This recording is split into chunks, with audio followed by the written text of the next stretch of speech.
Okay, ladies and gentlemen, it's Ben Beyond Repair here. We're back with another one.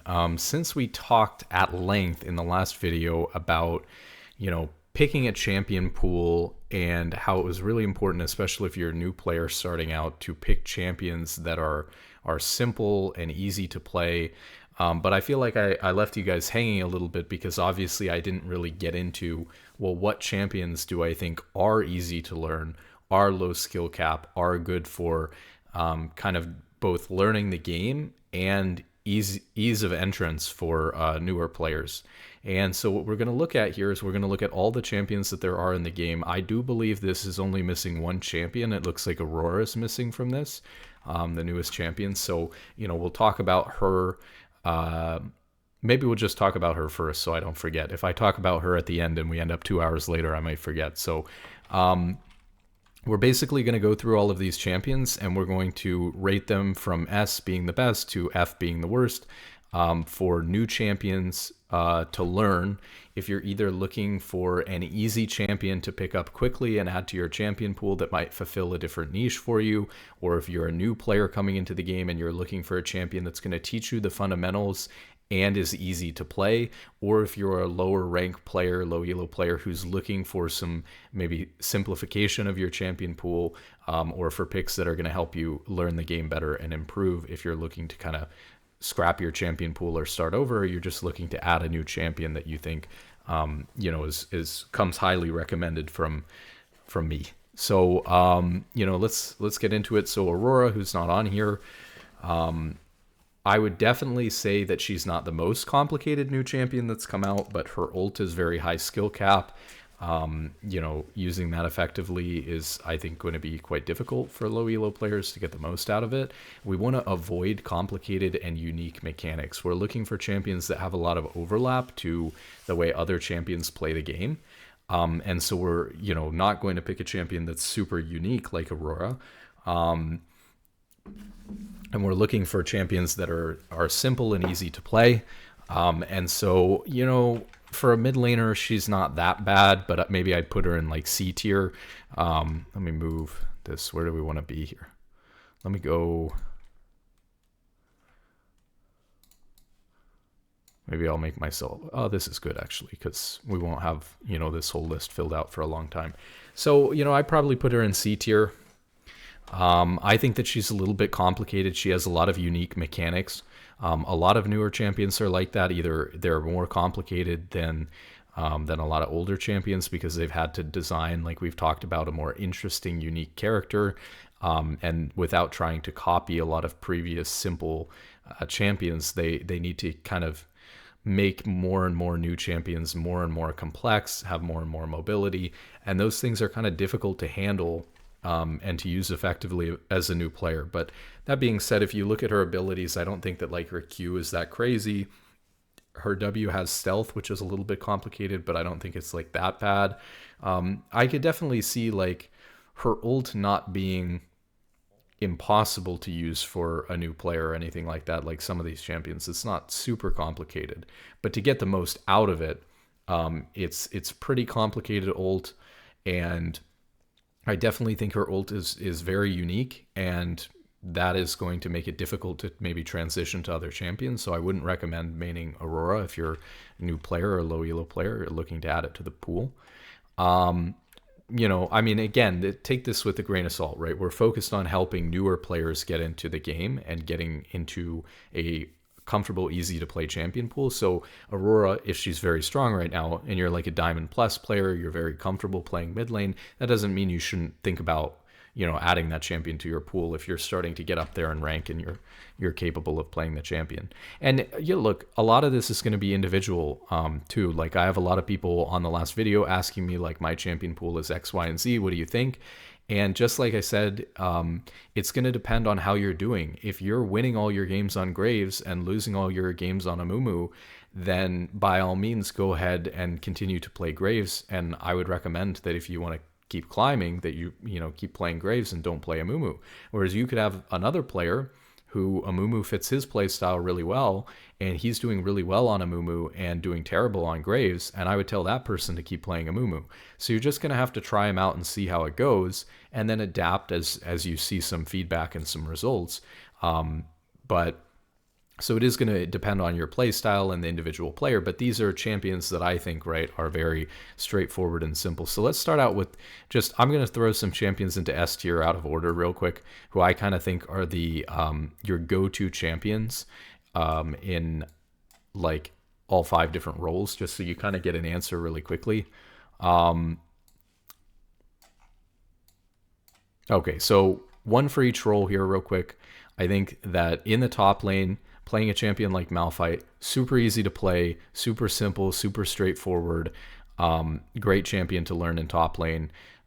If tanks aren't your playstyle, keep watching. You'll probably want to see a different pick for top lane. Maybe a Garen is a great champion to learn in top lane if you don't want to play a tank, but you're new to the game and looking to get into it. So Garen, Malphite, these are great, simple, easy to play champions in top lane. In jungle, Amumu, great go-to champion to learn how to play in jungle. Can't highly recommend Amumu enough. Now again, if you're a jungler and you don't want to play a tank, I saw somebody was talking about this. Xin Zhao, I think, is really good. This is Xin Zhao specifically a champion that people who have to play on like high ping will play, because he's very straightforward, very easy. He's gotten a little bit more complicated, just like Garen's gotten a little bit more complicated over the years as they've done some updates to his kit.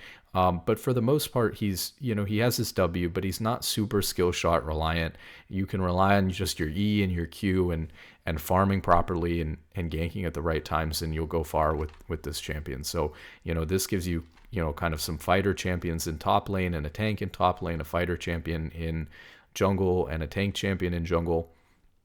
In mid lane, Annie, you gotta love Annie. She is a very great champion to learn how to weave your auto attacks in. She's got great auto attack range, which is really helpful for learning how to trade with people, how to poke people, because she's able to abuse that really well.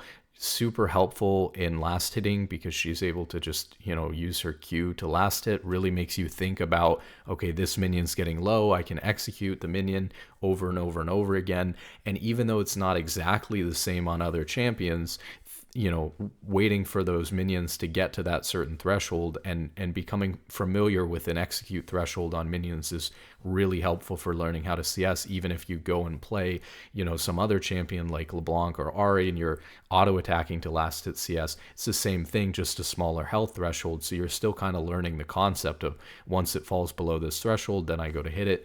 And that's great, and then obviously provides a lot of damage but also a lot of utility on a fairly straightforward, easy to play champion, not super skill shot reliant, right? Her Q is targeted, her W is AoE and hard to miss, her ult is big and AoE and hard to miss, and a lot of times you're using it with flash so you're not missing it, and her E is also targeted defensive shield, so you're not able to miss that. So very, very easy to play a champion like Annie. Now, I guess if you wanted, let's try to think of some other mid laners here. I'm trying to think of if you wanted to play maybe an AD mid, if you wanted to play an assassin mid, what would I recommend? Because assassins are pretty complicated in general. So I don't know that I would have an assassin that I could recommend. Maybe we'll find it, but I definitely would like to at least put okay, here's the easiest AD assassin or something like that we could throw into mid lane, because I know that's a play style a lot of people want to play. But we'll have to look through this to find it. Coming to my head right now, I'm thinking maybe Talon, but Talon is a lot harder than Annie, right? Talon is harder than all of the champions on this list so far. But I think that for an AD assassin, he's relatively straightforward. He gives you a lot of mobility and escape. So if you think about his kit, right, his jump is targeted. His passive allows him to be really mobile and escape over walls. Really great champion to teach you how to roam, how to all in as an assassin, how to use stealth. but I think his ultimate, his Q, very hard to miss, very straightforward, and his dash, right, targeted ability. So I think that Talon benefits from having a relatively straightforward kit, to be honest, for an assassin champion, and a lot of mobility and escapability. There to kind of support your ability to play aggressively, but then not get punished for playing aggressively, so that you can live to learn. So that you can participate in the game more often and learn. So I might throw Talon up here. I don't know that I would consider Talon a an S tier champion like these champions, though, if I can find him in here somewhere. But it's in alphabetical order. But I'll throw him into the A tier and mention it here with Annie if you're trying to learn some sort of assassin. Maybe we'll find something else as we go through all the champions. And then in 80 carry, let's find MF and put MF up here too. Ashe is really good at rewarding you and teaching you for auto attacking, spacing, kiting, the basic fundamentals that you want on an attack reliant 80 carry. Ashe is going to teach you and help you learn, because kiting is even more rewarded on Ashe because you're slowing the enemy down. It kind of like literally is this mini game where you're making it so that kiting, even in situations maybe you wouldn't normally want to kite on another champion, you get rewarded for just practicing kiting, because even if you're not doing it perfectly, you're slowing people down, and you're slowing down how fast you have to kite because of the fact that you're slowing them. So it's a great way to ease a new player into kiting. Again, when you look at her abilities, her Q is, nothing you can really miss there. It's just activate it and your auto attacks do something a little bit different. Her W, big, wide AoE ability, like an Annie W or, or what have you, or like even Talon.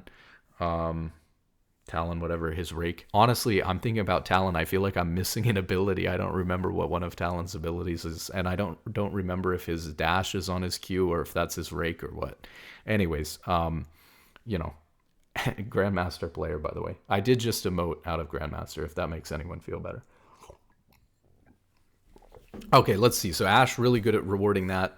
Very straightforward Q, very straightforward W. Your E, you're just providing some utility for your team, maybe making you a little bit more aware of thinking about when should I be scouting for when the jungler could be coming to me, paying attention to where the enemy jungler is at the same time as you're playing 80 carry, providing a little bit of easy, impossible to misuse, basically. Well, you can misuse it. You can use it at the wrong times, but basically impossible to miss, impossible to use in a super negative way for your team. Straightforward E. And then her ult, of course, you can miss it. It's a skill shot. You probably, especially as a newer player, don't want to prioritize, it can be fun, but don't prioritize long range cross map ults. That's not really what you're looking for, right? You're looking for straightforward, consistent engage. It can help enable you as an 80 carry to tell your support or tell your team when you actually think it's appropriate to go in, when you want to look for a fight. And so you can use that to help get picks in games where you're behind, to help engage when you're ahead, which a lot of 80 carries can't do. And it's not a hard ability. It's a pretty big hitbox, and especially if you're not using it cross map, going to provide a lot of utility and help to you. And put you maybe a little bit more in charge of the decisions to go in, even in your own lane, which is going to help you think about when you should be fighting, when you shouldn't be fighting, and kind of learn that.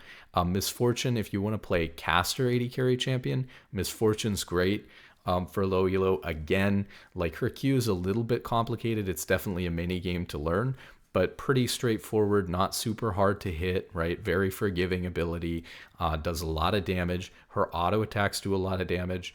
Her passive with her auto attacks allows her to last hit caster minions under turret without your support helping you do that in low elo. Super strong champion right now. Bloodthirster is extremely strong right now, but she's always been recommended as a really good 80 carry to learn. Her W, just attack speed steroid, nothing to throw out there. It's just, buff to her like Ashe Q. Her E, big AoE, damage and slow, really hard to miss, right? Her ult, look, low elo players mess up her ult sometimes, but very straightforward, very powerful, easy ult. What you want to try to do with MF ult is really recognize two tips as a new player or learning MF. Number one is that it's a channel. So just like a new ult or something like that, you do not want to cancel it by moving on accident. Now, sometimes you will want to cancel it if somebody's jumping on top of you or something. But if you ult and then input a movement command, you're going to cancel your ult. So you need to input your movement command before you ult, and then ult when you're ready to stop and place an ult, and then only cancel it if somebody's like, about to get on top of you and you need to adjust your positioning and the damage from your ult doesn't matter anymore, or you're no longer hitting somebody with it, or no longer using it to even zone somebody out once you're no longer hitting somebody with it. So that's number one. It's a channel. You've got to treat it as such. Number two, right, really obvious but important tip, if you layer your E and then your ult, you're going to slow, one or two people that you're looking to ult, and then you're going to be able to ult on top of them while they're slowed. So look to lead with E, slow everybody up, and then while they're being slowed, open up your ult on them, and you're going to do a lot more damage that way because people are going to be stuck in your ult for a lot longer. So yeah, these are two really great AD carry champions. Again, big AoE ability on E and R, so very hard to miss. Leona, right?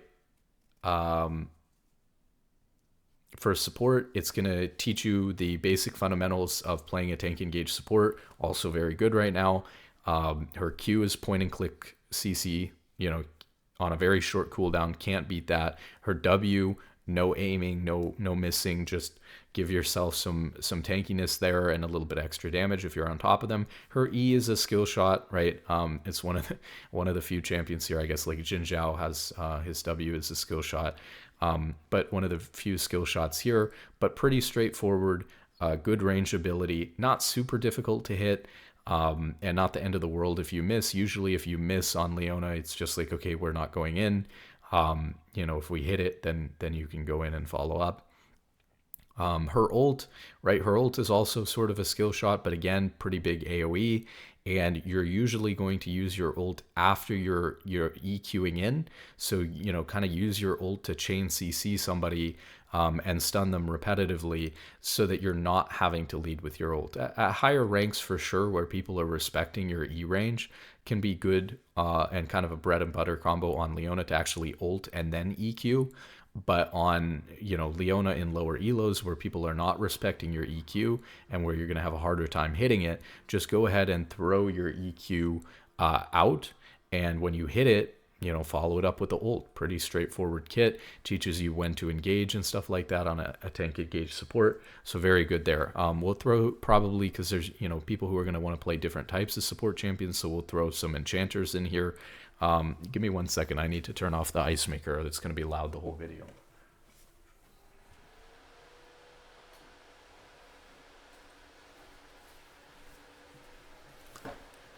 Okay, let's throw an enchanter on the board here real quick. Obviously, like coming to mind, we've got like Lulu, Janna, Yuumi, things like that. But there are some difficulties actually with all of these picks. So I'm gonna throw Janna in here.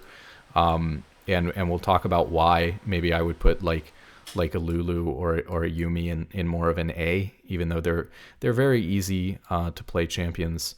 I think that they get more complicated probably than you would think. So let's talk about some of these enchanters real quick. Where is Yuumi? There she is. I might put Soraka in S, but we'll talk about that. So why do I think Janna is better as an enchanter for low elo players than all of these other ones? A couple of reasons, right? There's some major drawbacks to playing a champion like Yuumi. So let's talk about Yuumi. Major drawbacks to playing Yuumi.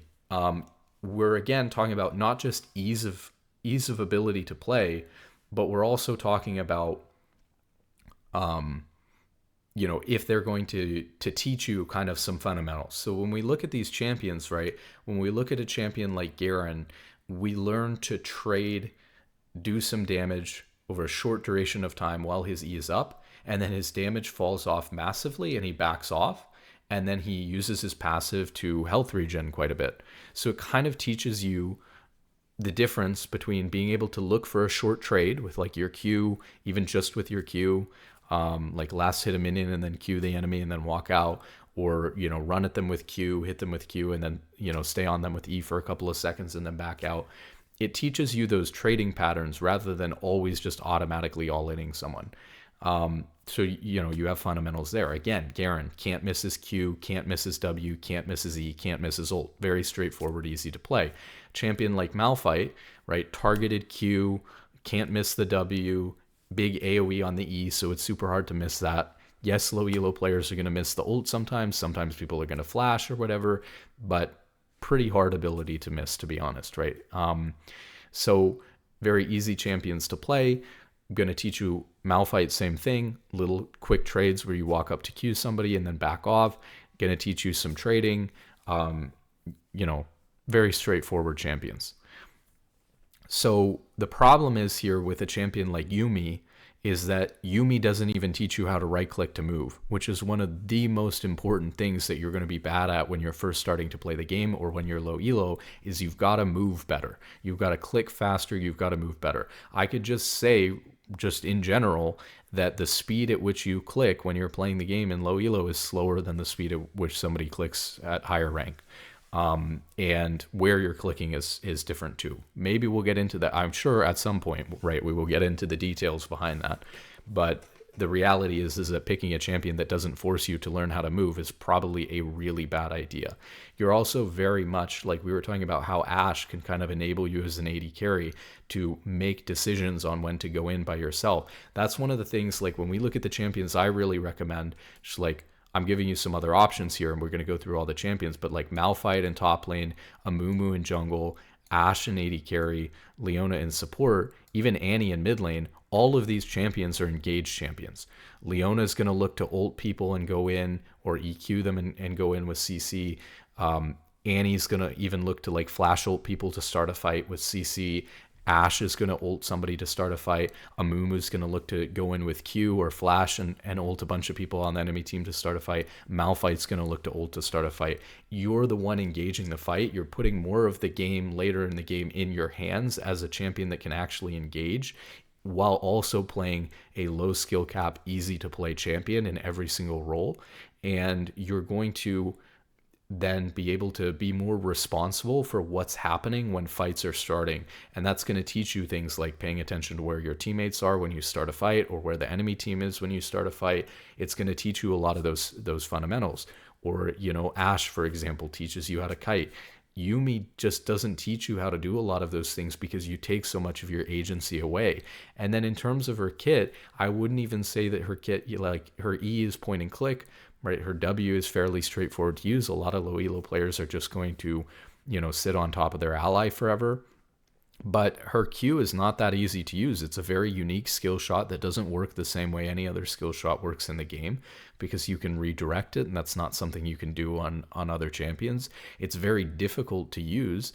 And the other thing about shooting skill shots or poking people is that usually it depends a lot on your movement, your positioning, talking about like clicking back and forth, wiggling back and forth with somebody, and then stepping forward when they step forward and throwing your ability to hit them. While on Yuumi, your movement isn't dictating when you throw your ability or when you look to poke someone. And so it seems to me like you're missing half of the equation in when you go to throw a skill shot at somebody or poke them, because of the fact that you're just relying on your AD carry's movement instead of your own.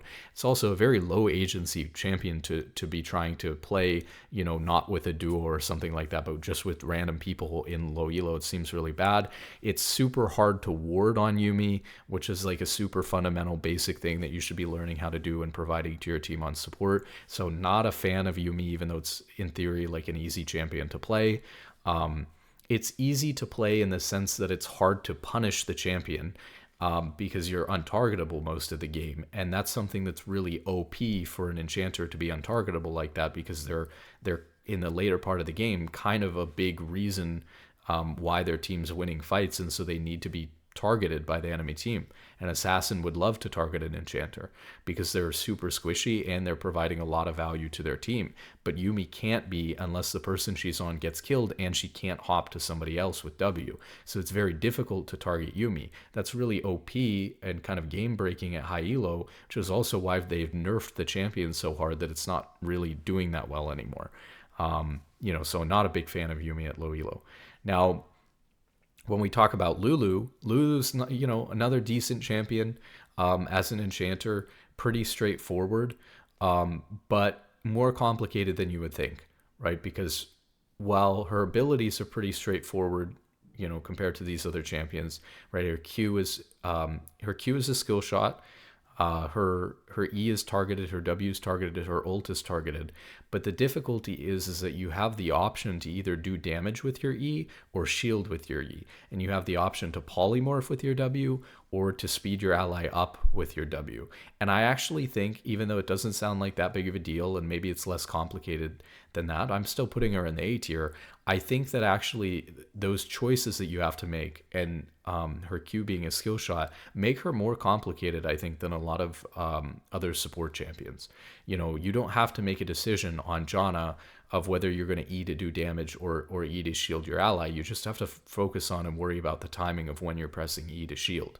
Whereas with Lulu, sometimes it's going to be better to use E to do damage, and sometimes it's going to be better to use it as a shield.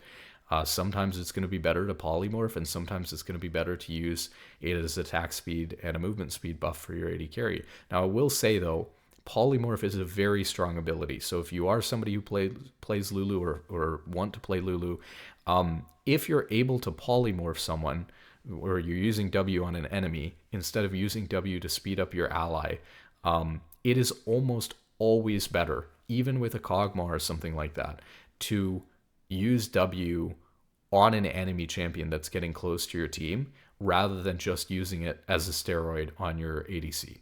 And it's also very important. We've talked about how important ability usage is. On a champion like Lulu, you really should be saving W. So even if a champion isn't currently in polymorph range, and so you think, oh, okay, but I don't have to make the decision. I can just put it on my AD carry. Well, how do you know within the next 15 seconds exactly what's going to happen and that there's not going to be someone on top of you guys who you're going to need to polymorph? So the answer is almost always to either hold the ability or to polymorph. So I think good Lulu players do not use W on their AD carry almost at all. There are some scenarios where it just makes sense. You know that you're 2v2, you're just running the enemy down, right? Of course, you can use your W then. Maybe you're just running around clearing a ward and you want to attack speed, a little bit faster, or move to a lane that you're roaming to a little bit faster. The cooldown's going to be back up by the time you get there, or you're in no danger of clearing the ward. Fine, use the W like that.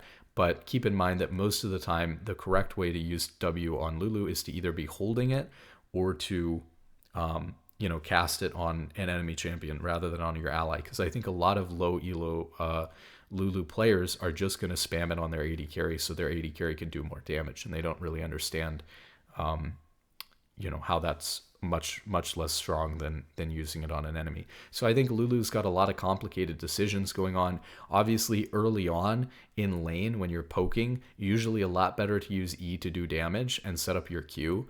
Than it is to use it as a shield. But then as you get more points into it, as you go later on, much better to use it almost exclusively as a shield in team fights for someone who's about to die, for your AD carry, something like that. So very complicated there. Lulu ult, right, also comes with a set of complicated decisions, because do you use it to just have an extra way to buff up and heal your AD carry or whoever is really strong on your team? Or do you use it on somebody who's going in the front? It's a quite complicated decision on who you're going to give Lulu ult to, actually. So her W, her E, and her ult all come with complicated situational decisions in a way that a lot of these other champions don't, and her Q's a skill shot.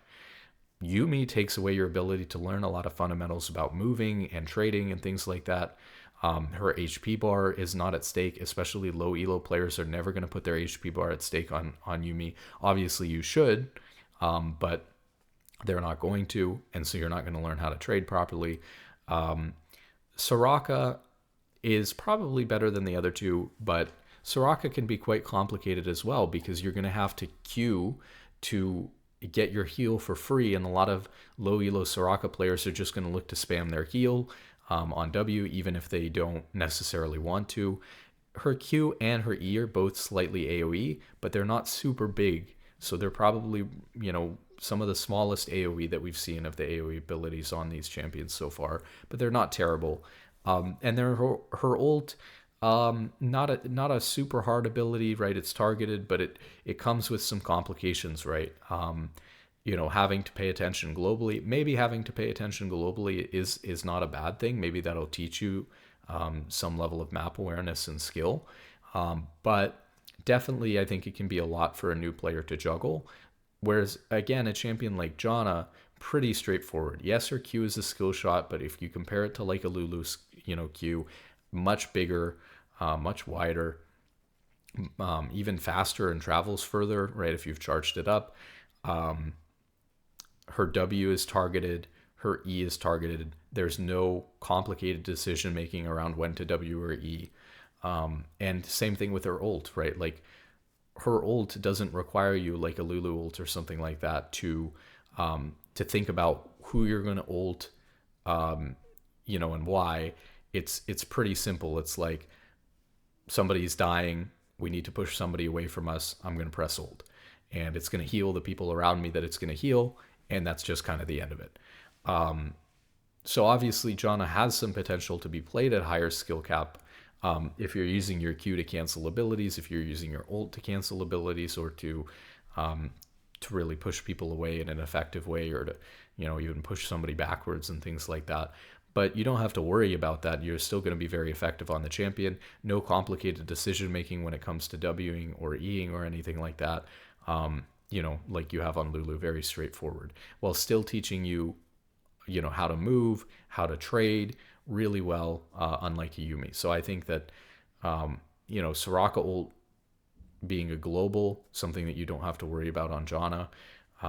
All the decision making on Lulu's abilities you don't have to worry about on Janna, and you're still learning how to trade properly with your HP bar, one-on-one with another champion based on your movement, with your abilities on Janna, as opposed to Yuumi, who's not going to have to learn how to move. So, that's why I kind of see Janna sitting above the rest right there, when it comes to enchanters. So now that we've kind of covered our bases, we've got a AD, fighter top lane, we've got a tank top lane, we've got an AD fighter jungle, and we've got a tank jungle, we've got a mage mid, and we've got kind of like an AD option or an assassin mid lane with Talon, even though he's a little bit worse. We've got two different types of AD carries, one auto attack reliant, one caster based, meaning more ability based, and less auto attack reliant. We've got an engage support, and we've got an enchanter and a couple of enchanters we've talked about on the board. Let's talk about, just going through, and we'll go through much quicker, otherwise we're going to be here all day.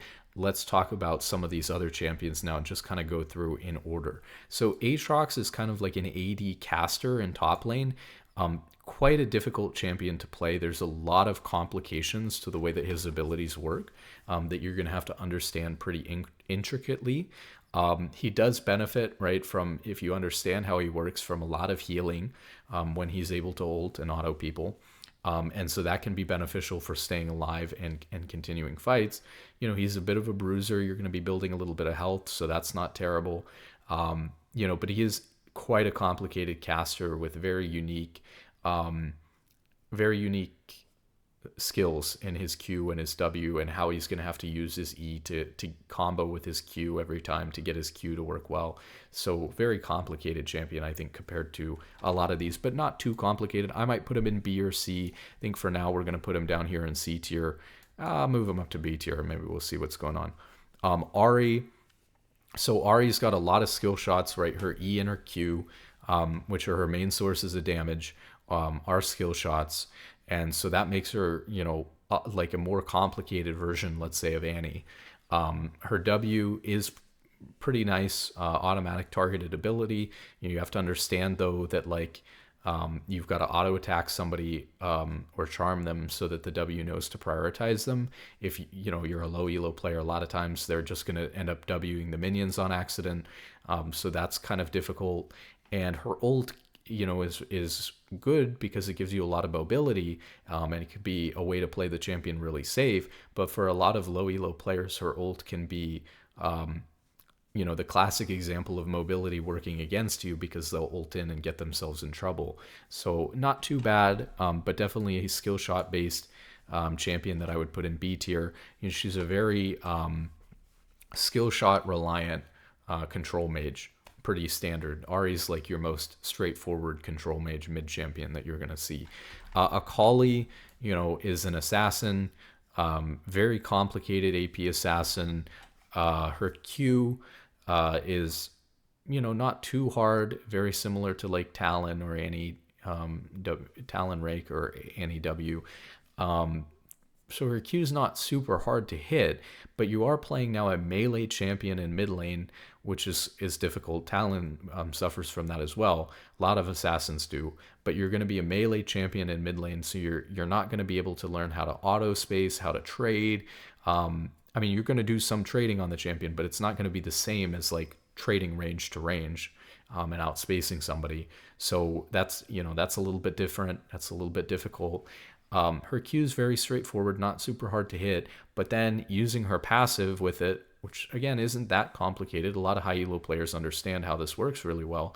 They're gonna have, but there's a lot of combos here, kind of like with Aatrox. You're gonna have to, you're gonna have to use your E to back yourself out after you Q, so that you go through the back end of your passive and then you're able to walk back at them in auto. You're going to have to use your shroud to give yourself energy back and to, kind of play in and out of your shroud.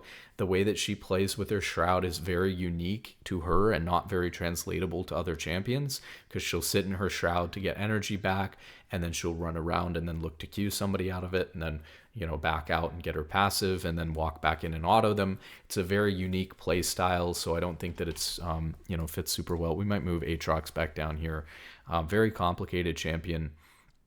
Her ult, right, gives her a lot of mobility, but also pretty complicated, I think, for a new player to play. Same thing with E. Her E is very, very thin skill shot that's kind of not super difficult to hit, but a little bit difficult to hit. Obviously, you're better off using it when you're close, so that it's a little bit easier to hit, but a lot of low elo players are going to struggle with something like that. Not a champion I would recommend picking up. We might do some adjusting here. I might move Talon down a little bit. I know that we mentioned him. We might have to find some other assassins here, because I'm looking at this list and I'm just thinking that, like, I'm doing some adjustments here, because I really wouldn't recommend that a new player learns Ahri, Talon, Aatrox, or Akali at all. Really, these champions are a great start. These enchanters are okay, and we'll get into some other ones here. So Akshan, we have a kind of a marksman or an AD carry, but is played usually in top lane or in mid lane, usually mid lane. So this is really not a champion that you're going to be looking at playing ever in AD carry with the way that he is. In mid lane, his Q is a skill shot. His E is quite complicated to use and a very unique ability. His ult is targeted and not super complicated. He does do a lot of damage early. He is a ranged, champion in mid lane, so he does have the ability to,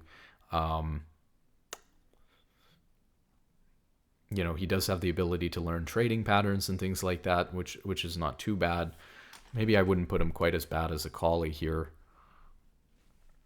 But yeah, these champions are all not recommended, basically, so far, B and below. Alistar.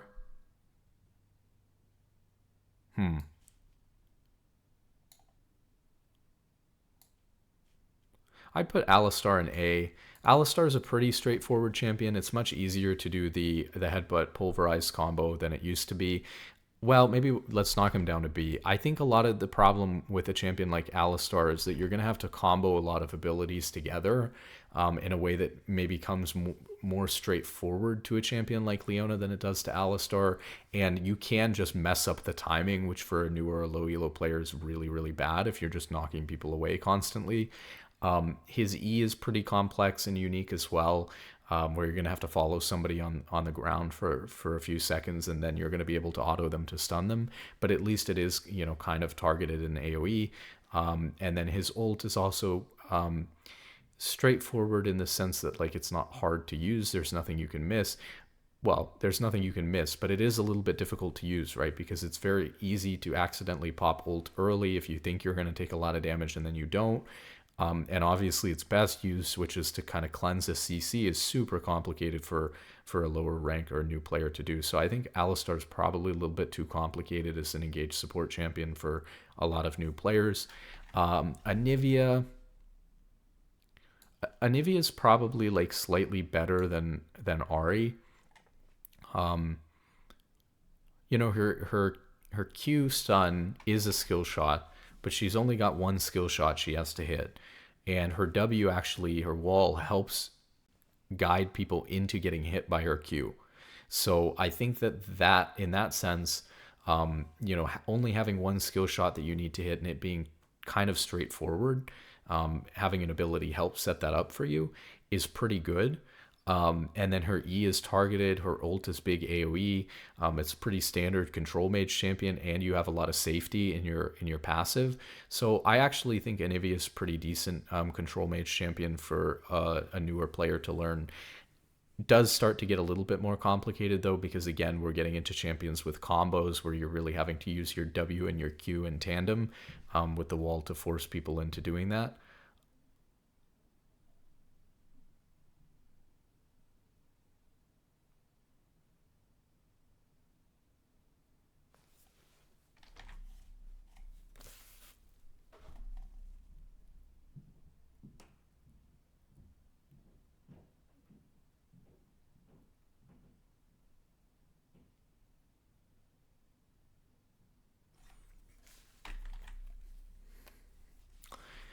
Let's see, Aphelios, very complicated champion, insta F tier. This is one of the most complicated 80 carries in the game. No, you're gonna hurt your brain if you're a new player. So look, you're talking about a champion that's got more ability combos where you're gonna have to not, even for a skill shot, you're gonna have to know how it works with three or four different other you know, guns that he's using in order to produce different results of the ability's effect. Way too complicated. You also need to know the gun order and cycling it.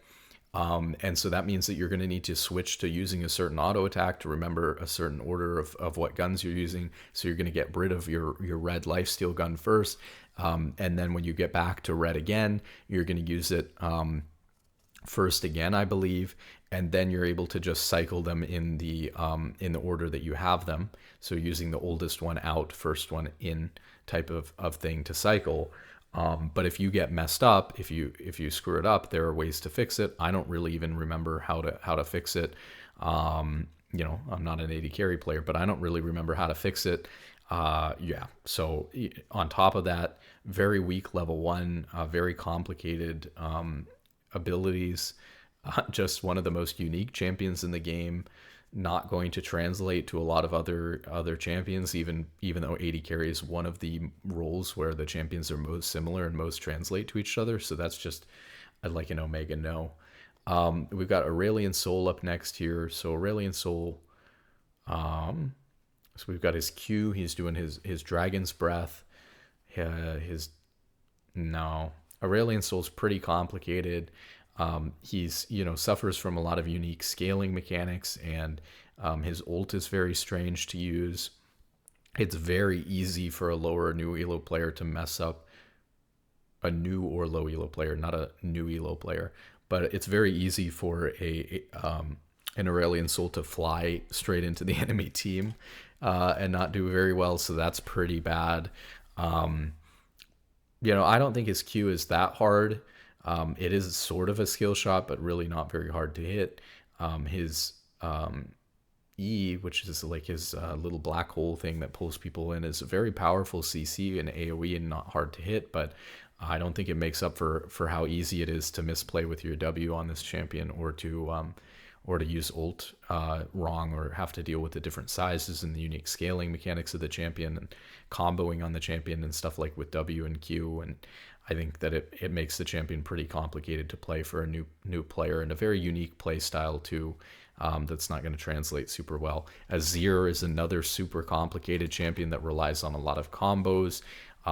You know, he's kind of an AP DPS mid laner, very similar actually to Aurelian Soul. They're both really good later in the game, both big scalers, but very combo reliant champions. You want champions that aren't going to require you to memorize insane combos or anything like that, or to have to execute at a really high level in order to pull them off well. You just want simple, straightforward champions when you're learning the game, so that you can focus on learning other aspects of the game, like range, what other abilities are there that other champions have that they're throwing at you, where are people, how much damage am I dealing, how much damage am I taking versus certain champions, what are my trading patterns like, all this stuff.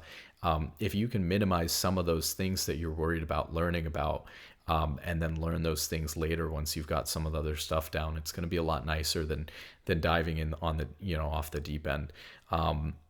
Champion like Bard, pretty complicated. Maybe he's more of a D tier champion. His ult is super complicated to use, even for a player who understands support. It's very unique compared to other abilities in the game, right? You're giving this AoE Zonias. Sometimes it's good to use it on a tower. Sometimes it's better to use it on a champion and not the tower. Sometimes it's good to use it on your own ally to give them a Zonias. Sometimes it's bad to use it on your own ally to give them a Zonias. Sometimes it's good to use it to stun the enemy team for a little bit and set up a Q afterwards. Sometimes it's bad to use it on the enemy team because you can stall out for them by giving them the Zonias when they're about to die and stuff like that. Very complicated ult. His W is pretty straightforward but doesn't really do a whole lot. His E should be straightforward, but it's actually quite complicated and requires you to know a lot of spots on the map and how it's going to work and how to angle it and stuff like that. So not an easy ability to get a lot of use out of as a newer or bad Bard player. And his Q, sort of straightforward, but it's a skill shot, and it's a skill shot with a set of rules on to how it's going to stun people.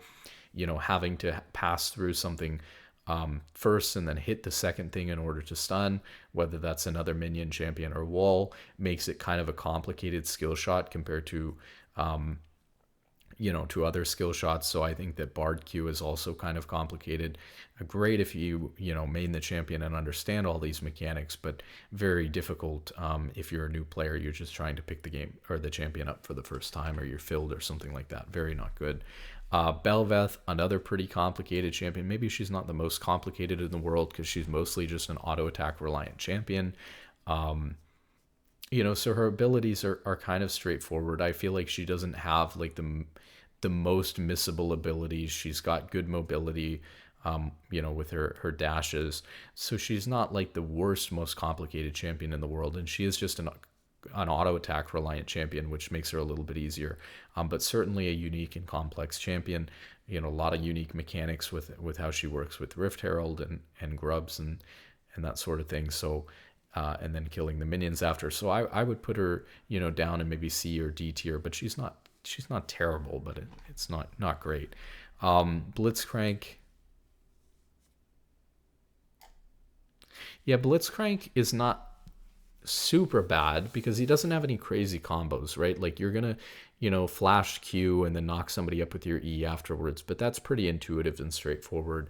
I think the main problem is that he's a champion whose kit solely relies on hitting his skill shot on his Q, that for a newer low elo player, it's too skill shot of a based of a champion for you to instantly pick up the champion and start doing well and focusing on the rest of the game. You're constantly going to be worried about your Qs, and you have to understand there's a lot of timing that goes into hitting your abilities better when somebody's pinned up against the wall or has less options on where they can move, or by using your positioning, your movement to kind of force somebody into a position like that. Whereas I think that a champion like Blitzcrank, for a low elo player who's not using those things, is going to have a lot harder time hitting Q. It's also one of those champions where it's like, even if you're a decent Blitzcrank player, some games you have an off game and you miss those first couple of Qs, your AD carry loses confidence and faith in you, you start losing the lane, you lose confidence in yourself, and the champion just goes downhill. Whereas, sometimes you're hitting every Q and it's just, easy to play the game, easy to win. But I think too skill shot of a reliant champion for low elo or new players, but not the worst champion. His W, E, and ult are very straightforward, not hard to use, and pretty good. So those things are fine. But you have to understand that even though those three abilities are like that, and his Q is the only skill shot, it's very difficult to hit the Q, and it's the most important part. It's like, even though those are three abilities, 90% of his kit is his Q. So Brand Brand's not the worst. His ult is targeted, his E is targeted, his W is AoE, and of course, if you're playing it, so usually people are going to play it in like mid or support, but you can play Brand all over the place. Some people play Brand bot lane, some people play Brand in jungle. So, very versatile champion.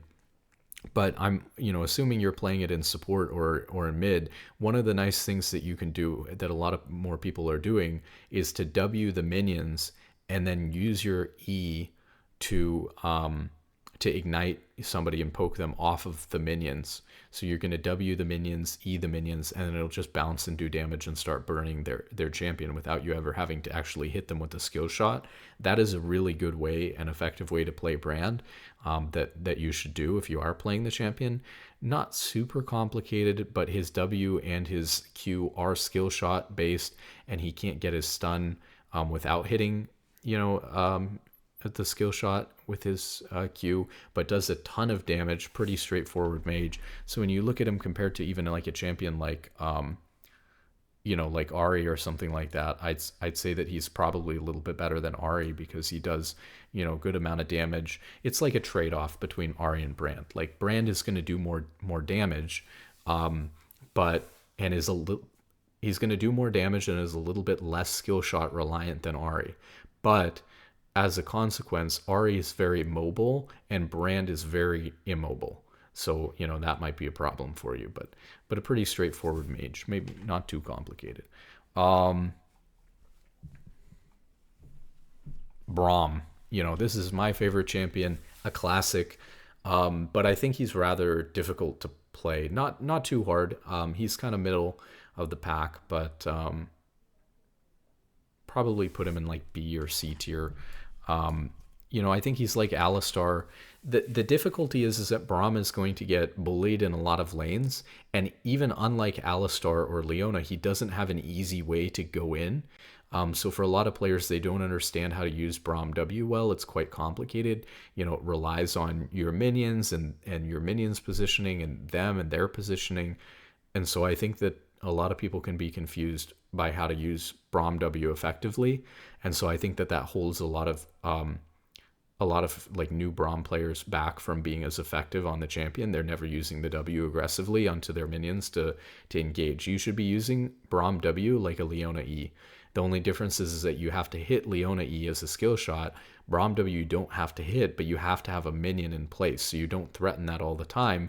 You only threaten it sometimes. But it can be an advantage, especially in low elo, that you only threaten it sometimes, because when they're playing against Braum, sometimes they can walk up that far and they don't get punished for it because you don't have a minion to jump to. So they think they're safe to do that again, but now you have a minion there and they're not paying that much attention to where your furthest up minion is. So now all of a sudden they've opened themselves up to that. So the fact that sometimes they can get away with it and sometimes they can't makes it very hard for players to learn how to play against Braum, because they have to learn to watch their own or watch Braum's own minions, which is something that they don't really do a lot in when they're not used to playing against the champion. So that can be difficult. His Q is a skill shot as well, and it's a very important part of his kit. Hitting his Q is usually the difference between being able to do anything or being able to do nothing, and so you have to be able to hit his Q, which is quite hard to do. Well, not in general, but quite hard to do right after you W. Now you can E at the same time as you're Wing so that your Q goes off quicker, but then we're getting into, just like with Alistar, some of these other champions, like kind of a complicated combo for a new player to pull off at a high speed. It's a combo that even me, after playing Braum for a long time, I'm not able to do it 100% consistently, or even to 80% accuracy. It's difficult to to throw three abilities at once while flying through the air and hit somebody with a Q instantly with a skill shot while they're moving in open space, while they're watching you jump at them. It's very hard to predict where they're going to go and make sure that you hit that ability, even if you're throwing it out quickly. Braum ult is also extremely hard to hit a lot of times. Unfortunately, it's a very slow skill shot to come out. It can be much easier if people are coming at you, and it's obviously a big AoE. Usually you're only going to want to throw Braum ult if people are either running at you or if you hit Q first, because then that'll slow them and kind of guarantee that you're going to hit the ult. but it's actually quite easy to miss Braum ult. And then the E is sort of straightforward, right, as a defensive ability. But if you compare like Braum to Leona W is obviously much easier to use than a Braum because you have to be smart with the direction you use it in. You have to be careful with the timing. Leona can kind of throw her W away and it doesn't really matter. You know, Braum goes on a gigantic 20-second cooldown or something like that, 15-second cooldown. You're going to be in a really bad spot. So you have to be very patient with saving Braum. It's obviously useful for countering a lot of specific abilities. So you also don't always want to use it to just block damage. Sometimes you want to save it in a fight, be very patient with it. Kind of like we talked about saving, you know, Lulu polymorph.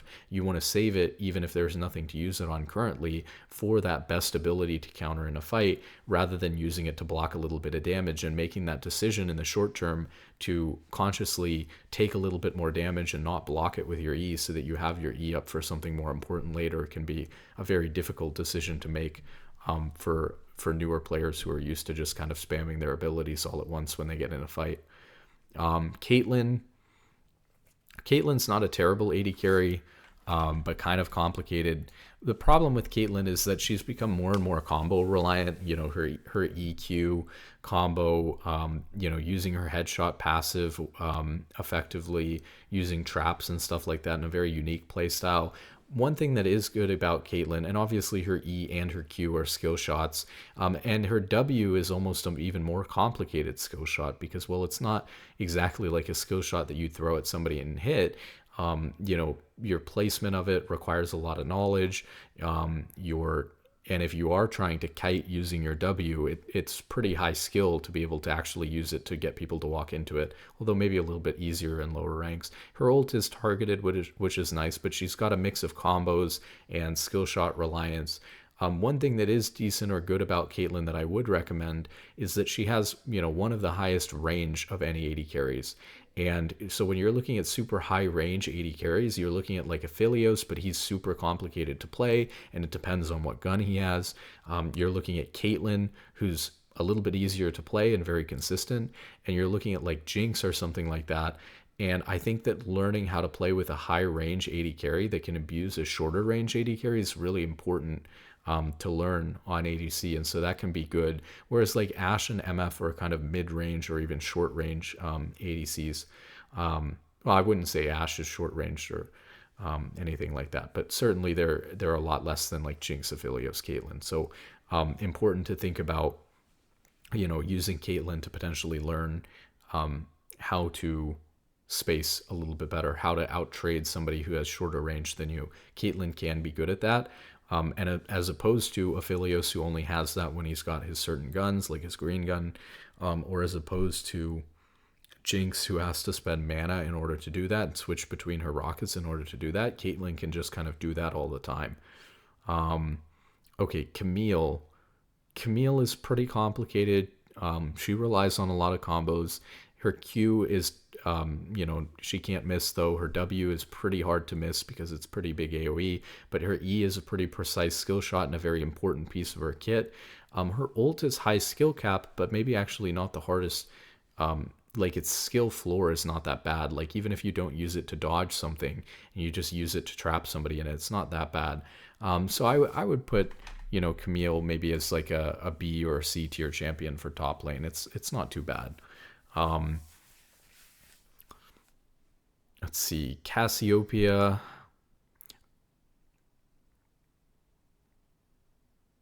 You know, she's not too bad. I might put her in like C as well, or maybe even B.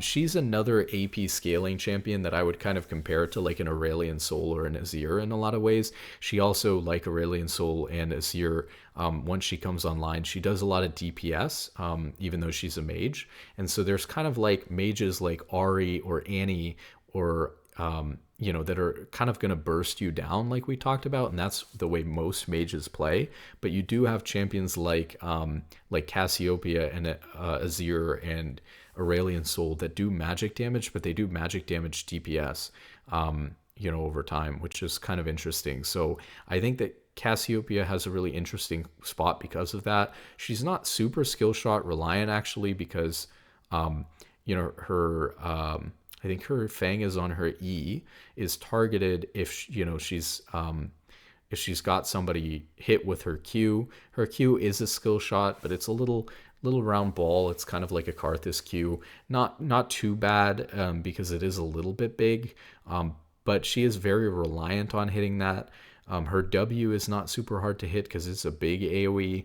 And her ult can be outplayed if people turn around, but they're probably not doing that a lot in low elo. So I think she's got a nice big AoE ultimate, with CC on it as well. So not too bad of a champion. She's a little bit forgotten, at the moment. But yeah, I would put her right in the middle. She's not too bad, but a little bit skill shot reliant, a little bit combo reliant, very weak early, requiring a lot of scaling, that sort of thing. But there are people who like playing that kind of a play style. Cho'Gath. Let's think about Cho'Gath. I want to put Cho'Gath higher because, for me, Cho'Gath has been a great pick in top lane and stuff like that, even though I'm not such a good top laner. And so I feel like there's something about the champion that makes him quite friendly to the role. I guess when you think about his abilities, his Q is pretty hard to hit because of how slow it comes out, but it is AoE, and not that bad. His W is AoE and pretty hard to miss. And his E, is just an auto attack modifier. And it can be, I guess, a little bit difficult to try to thread the E so it's hitting your opponent, but you don't necessarily have to be.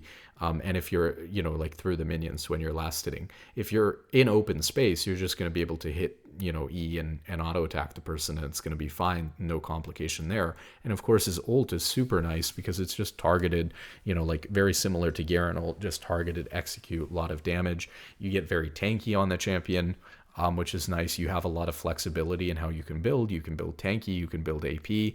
So he's definitely not a bad champion to learn, but not the easiest, not the worst.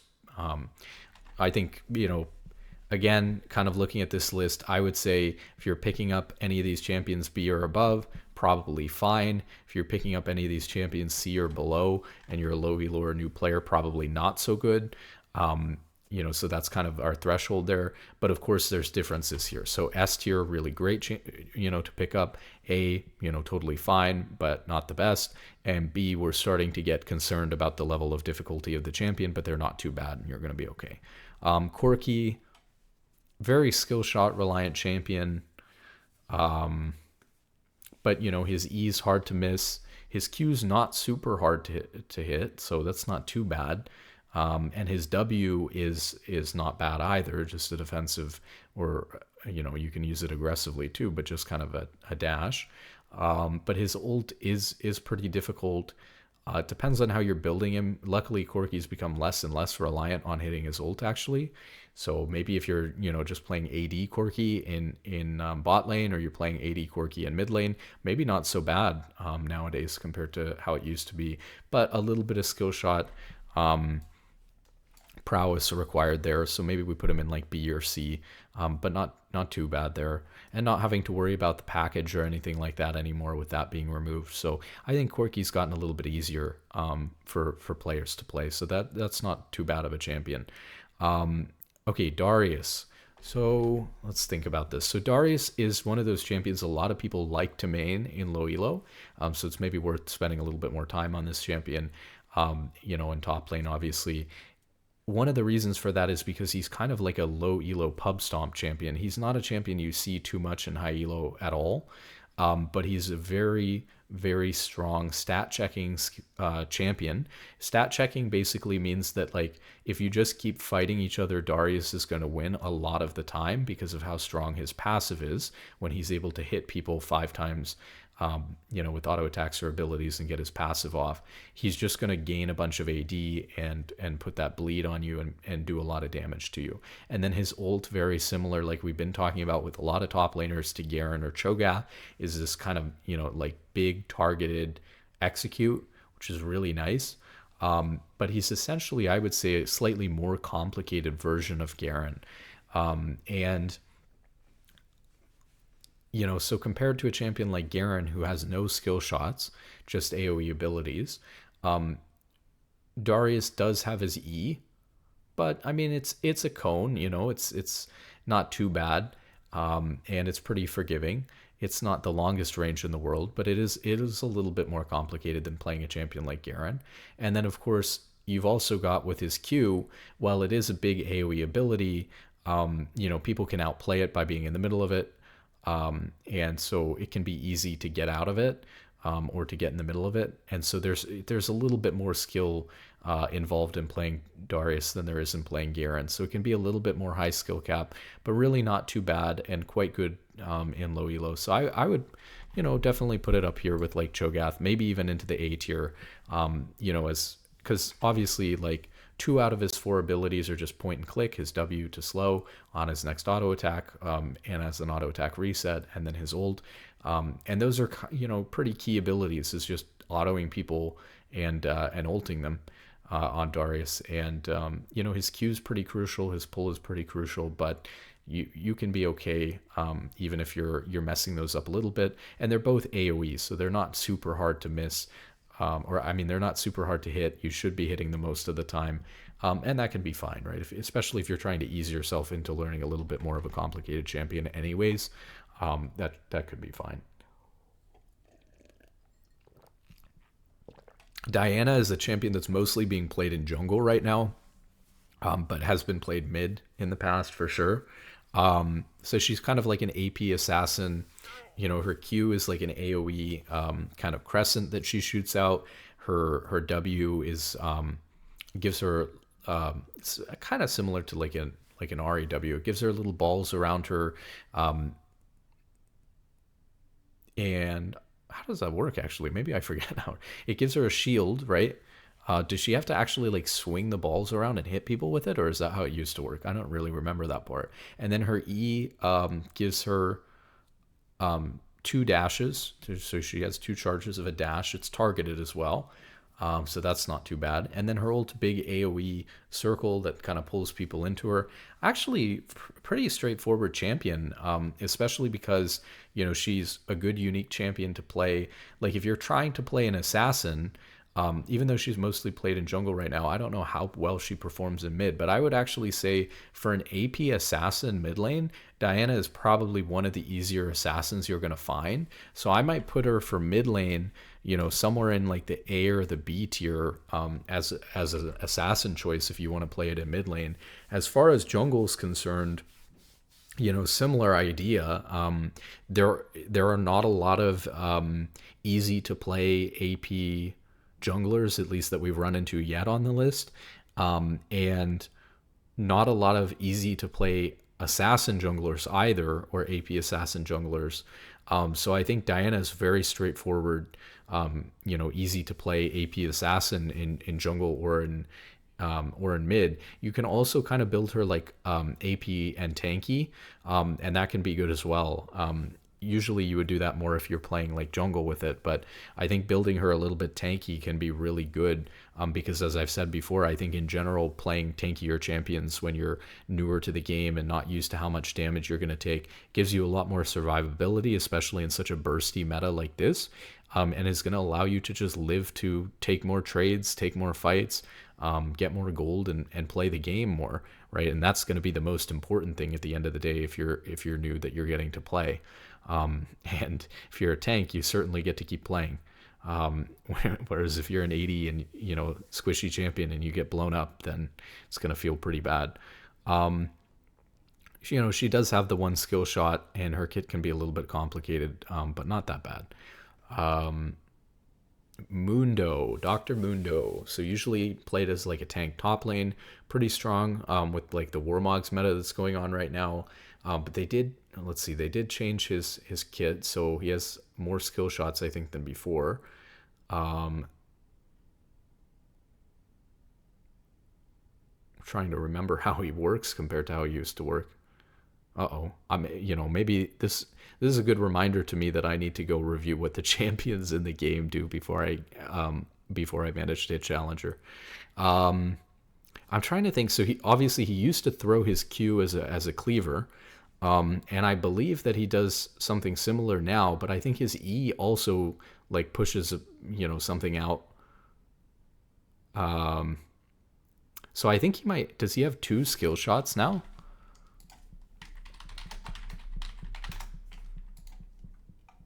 Uh-oh, this is the wrong thing. Oh, not Leaguepedia. We want League Wiki. Uh-oh, this is the lore.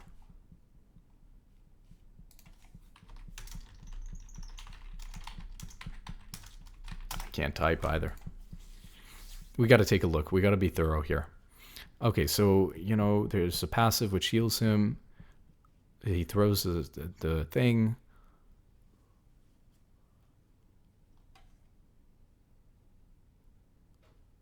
Okay, so his W, rather than the balls that spin around him, he just activates it. There's no targeting thing, and he deals magic damage, you know, every so often to enemies around him, and then he can recast it to detonate it, dealing magic damage to enemies and healing for the gray health that he took while he was in it, or something like that. And then his E is another. Oh, he empowers his next basic attack within 4 seconds to have an uncancelable windup. And if the target dies or is a small monster, they're sent flying away in the line. So yeah, that's what I thought. So it's kind of like a Scion E, sort of, right? It has to die, or if it's a small monster. So I guess it has to die to work like Scion E, whereas Scion would throw the minion even if it's still alive. Also, the Scion E slows. This doesn't look like it slows. And then his ult, he just heals himself. So 2 skill shots, right, in his Q and in his E. But his ult is very helpful and his W is very helpful. And they're straightforward and targeted. And you know, very, very easy to play tank, very straightforward line skill shots in the 2 skill shots that he does have. No complicated gimmicks surrounding how they work. You know, so I like him. I'd throw him into B tier or something, but I think he's a little bit more complicated than he used to, for sure, I would say. See if we put him here, it moves Diana down. Okay. Draven. Draven's another one where, like Darius, a lot of people like to play the champion because he's a low elo kind of pub stomper. So, but let's think about it. Is the champion actually that easy to play for low elo players? I really don't think so.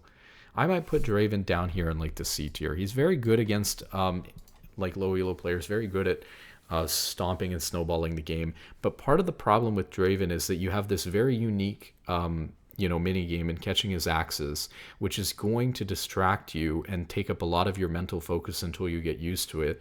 And so it's going to take extra time learning a champion like Draven because you're having to spend a certain number of games depending on how long it takes you to get used to it. If you spend 2 dozen games just learning how to catch the axes, that's a lot of time, especially depending on how much you play, to commit just to learning one mini game on one champion in order to be able to use the axes better and auto attack better, as opposed to picking up a champion that just doesn't have to worry about that. And so you don't move on to learning about some other stuff about the game until much later, and it could even take a player much longer to do that, especially if they're newer or not very good at the game. The advantage is that he does a ton of damage with his Q. But you really important to manage your axes, not only in catching them, but when you're going to auto so that you don't lose your stacks of Q. Very important to manage when you're reactivating Q so that you're not just, carrying 2 axes around all the time for no reason, or that you're not just, wasting mana using that. Or you're saving, right, the extra activation for when you actually really need an extra axe badly.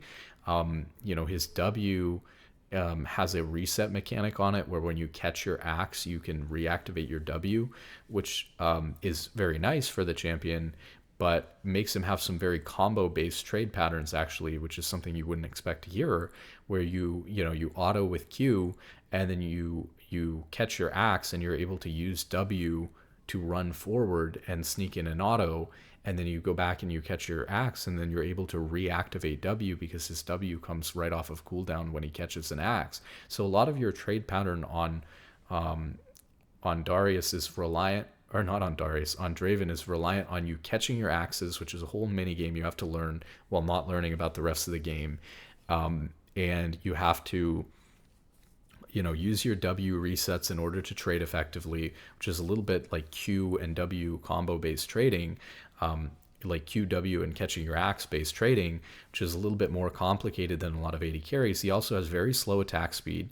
So you're not going to learn how to auto attack maybe as well as you would on some other champions, where you're attacking faster, where you're less reliant on moving because of your W, and you're more reliant on being able to get in range because of your spacing. So he's, very unique champion in that respect. And then his E is like not super hard to use. Again, it's like a bit AoE, but not very big. But the crucial thing is that if you're using his E really well, you're timing it, to cancel some ability or to really block somebody coming in at you. And that's something that I don't think a lot of low elo Draven players are going to have a super easy time doing. His ult, again, is not super hard, pretty straightforward, decent, size on the AoE on it, but definitely can be easy for low elo players to misunderstand how the second part of the ult works when it's coming back. If it hits a target and then starts rolling back instantly, having to get it around minions, in the beginning, so that it doesn't just stop and roll back to you. There's clips of that happening all the time to low elo Draven players. And then obviously using your positioning, your movement with your champion in order to make sure that the place that it rolls back to at the end and the timing of that has potential to hit somebody if you need to use that second part to kill them right away, and you didn't hit them maybe with the first part for whatever reason. So that can be quite a difficult mechanic, actually. Sounds straightforward, if you're just ulting somebody right in front of you, but it kind of can get pretty complicated and difficult. So I wouldn't rate it too highly. And then as far as range, pretty middling average range for an AD carry to maybe even slightly shorter range, very much outranged by by Caitlyn and Jinx and Aphelios, like we talked about. So kind of just an average range to short range for an AD carry. Don't really like Draven for teaching the fundamentals of ADC, even though it's a little bit of a low elo pub stomper. Here's another thing I'll say about these like low elo pub stomp champions, right? Is that it's one thing when you have a player who's like really high rank playing that champion in low rank because they can stomp with that champion. So we see Tyler One on the Middle Eastern server playing Draven, right, in low elo. Big difference between that and you playing Draven in low elo, right? So you have these champions where you might have a champion that's quite complicated to play, but if someone's really good at that champion, like I would say Akali is a low elo pub stomper as well. We see people like TF played really able to use champions like Akali and Aurelia and stuff like that in order to climb and to dominate on Smurf accounts. But that doesn't mean that those champions are easy enough that for you as a low elo player that you should pick up the champion and be able to carry with that. These are champions that are very complicated to play, but have the ability to bully low elo players really hard. Now, why do these champions have the ability to bully low elo players? A lot of damage, right? And very easy ability to punish mistakes. So, for example, take like Leona versus Braum. Leona, because she can go in basically at any time if she can hit her E, for a player who's really good at the game, playing a champion like Leona, they're going to find that they're going to be able to punish low elo players' mistakes more frequently than they would have maybe even on a champion like Braum. But that doesn't mean that, in this case, Leona is actually easier probably to learn and pick up than Braum. But that doesn't necessarily mean that that champion is good for a silver or gold player to go play, right? Same thing with Akali or Aurelia or Draven. These champions do a ton of damage. They can really punish low elo players for being too far up, for not spacing properly and things like that.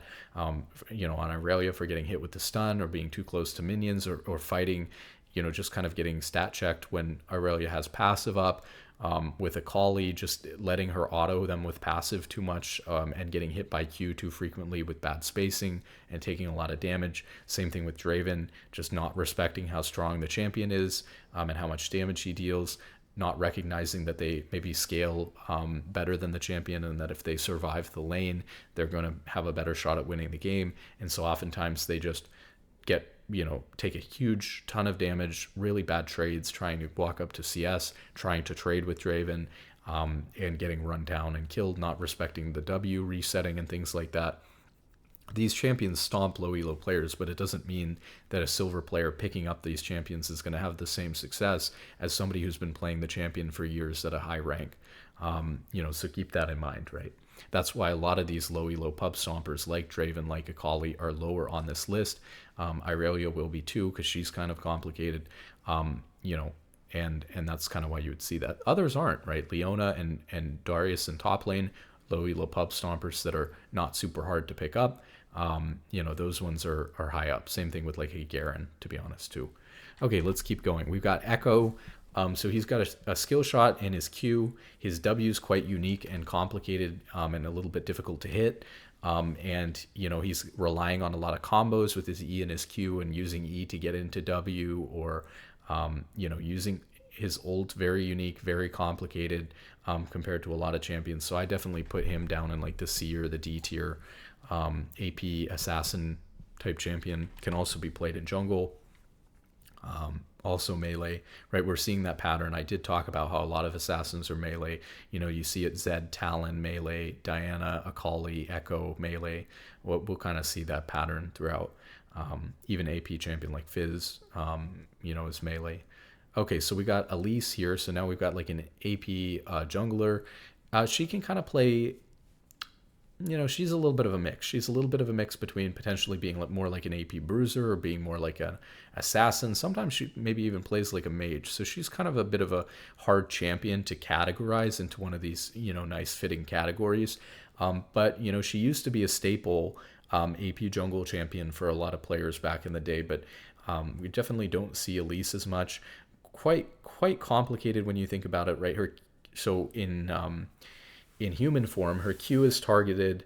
Her W will kind of like auto target at people, auto run at people. But her cocoon is a targeted skill shot and the most important kit defining ability in her kit in general, really. But definitely while she's in human form. So that makes her a skill shot and maybe even combo reliant champion, which is not so good. So that's not great. She also has to deal with having two sets of abilities when she switches to spider form. Her Q is targeted again. Her W just affects her auto attacks, and her E is unique and complicated to use, but not a skill shot. But a lot of what people mess up with Elise Repel is that when you go to repel, if you repel and as you're repelling, you press E while your mouse is hovering over a target like a minion, you'll just immediately drop down to that minion or that champion. So when you repel, you need to not hover your cursor over anything. And then, when you drop down, you got to recognize that they know where you're going to drop down. So try to get creative. The best Elise players, right, are very creative with where they're going. Even if they're trying to run away, maybe being able to E to something to the side, or E to a plant, or or E to a minion that puts them a little bit closer to the enemy, but maybe makes them miss an ability. If they have an ability that they can miss, of course. Otherwise, you're just putting yourself out there. So yeah, pretty complicated champion, having to know two sets of abilities and all that, but not super bad. Yeah, maybe we put it in like B or C tier. It's kind of fine. Evelynn. So Evelynn seems to be a pretty popular champion, I think, but another very unique champion. So Evelynn, once she gets level 6, is just completely stealthed, and so that can have some positives and some negatives, right? The positive is that it's very easy to gank people once you get level 6, because they can't see you coming unless they have a control word in the bush, and people buy less and less control words nowadays, especially in lane and stuff like that, and in solo queue. So very easy to gank, but I almost say it was maybe too easy to gank, because you play a champion like Evelynn and you kind of have to, you miss out on one of the most important mechanics of jungling, which is like playing around vision and learning how to actually gank properly, rather than just being able to walk into a lane and get a kill. And maybe you view that as a good thing because that seems busted, right? But maybe it's actually a bad thing because you're not learning the fundamentals of the game. As far as the difficulty on playing the champion, she does have a skill shot that can lead to her charm, and so that can add a slight difficulty. But her Q, is just targeted the spikes, so that's not too bad. And her ult is a little bit unique for sure, but not super hard to use. So I probably put her in C tier as well. I think that you lose a lot by playing such a champion that avoids one of the most fundamental mechanics of jungling, which is having to, gank by using the most optimal path into lane and having to work around vision and stuff like that. But can be good. And can be a very strong carry AP jungler. She kind of plays like an assassin, for sure. AP assassin, another melee AP assassin, but can be a little bit complicated, a little bit unique, and I guess she benefits from not being that hard to play, and not being too complicated or too combo reliant. But she has some of that, and she also, is not the best champion to learn how to play jungle on. So we'll put it that way. Okay, then we've got Ezreal. Ezreal, very skill shot dependent champion. His Q and his W, which is basically all of his damage, and his ult, his skill shot. And then his E is just his dash in order to either escape most of the time or to swing to the side to get his W procced. So Ezreal's not terrible. But very skill shot reliant champion. I put him in C tier just because of how skill shot reliant he is, but he is a very straightforward champion. Here's what I'll say about Ezreal too, because there's different stages of learning or different things that you want to learn. If you want to learn how to play a champion that teaches you how to hit skill shots, Ezreal is probably a really good champion to learn how to play a skill shot reliant champion on, because you're spamming your Q over and over and over again. So if you want a champion that's really going to teach you how to use skill shots, especially in AD carry, and people are playing Ezreal in mid right now too, very good champion to learn how to play if you want to learn how skill shots work. And a very straightforward, he has skill shots, but we've talked about this before, not super combo dependent. Again, maybe he has to use his W and then hit Q, but very straightforward, not anything complicated about it. He's a very simple champion. Maybe I'll move him up to B. Very skill shot dependent champion. I guess we have Ari and Brand and some other skill shot dependent champions up here.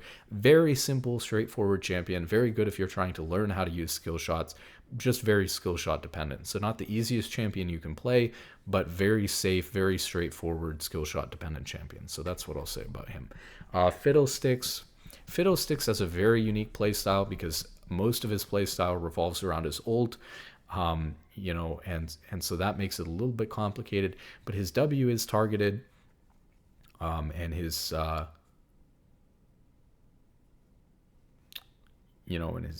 his am I missing an ability on Fiddlesticks now? What's going on with Fiddlesticks?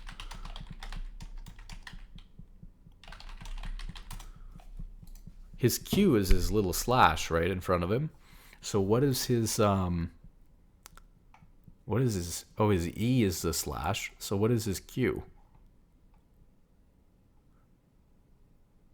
Fiddle launches a crow at the target enemy that deals magic damage and fears them for a duration. I didn't realize he still had this. Oh, it's just the targeted fear.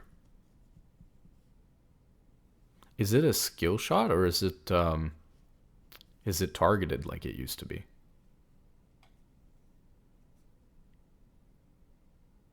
He launches a crow at a target enemy. Yeah, it's targeted. Otherwise, yeah. Okay, so yeah, that makes sense. So that's like his old, automatic fear. So his old fear, he just targeted somebody with Q and like turned them around and feared them. His E, he'd sling the crows at them. Now it's this little slash in front of him. Well, so if his Q is targeted, his W is targeted, His ult is a big AoE, and his E is a pretty decent AoE. Not too bad of a champion really, but pretty unique play style to play around your ult, but not the worst. I'd put it maybe in B. So essentially the thing is that when we talk about this before, it's not really just about the number of skill shots or whatnot, but it's about what are the key abilities that really define the champion. So you look at a champion like Elise, and she doesn't have very many skill shots, but the one skill shot she does have in her cocoon is the most important ability on the champion to hit. You look at a champion like Fiddlesticks, and I think that he's not that hard to play. I think that he's forgiving, good clear, and stuff like that. Lots of tools, but a little bit combo reliant, but not that bad. I think the big thing is that he has such a unique play style because of his ult that I'd rate him a little bit lower. But not, it doesn't have to be that bad. So in terms of what I mean by that is a lot of times, especially in the mid to late game, you're going to be positioning yourself over the wall, on the side of mid lane, or whatever lane people are pushing on. So you're going to kind of sit in these, cleared out raptor camps and along the wall or in a bush next to the lane or something like that. And you're going to be looking for these ults, and it's just kind of a unique play style compared to a lot of other champions. So I don't think it has a lot of translatability to other champions. And I think that's why, you tend to see too, a lot of Fiddlesticks players are just kind of Fiddlesticks one tricks, and don't really play as many other champions. But I don't think that the champion seems like it's that difficult to play. So we can definitely put it up here in around the B tier. And maybe we'll do some adjusting with some of these. But so far, pretty good list. Oh my god. Okay, we're getting through some of these champions, but we might need to go a little bit faster. The Fiora. Okay, Fiora, her Q. We've got, nice little dash. Does a little bit of damage. You have a little mini game in proccing her passive. Her passive is kind of complicated, actually, if you really want to get into it. A lot of high elo Fiora players, right, obviously like back away from their champion in lane in order to reset where the passive is, if they're not going to be able to get it off, if it's a bad spawn behind them. It's something that a lot of low elo players aren't going to do or understand. Her W, pretty straightforward, decent size. However, if you're using it well to actually block CC, kind of difficult to do. Her E is pretty straightforward and targeted. Her ult is a little bit unique and complicated, but not that bad. I maybe put her in the C tier, and actually as a champion, very high skill cap champion for sure. So Fiora is a little bit tough. Fiora is probably another one where you imagine that this is like a pub stomping, like low elo destroyer champion, but that's because the people you see playing Fiora who are smurfing through are pretty proficient at the champion. Okay, then we've got like Fizz. So how do we feel about Fizz? So Fizz is not too bad. Fizz is pretty decent for low elo and for people trying to learn, but he's not the best, he's not the worst, right? His most important ability to hit is his Shark, his ult. So he is a very skill shot dependent champion, even though it's just that one skill shot every once in a while when he's got his ult. But the rest of his kit, right, his Q's targeted, his W is just on his auto attacks, his E has generous AoE and gives him mobility and safety in lane if he needs to get out. It's quite a good low elo pub stomping champion, but not as many people in general play Fizz anymore. But it's fine. And good damage, good melee AP assassin, so we're going to put him kind of solidly in the B tier. Getting a little bit more complicated, but probably pretty good for low elo and not a bad champion to learn, especially because, again, maybe if he was a control mage, right, it's hard to imagine, right, he'd have a whole different kit. But if it was an equivalent difficulty and stuff like that and equivalent skill shots on a control mage, he'd be looking really good.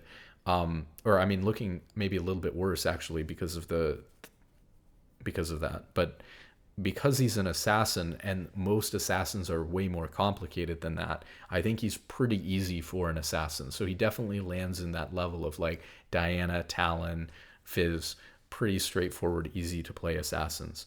Galio, so Galio's another one that I don't think is too bad. He's kind of unique though in that like you're basically playing like a tank champion mid. which can be interesting, right? If you want to play a tank champion mid, Galio is definitely the most, the most straightforward tank mid champion that's going to come to people's minds if you want to play more of a utility or a tank mid. But a lot of people who are looking to play tanks aren't going to look to play mid in the first place. They're going to look to play top lane. Maybe they'll play a tank in the jungle. Maybe they'll play even a tank engaged support. A lot of people who are looking to to play a tank aren't going to be looking to play mid lane. So this is more of like a champion that some people might want to add to their pool, so that they have another option in mid lane, or they might just play Galio AP. As far as his difficulty goes, I think he's pretty straightforward. His ult can be a little bit hard to use, but not that bad. And his, you have to be patient with it, right? You don't want to use it too early and go to a fight you're not needed at and just miss ult. You need to make sure that they're using their dashes, hopefully even using flash or something like that, really overcommitting into your teammates like you would with a teleport before you actually go ahead and commit the ult. So his ult can be a little bit complicated because of that, but it is big AoE that can really help your team and give you ability to roam. A very good champion for like TF would be for learning how to roam in mid lane, which is really part of the fundamental way that you should be playing mid lane, especially on a lot of these champions, is wave clearing and then roaming. Decent wave clear with his passive and his Q. His passive and his Q, right? His passive's targeted damage on his auto attacks. His Q is pretty decent AoE, pretty hard to miss, but can be missed. His W's big AoE taunt, which is good. His E, can be missed, can be messed up for sure. You can try to E away and get blocked and stuff like that. So, not too good, not too bad. Maybe a B or C tier champion. We'll throw him in the B tier. Gangplank, very, very combo-oriented champion. Pretty high skill cap. Pretty difficult. Probably should be in like the C or the D tier. Maybe we'll stick him in C, considering we're just not recommending these champions anyways. But maybe we'll have to do some readjusting there. Very high skill cap champion, requires you to pay attention with that global ultimate. But again, maybe if you're trying to learn to pay more attention to what's going on in your games, that can be fine. But that can be difficult to do. And choosing between saving it to use for yourself in your lane or using it to help your allies can obviously be quite difficult. So that's kind of a thing. A lot of combos with his barrels, but in some ways, right, he has good AoE. His W is kind of like Fiora W, right? He's going to want to use it on a CC, so that can be kind of difficult.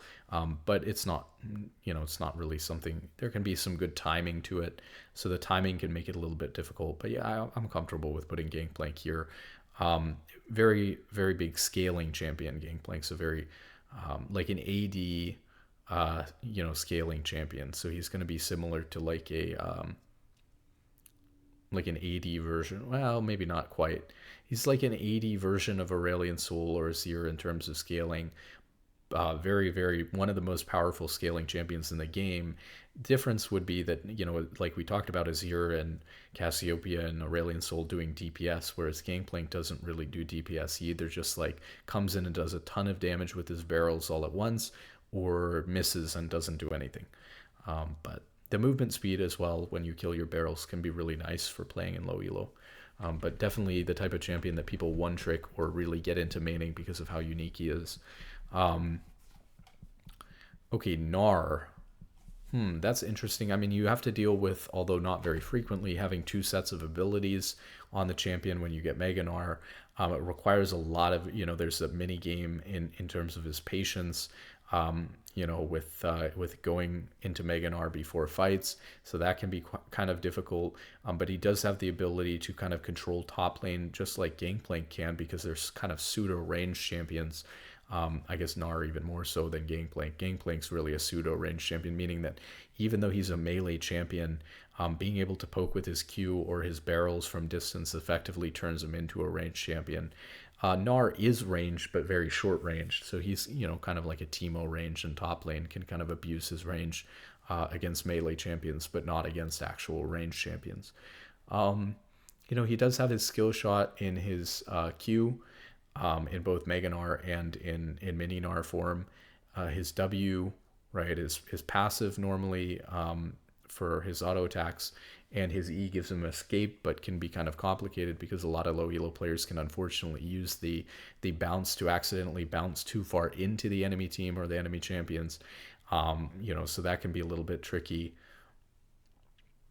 And his ult requiring, again, that it's a big AoE, but it also requires that you're using it in a certain positioning into a wall and stuff like that, so it's a little bit more complicated than your average ability because of how you have to do it. So I'd put him solidly in the C tier. He's not too bad, but he's definitely getting complicated enough. I wouldn't recommend it to a new or a low elo player.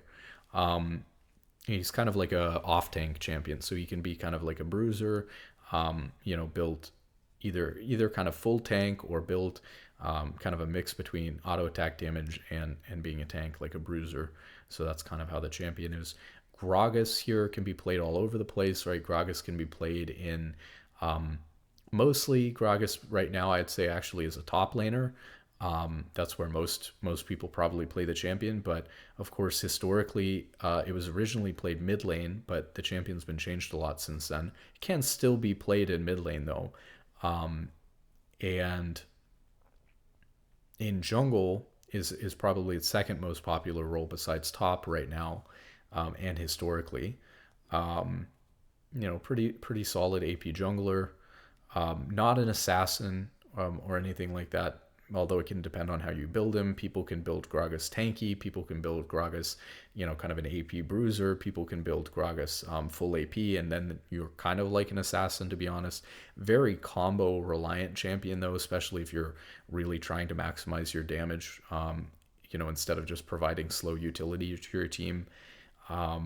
But he's got big AoE on his Q. His E is a skill shot, but it's pretty big AoE. His ult is a little bit difficult to use because it's a skill shot, but with big AoE, but you've got to use it properly. Otherwise you can, risk knocking people away.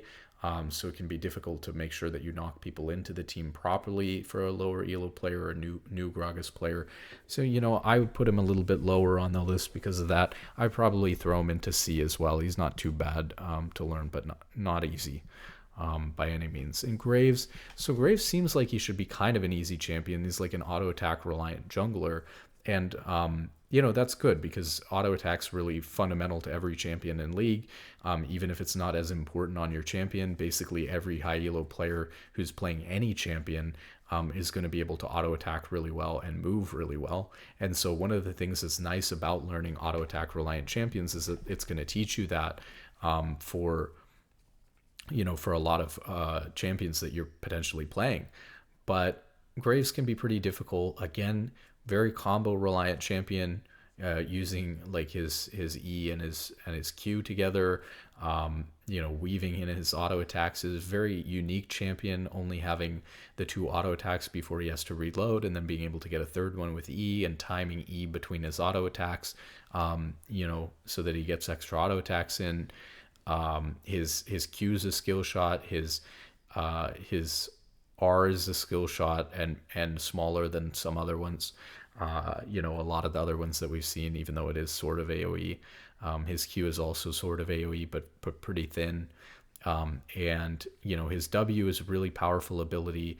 It's kind of a small AoE, the smoke screen, but I would basically say that he's a little bit too difficult to recommend to a new player, so I'd probably throw him in the C tier as well. Not terrible, but not great. Okay, so what do we got here? We've got like a Gwen. So Gwen is like an AP. I guess she relies on her Q, but kind of AP auto attack / Q, which is an on-hit ability, so it kind of functions like an auto attack. It's like when she snips people with their scissors. So she's kind of like an AP auto attack reliant champion, and so her Q is pretty straightforward, but a lot of her other abilities are not. Like her W is very unique. Her ult is very thin skill shot. She kind of builds like AP on hit or like AP off tank, like kind of AP bruiser like we've been talking about. I'll probably throw her into the C tier as well. I think she's just too unique of a champion and a little bit too high skill cap to recommend to a lot of low elo players. But it's not terrible, right? Not too bad. Hecarim probably should be in C or D. Maybe seems like it would be easier than it is, but he's such a bait of a champion, right? Like when you look at his abilities, you think, well, his Q is really short cooldown, just doing damage in a little circle around him. His W is this big, AoE, zone in which he's able to heal when he puts his W on. His E is targeted, and his ult is a big AoE ult. Like, it seems like where could you go wrong with the champion? But you can very much use ult in the wrong way. You can very much use E in the wrong way. And as a result, it's really easy to mess up on the champion, like really incredibly easy to mess up on the champion. That being said, it's not like that bad. It's not that crazy complicated. And a lot of times you do want to be comboing as well. Like you definitely want to be comboing ult with E in the proper way so that you're, you're charging up your E as you go to ult, and then you ult, and then you get behind them with your ult so that you're fearing them backwards into your team. And then you're able to use your E to knock them even further back into your team. That's kind of the goal, right? But a lot of new or low elo players are not going to be able to execute that. And then a lot of the other things that you have to do, there's a lot of mini games, I keep calling it, on Hecarim that are unique to the champion, that don't help you learn other champions and are going to take a lot of your mental energy as a new player before you have the time to think about other stuff that you should be focusing on. And so, for example, how many Q stacks you have and kiting camps, so that you have your Q stacks for as long as possible going into fights, knowing to stack up your Q on minion waves before you're going into fights, not just using your E to knock people away, but actually like having your E up for as long as possible because you gain extra damage while you have movement speed. So like using your E just for movement speed for extra damage on your auto attacks in Q, and then Eing them backwards into your team at the end, trying to get around and behind people with the extra movement speed, comboing R and E can just get a little bit too complicated, I think. Too many mini games and too many complicated combos and mechanics for a new player, but not terrible either. So I'd put him in that C tier. A Heimerdinger, really interesting one. So Heimerdinger, his turrets are obviously pretty straightforward.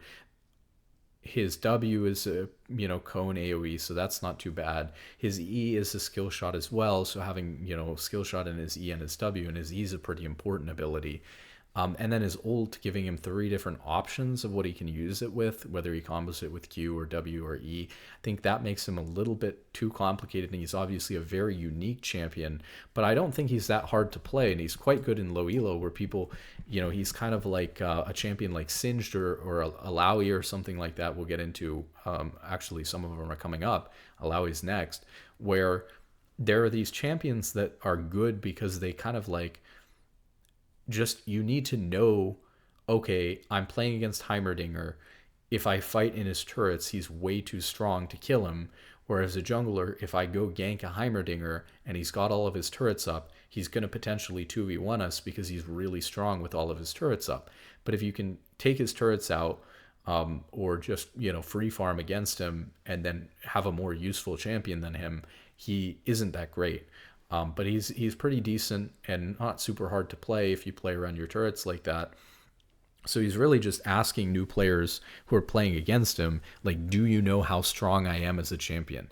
And if yes, then they just beat you because they respect how strong you are when you're strong and when you have turrets, but then you're kind of useless. And if they don't respect you, then they just walk into you and die for free. And so it's kind of like a very unique cheesy champion that might make it easier for you to climb to like gold or something like that, but then you go to any other champion in the game and they're so different than that. Even if you were to switch from playing, let's say, Heimerdinger top to playing like or some people play it mid. It has been played in support, although that's kind of weird. But it was played support to counter certain things, but so we'll see about that. It's especially in low elo, if you're playing in support and you're putting turrets down and pushing your AD carry's wave, you might throw a little bit of a fit. But let's say you pick a champion like Alawi, which I just said is also very similar, the stat check champion that can 2v1 in top lane if she has ult, and especially if she hits her E. But the problem is that while it's a knowledge-based stat check champion, she plays completely differently to Heimerdinger in some ways, meaning the abilities are different than Heimerdinger's abilities. So there's not a lot of, they play similar in that they do want to push up when they have their tools available to them, like when they have ult, and then 2v1. And so they might play similar, they might be positioned similar, but the way that they use their abilities in order to do damage is not similar. And so you're not going to necessarily, just because they have that same kind of mindset or want the same thing, doesn't mean that you're going to translate from playing Heimerdinger to Alawi seamlessly, because their abilities are so different from each other, even though they're capable of pulling off the same thing. So Alawi, same thing, another kind of skill check champion, maybe a little bit better than Heimerdinger, because I think that her abilities are maybe a little bit less complicated and easy to use actually than Heimerdinger, but still pretty complicated. She's got a lot of combos that are important to rely on. Such as like slowing people first and then hitting the E, or using the E in order to make her ult do more damage. A lot of complicated mini games with her tentacles and making sure she understands how her tentacles work. Her E in and of itself is a whole mini game where you have to know, when you want to be hitting them versus when you want to be hitting the clone, versus when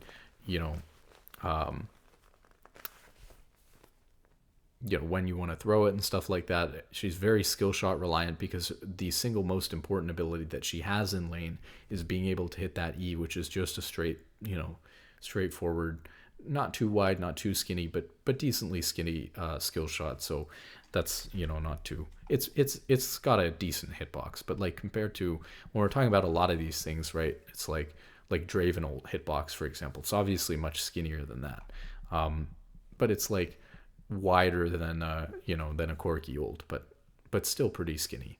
Okay, and then we got Aurelia. Like we talked about this champion a little bit already. She's just a very mechanically demanding champion, very, very complicated mechanically, and a lot of mini games that you're playing with, keeping your passive up, with being able to keep your Q's cooldown up, with your Q resetting on your E or on your ult when you mark people with those. Very difficult to hit E stun, I would say, especially for a newer low rank player. So very complicated champion to play. Again, something that you're going to see really good players pub stomping on in low elo and maybe think, wow, that looks fun, or I like how flashy the champion is, or how much it's dashing around. It looks more fun than playing other champions. It looks like I could stomp a bunch of low elo players with it from kind of 1v9, but you can't unless you're really competent at the game and at the champion. So it's not a good recommendation at all for a newer or lower ranked player. Okay, let's see what else we got here. We got Ivern, the Vern.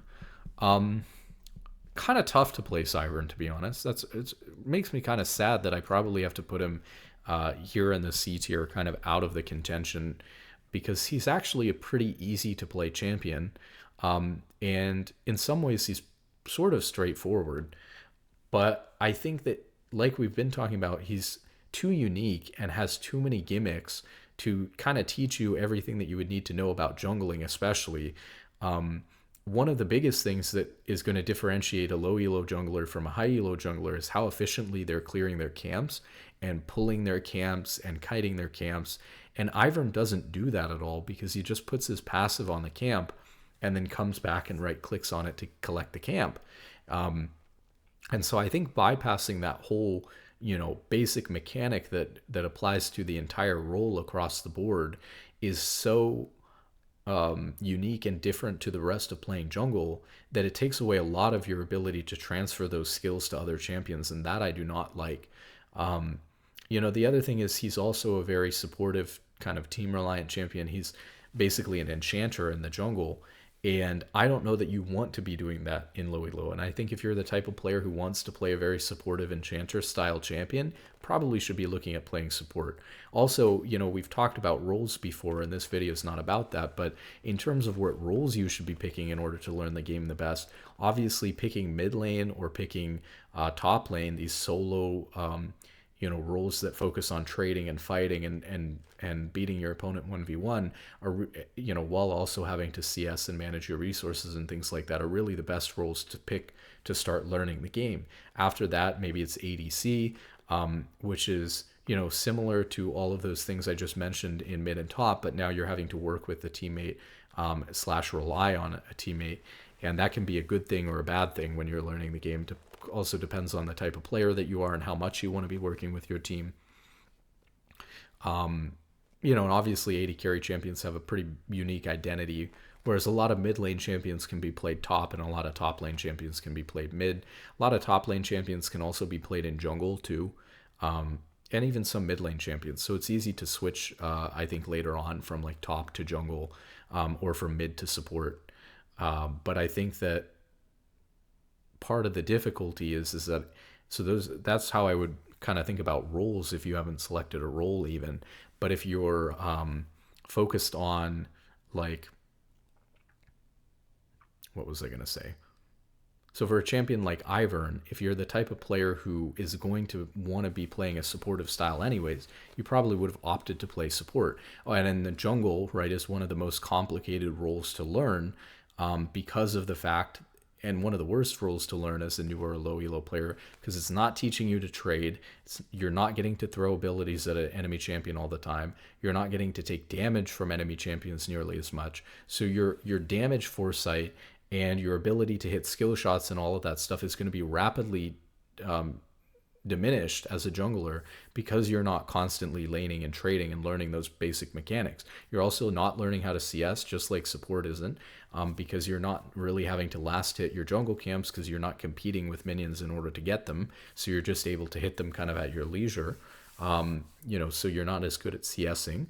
And a lot of these fundamentals that make it harder to transition to another role or whatever, if you want to later on. Now, if you really know that you want to play jungle, you want to have a big impact on the game, to be making macro decisions and moving around the map, to be moving your camera around and seeing what's happening in the game kind of holistically, and be like a leader for your team that way, then if you want to play jungle, then of course stick with the role that you enjoy. Just like when we're talking about these champions, you should stick with a champion that you can enjoy, even if it's more complicated or it's going to be slower for you to learn. It's possible for you to learn the game on any champion, even if they're really complicated. So it's not to say don't play these champions ever, but if you enjoy some of these S or A or B tier champions, just as much or even more than you do a C or D or an F tier champion on this list, then of course play the S or the A or the B tier champions, especially depending on how much you care about your rank and getting better at the game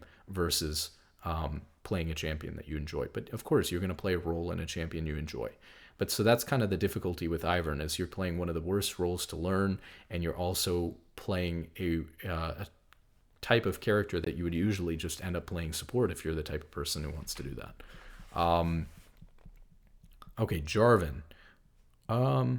Jarvan should be straightforward. It's really funny because players have gotten better at so many aspects of the game, and for some reason it's an interesting phenomenon to talk about. Actually, I feel like players have gotten worse at hitting Jarvan EQs. I don't know if it's because back in season 1, 2, 3, 4 people played so much Jarvan that like junglers were just really proficient at playing the champion, but and people haven't played it for 10 years or something like that, so maybe they're just really rusty. But when I see Jarvan players now, they're so much worse at hitting EQ than they were before. It's kind of incredible to me. Maybe it's because people have also gotten better at moving, champions are more mobile and stuff like that. But I'm not even talking about hitting people when they're dashing or anything like that. I'm just talking about hitting it in general. So I don't know. Jarvan players seem to have gotten worse. Not a super complicated champion. His EQ, like I said, should be pretty straightforward and easy to hit, but I think a lot of players are having more difficulty than they should using it. His W is big AoE slow, not that complicated. His passive does extra damage on his auto attacks, and his ult, a little bit complicated to use. It is targeted, but it is a little bit complicated because you don't want to lock your teammates in. And there's definitely some combos like, EQing into ult or ulting somebody and then EQing across your ult to knock them all up, but then actually EQing to exit your own ult and just leaving the enemy team trapped in and stuff like that. So there's definitely some combos to it. I would put Jarvan either in the B or the C tier, but I might actually put him in the C tier for now. Another thing is, people build Jarvan differently. Some people build him full tank, some people build him AD. I would definitely say that because the build has gotten more damage oriented and squishier compared to, I'm talking about a long time ago, but compared to the way people used to play him, back in season 4, 5, 6, or even before, Jarvan was a top tier tank jungler in the Cinderhulk meta in season 6, but I don't think that people play him anywhere near like that anymore. And I think that if you're going to build him, full damage, that makes him an even more complicated champion to play, because you become squishier and you become more reliant on making sure that you're hitting your abilities and doing lots of damage efficiently. Otherwise you won't be as strong, and so that makes him complicated. So he's kind of borderline right there.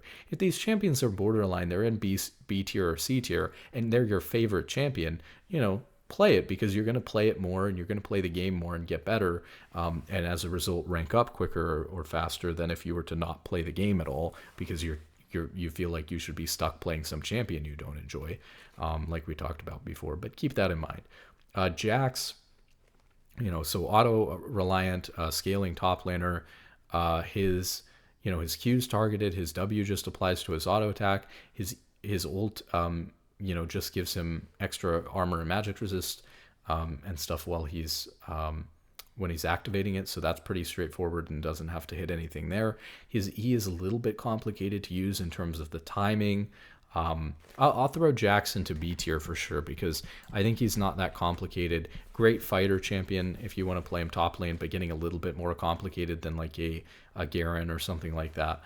But pretty straightforward, good fighter, and just a little bit difficult with the E, a little bit of a unique ability, kind of like a little bit like Fiora W, in a way. So just a little bit complicated there with E, and sometimes having to combo that with Q, but it's also a very simple combo as well, so not too bad. Let's see, Jace. Jace is super hard to play. You've got two sets of abilities to worry about. First off, you're insanely squishy, and your spacing is paramount. And there's, very combo-based champion, in range form, his EQ, and using that in melee form. Knowing when to knock somebody away is really important. A lot of players don't do that properly with his E in melee form. So I'd say, and then even just deciding when to sit in lane on melee form and when to sit in lane in range form, very, very complicated champion to play. Would not recommend to a new player at all. I've even tried playing this champion a little bit when I tried playing top lane. No, this is not a beginner friendly champion. Jhin is a very skill shot dependent champion, and also a very unique AD carry, because he has that reload mechanic, sort of like Graves does. And so I wouldn't recommend Jhin to new players either. I think that he's too complicated for that reason. He does happen to be very strong right now, though, and he's a very fun champion. A lot of people really like playing Jhin, so that's the type of thing I wouldn't want to discourage you if you really like the champion. But very unique play style, a lot of skill shots, a lot of thinking about how you're going to set up traps and W's and things like that, and a lot of skill shots with W and ult. Even his Q bounce mechanic is something that's unique, and he's going to have to learn how you're using your force shot, getting to that. How long are you going to hold it for? How are you going to CS with the reloading mechanic in general being unique compared to other ADCs? Maybe he should even be down here in like the D tier or something like that. Is really not recommendable to new players. Jinx is a very standard, long range auto attack reliant ADC. But her ult is a skill shot, although it's got a decent AoE, nice execute. But her ult is a skill shot. Her W is a skill shot, and an important source of damage and ability to slow or kite or chase people down as well, because it's a long range too, longer range than her autos. So it's important to be able to hit the W. And then you've got a complicated decision to make on which auto attack to be using. In general, tip for that is most of the time in a team fight, almost always, you should be using your your extra range auto attack in a team fight.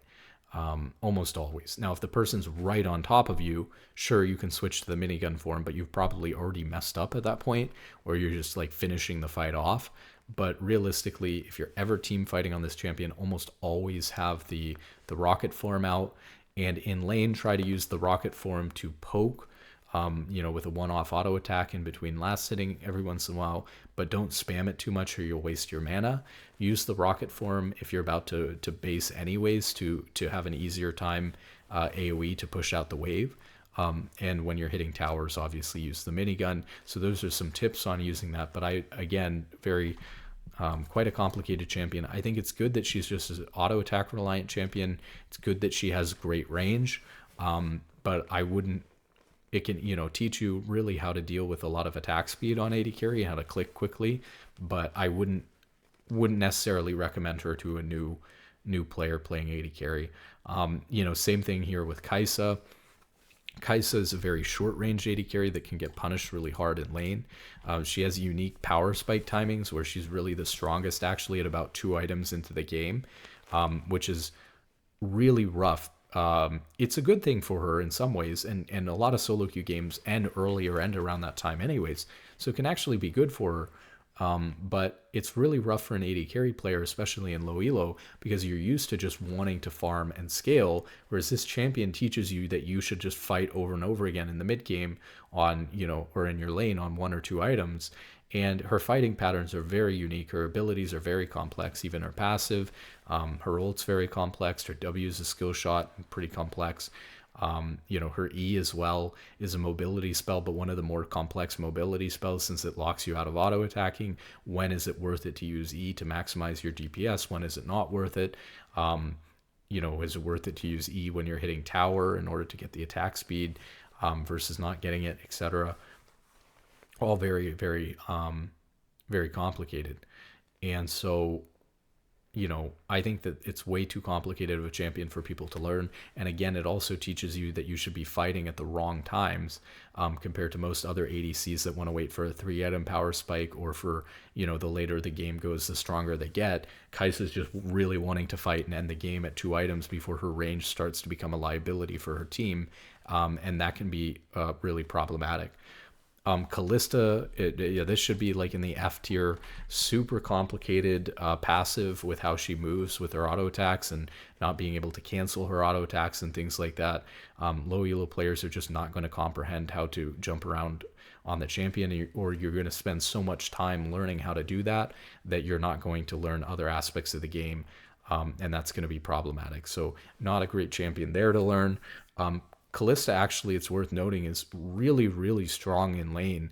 Like Draven, actually, she's a really big pub stomper. But there's not very many people, even in high elo, that play the champion or play the champion well. So it's a very unique champion because of her passive. Karma. So Karma is another enchanter kind of / poke support champion. But the reason why I didn't even put her up there in A before is because she... she's so skill shot reliant compared to the other ones, especially in lane, that I would have to say that she's more difficult for sure than the other ones, but not a complicated champion, and a great champion to learn how to trade with, a great champion to learn how to poke with on support, while also still providing a useful enchanter to your team. So I think you get the best of both worlds with Karma. If you're going to play like a poke champion like a Xerath support or something like that, you pick Karma and you deal mostly the same amount of damage while also providing an enchanter to your team, and your team's going to be a lot happier as a result. But definitely, she gets complicated, right? She goes from using ult Q a lot in lane to poke. She's a skill shot reliant champion. Her W can be a little bit difficult for newer players to use, I think, and it's kind of unique. And then you have to make the decision when you get into later fights or even in lane, am I going to use ult Q? Am I going to use ult W? Am I going to use ult E? So just like Lulu had so many different options with how she uses her abilities, Karma has the same problem. Now, again, to make it kind of easier or straightforward, to give a tip for it, you should probably be using ult E most of the time outside of lane. You should be using ult Q almost all the time. So out of lane, 90% of the time you're using ult E in fights where you have a couple of teammates around you. In In lane, you're going to be using Alt Q 90% of the time. You might use Alt W in a team fight or in lane if you're literally about to die and it's the best way to save yourself. Maybe your E's even on cooldown or something. But, probably shouldn't let that happen in the first place. Sometimes it can be okay to use Alt Q in a team fight, but it's better to just believe that you should never do it, because you'll get into the habit of just continuing to spam Alt Q and not being an enchanter and not being useful as an enchanter at all. One of the biggest benefits from Karma is that she's able to immediately go into building like Ardent Censer and Staff of Flowing Water and some of these really powerful items, because she already has AoE shielding, right from the get-go. And so that's really powerful that she can give all those items to her team. And so she's giving those items multiple times to lots of teammates in a fight. She gets so much value out of those items as a champion that she becomes really strong, and not super hard to play, right? And her W is targeted, her E is targeted, and her ult she doesn't have to hit anything with unless she's using Q. So she is, just dependent on that Q, but that is the most important ability for her in lane. But out of lane, not skill shot dependent. Okay, Karthus. Karthus should be pretty low on the list. Very squishy immobile champion, first off. Like in AP, he's in AP mage, very similar to like Brand or something like that. He does wild AoE, massive amounts of damage with his ult, and even with his other abilities. But very skill shot reliant, especially early in the game.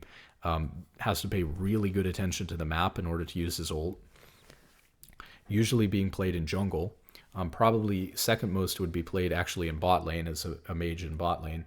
And people used to play him in mid, but I don't really think anyone does that anymore.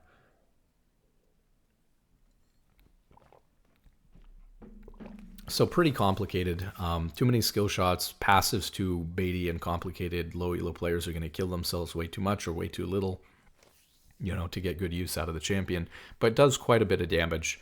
So that can be quite good. Kassadin. So Kassadin is like an AP scaler.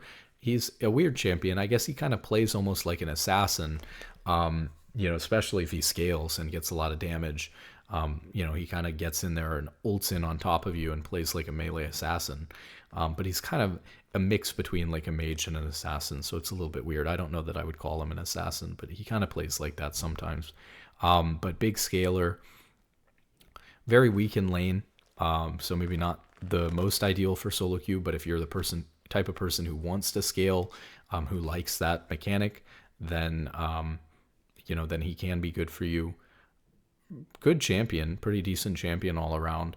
Not super hard to use. His Q's targeted, his W is just on his auto attacks, his E is pretty big AoE cone, and his ult is also AoE. He has some basic combos, but not anything too complicated. So I'll throw him into C tier. I wouldn't really recommend a champion like Kassadin, but definitely not bad. Katarina is very, very unique and complicated and mechanically demanding, and I wouldn't recommend it. And really, people who play Katarina also, again, one trick the champion. Focus, really just hone in on playing that champion. She's another champion that you see as kind of a pub stomper in low elo, but only if the people main the champion and are really proficient at the champion, so I wouldn't really recommend it. Kale, so kind of an auto attack reliant scaler, usually played in top lane, can be played in mid lane. She needs the levels, so she's going to be played in one of those two roles. I did mention the other day, funnily enough, that I played the old Kale during the Ardent support meta and actually had a lot of success with it, but nowadays not possible. Back then, Kale could activate her ranged attacks with her E, and she'd get like 5 seconds of ranged attacks. She didn't only get one auto attack with it. Her E now, before she levels up, is very much designed to just allow her to last hit from range every once in a while. But not actually to do that. So as far as, complications on the kit goes, not too bad, like the W self-targeted heal and speed up. Like we said, her E is just affecting her auto attack, so it's not that complicated. Her ult is a little bit difficult to use, but not that complicated, right? Like you're going to use it when you're going to go to die and stuff like that. Very big scaling champion, auto attack reliant. Very weak early on, though, so if that's not your cup of tea, like a lot of these scaling champions are very weak early on, be careful with that, right? You might just get stomped or feel like the champion's completely useless. Maybe I put it at C. It's probably between C and D. It's really at the bottom of the list. Kane, okay, D. Kane is not a champion I would recommend at all. Again, like Evelyn, he has the ability to make a lot of ganks work that he really has no business making work. And so I feel like you miss out on having to play around vision, on having to play, your ganks in a standard fundamental way. And so I don't like that about Kane at all, that his gank patterns are too unique to teach you how to play jungle in general. And then you also have decisions to make of whether you're going to go red Kane or blue Kane, which can complicate his gameplay. And his abilities are a little bit complicated to use as well, like all of them in general. And so I'd say it's a pretty high skill cap champion and shouldn't be picked. As far as blue Kane or red Kane, blue Kane is worse because you're squishier, more mechanically demanding that you're hitting all those abilities. Red Kane is a little bit more forgiving, a little bit more healing, a little bit tankier. So I might put red Kane in C tier and blue Kane in D tier or something like that. But neither of them I would recommend to a low elo player. Kennen, he's got this kind of short range thing going on, like a lot of top lane champions do, like the Gnar, like the Teemo. So kind of AP, big team fight ultimates on Kennen. His Q's pretty straightforward line skill shot. His W, when he's got a mark on somebody with his Q, or with his E or with his ult, he's able to use W and do lightning to those things. Lightning damage to them. It's no skill shot, not targeted. His E just gives him burst of movement speed. He also can't auto during it, right? Like Kaisa. And his ult, straightforward big AoE ultimate. Not too bad, but a little bit combo dependent. I think his passive can be a little bit hard to understand. Getting those like the 3 stacks in order to stun. Those 3 marks in order to stun, or whatever you want to call it, the 3 stacks, plus like every 8th auto or something like that, giving him an auto attack that will mark people as well and do a little bit of extra damage. So a little bit complicated, but not too bad. I'll throw him into C tier. I wouldn't recommend him, but we don't have a lot of AP top laners here. So Kennen would be maybe like our highest AP top laner so far. And I think that makes sense. So just keep that in mind, that like if you are looking to pick up an AP champion in top lane, if Kennen starts to vibe with you, he can definitely be a champion that's worth thinking about because of how strong he is. And he's not that complicated, right? If you take the time to play a few normal games with him, to watch a guide or a champion spotlight, you're going to be okay on the champion. And so, it's definitely a champion you could worth considering adding to your pool if you need that AP top lane champion or something. But definitely a little bit more complicated. And if you weren't looking to add that, I wouldn't recommend it to a new player on its own. And of course, keep in mind, you don't have to have this perfectly well-rounded champion pool. You're totally fine one-tricking Garen or Malphite in top lane, or in any of these other champions in any of these roles. So instead of doing that, you might just focus on. You don't need to have a champion pool that can do 20 different things. You don't need a ranged top laner and a melee top laner that's AD and an AP top laner and a tank top laner. If you're a tank top laner, pick 3 tank top lane champions that work for you, or 2, and stick to those champions. If you really like playing bruisers, pick Garen and Darius and stick to those 2. Great champion pool for a new or a low ranked top laner is just Garen and Darius. If you like playing, AD kind of bruiser top laners. You like playing tanks, play, Malphite and like Cho'Gath or something like that. You like playing tank junglers, play like a Mumu and, we'll get into some other ones, like maybe a Mumu and Sejuani or, something like that. So you get the idea, but we'll get into that. Okay, we got Kha'Zix. So Kha'Zix is an AD assassin jungler. Way back in the day, he actually did used to be played in mid lane, but nobody does that anymore. A little bit difficult, right, with the isolation to get that in mid lane, obviously, so much better as a jungler. Also doesn't have good wave clear. Champion like Kha'Zix, pretty mechanically demanding. No real crazy complicated abilities in terms of hitting stuff though, and no crazy combos in terms of chaining his abilities together. His ult is a little bit unique, but I don't think that complicated or that hard to understand. So I'll put him solidly in the C tier. Again, there's not a lot of assassins that are easy to play. They're kind of a high skill cap group of champions in general. So if you really enjoy playing 80 assassins, look at Talon, look at Kha'Zix, things like that.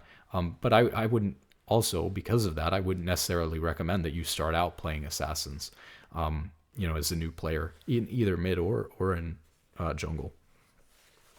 Okay, we got Kindred, kind of an auto attack reliant AD jungler, but also pretty complicated because of the mini game with his marks that he's collecting. Super complicated ultimate ability to use for a new player to understand and for his teammates to understand how that works.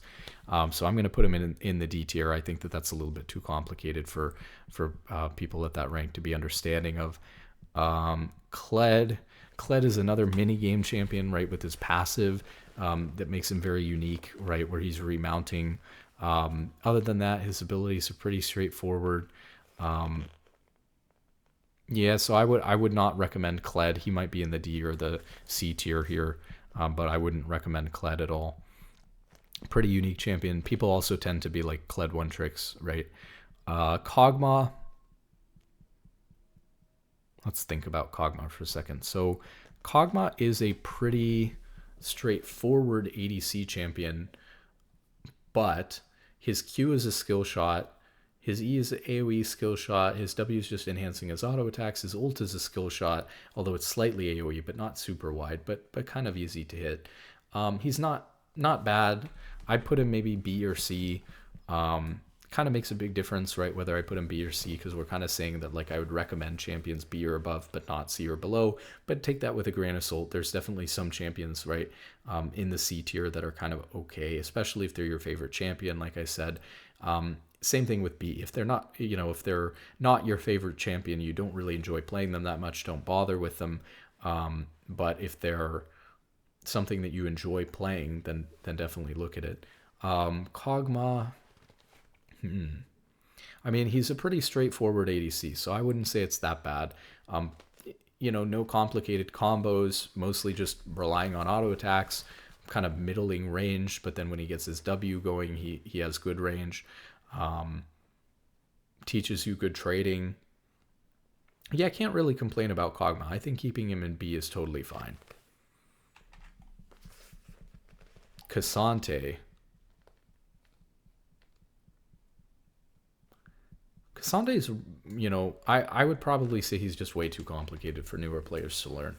I mean, you've got such a complicated kit. Maybe not that complicated, but super complicated decisions to make with when you're ulting and when you're not.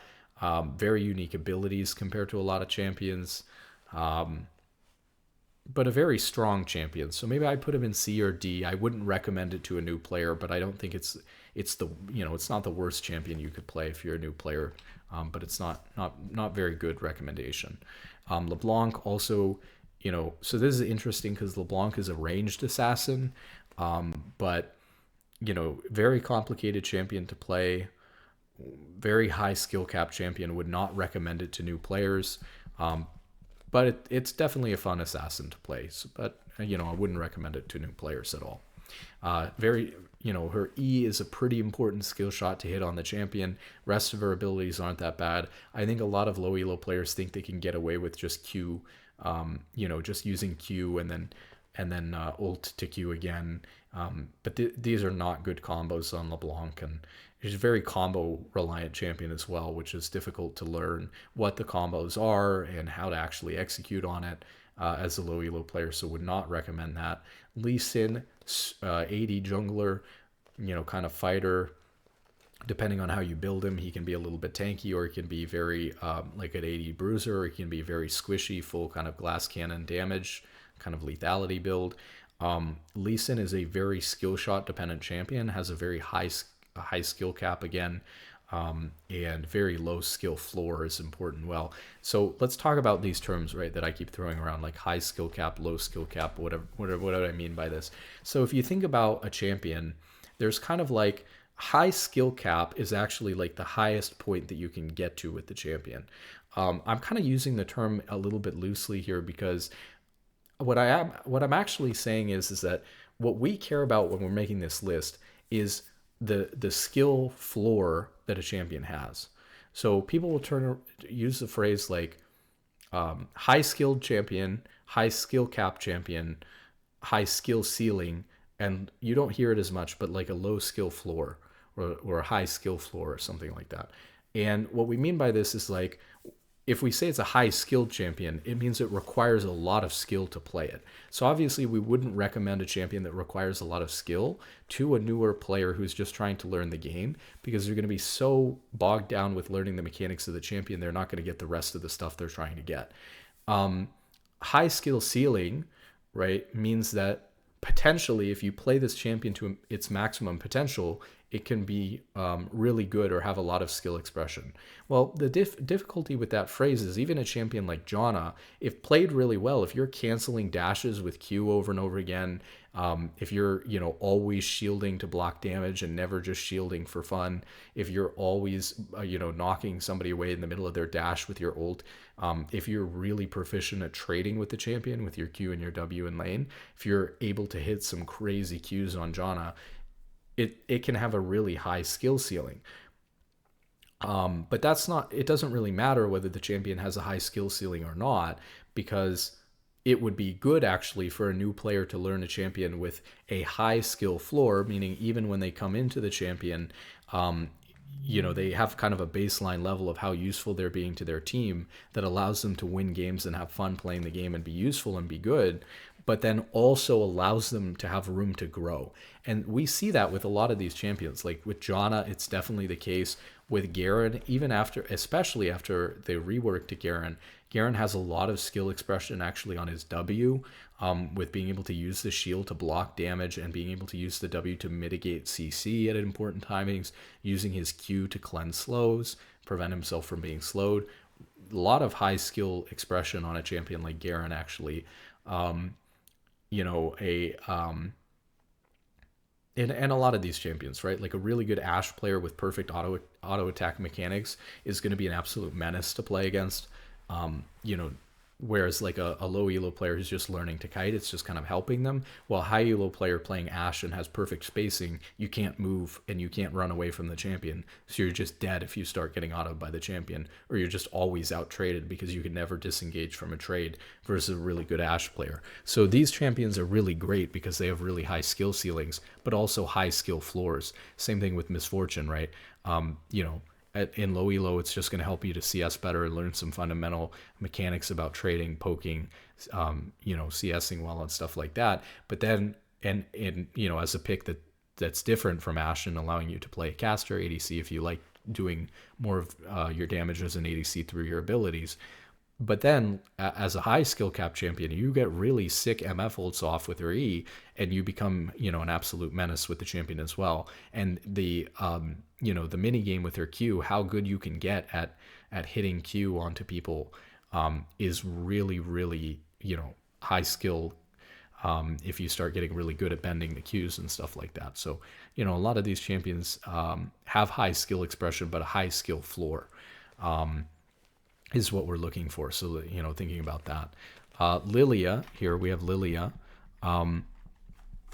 requires pretty good amount of skill to play, a lot of mobility to work with. Her Q's AoE and not super hard to hit. But she's a very squishy, vulnerable champion, especially if you use your mobility or your W wrong. She's a champion that's encouraged to get close to people, even though she's a very squishy AP champion with her Q, with her W. And yet if she does that and doesn't do it well, she will just die. So I think low elo Lilia players can have a lot of difficulty with that. And then, of course, her E can be is a very unique ability, also a skill shot, and kind of difficult to use. And then, of course, her sleep, thing about sleeps is that your teammates can cancel it by hitting people. So in low elo, people are going to mess up your ult a lot of the time by waking people up too early, and that can be kind of bad. So I put her in the C or the D tier. I think Lily is another champion too that maybe she could go in the C tier for sure compared to some of these other champions. Lilia too, though, for sure is a champion that you might see people stomping with in low elo, but probably they're really proficient players, not people who are picking up Lilia for the first time. And she is unique in that, it can be kind of difficult to find good AP junglers sometimes. And so when she is good, that's a really big benefit to having her in your pool, since most junglers are AD or maybe tanks and don't do that much damage. Lilia can be a great AP pick for jungle, but very difficult. Okay, so like I said, C or D tier even, so I wouldn't recommend it. Lissandra. Lissandra is another great one for low elo players. Sort of skill shots, but not really, right? Like her ult is targeted point and click. Her E, she doesn't really even have to hit people with her E, right? It's mostly mobility for her to either get away or get in, but pretty wide and easy to hit. And then her her Q is pretty small, but especially given the fact that you can get in there or CC people in other ways, it's not a hard ability to hit. It's a little bit conical and wide. And then her W to... Am I mixing up the order that her ability... I wonder if I'm mixing up the order that her abilities are in on the keys, but is it her Q or her Q must be the ice shard that she throws out, and her W's the root. But yeah, I mean, that's also AoE when she gets on top of somebody as well, so not hard to hit that.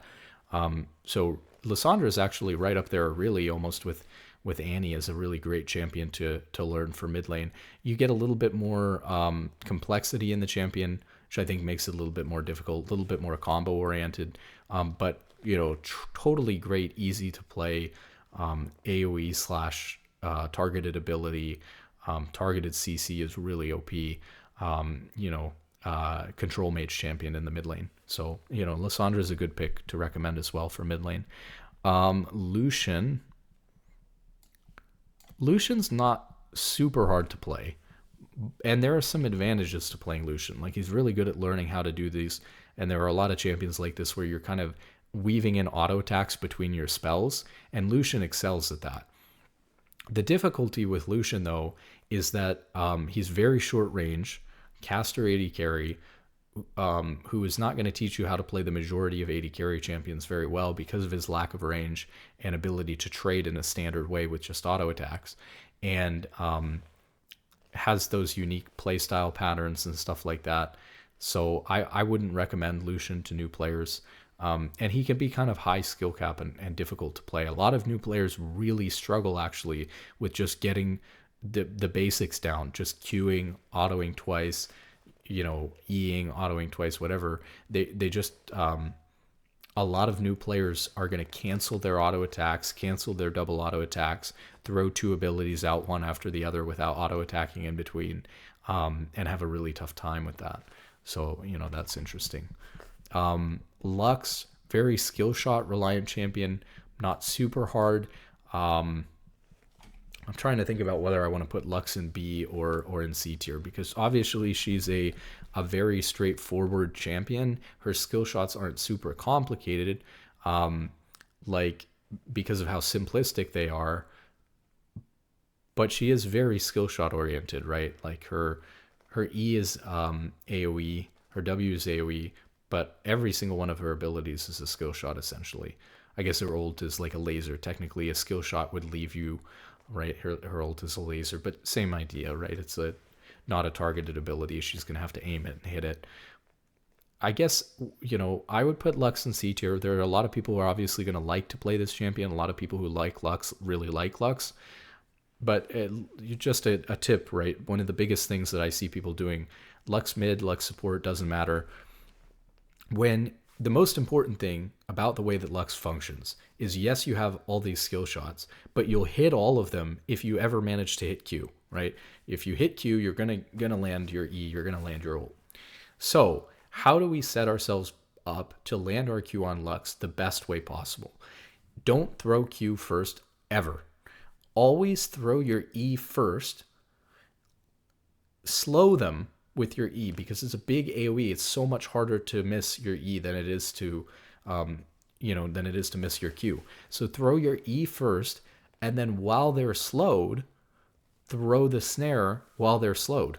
Just like hitting Braum Q into Braum ult or something like that. Throw your E first. You can even, depending on how good of an E you throw, if they're right in the middle of it, you can even leave your E on the ground when you're weaving your autos in to get as much passive damage as possible. You can even not pop your E right away. So, it might look like if you just clip somebody with E, you might clip somebody with E, and you might like throw auto attack and Q out at the same time.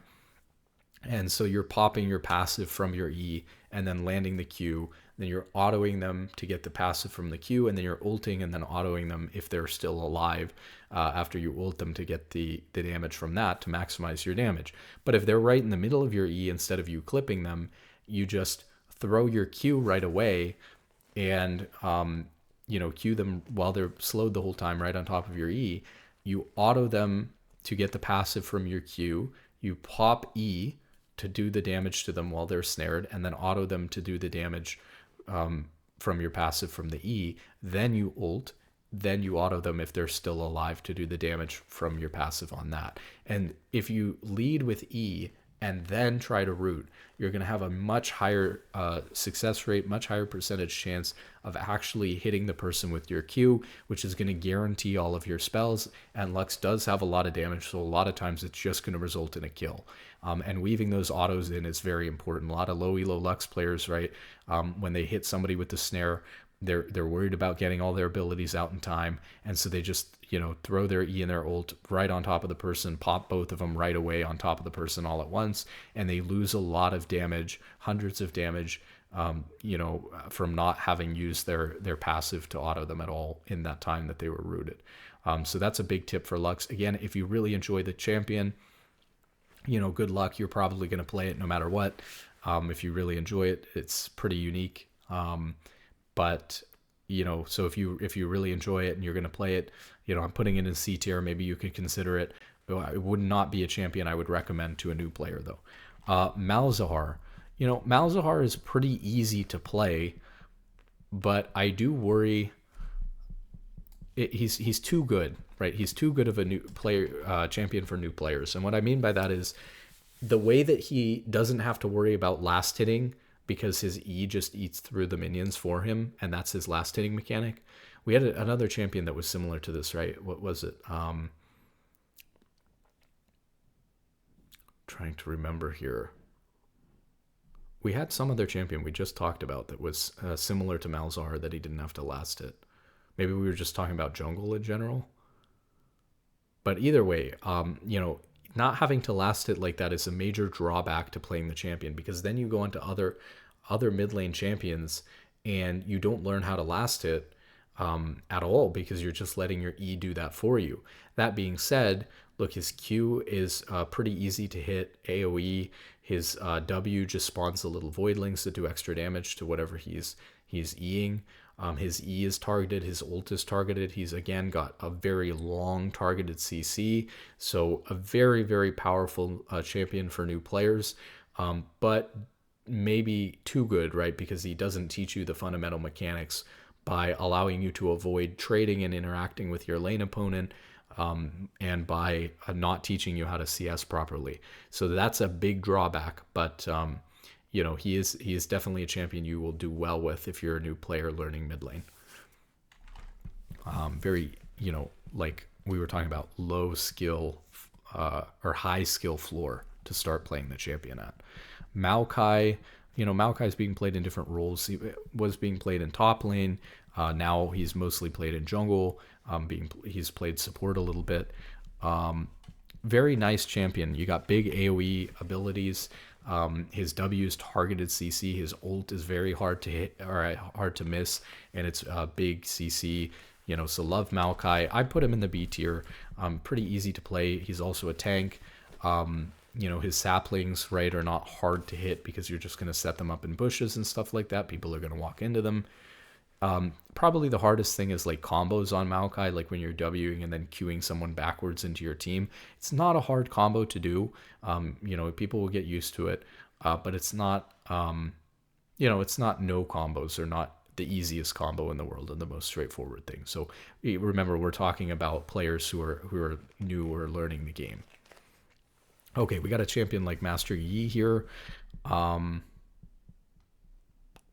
going to throw Master Yi into the C tier. He's not too complicated, right? His Q's targeted. It's a little bit more complicated now that he gets to determine where he pops out. His W also very straightforward. No missing or hitting that. So there's nothing you can miss on Master Yi. He's an auto attack reliant champion, which, like I said, is really good because it's important to learn how to move and auto attack when you're first playing the game on any champion that you play. So that's all good.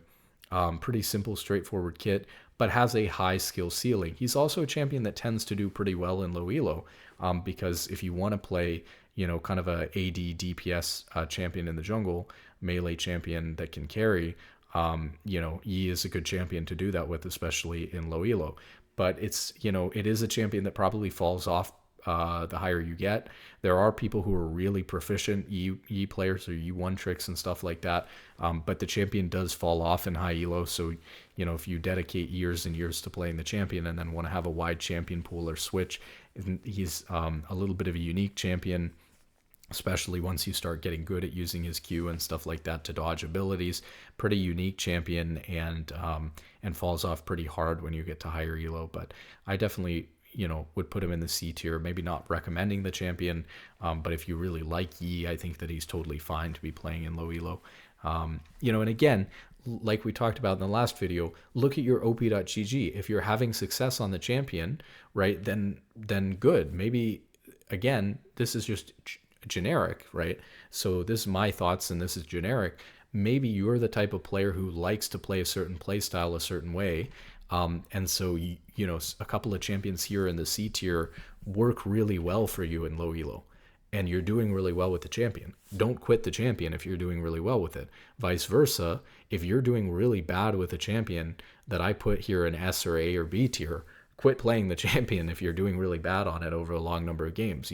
More priority to the video we did on choosing a champion pool than on these recommendations. This is just to give you an idea of how do these different champions play, how complicated are they, what am I getting myself into in a really quick way when I'm looking at these different champions. Okay, Milio as a support, probably like the B or the C tier. Like a lot of enchanters, he's not super complicated to play. I'm going to throw him in C. He's not super complicated to play, but his Q is a skill shot. It's also a very unique skill shot. His W is a very unique AoE heal ability that gives your AD carry range, but it's the only ability really that works like that in the game. It also has weird mechanics about you like removing it, like moving it to a different area, or things like that, or having it follow somebody. So very strange. His E is pretty straightforward shield and movement speed though, so that's fine. Or does it not give movement? Maybe it's just a shield and gives your AD carry like magic burn damage on hit or something. I forget. And then his ult, pretty complicated for low elo players. It's a big AoE heal, which is fine, but you're also supposed to use it to cleanse. And so it's really important that you stay out of trouble and out of CC yourself to use it at the right time. Using that ability with really good timing is probably difficult for a newer low elo player to do. So I'd say he's actually one of the more complicated enchanters to play. Also, he was like really, really strong. So I think he got nerfed and isn't doing too well now. Mordekaiser.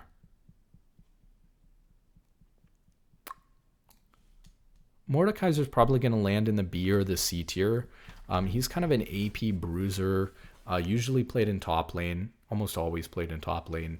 But a lot of his abilities, his Q, his E, are AoE, and so that makes them much easier to hit. I think that you shouldn't have too hard of a time hitting a Mordekaiser Q or a Mordekaiser E. And he's definitely just a really good 1v1 champion in top lane. And his ult is great for, if you're getting ganked or something like that.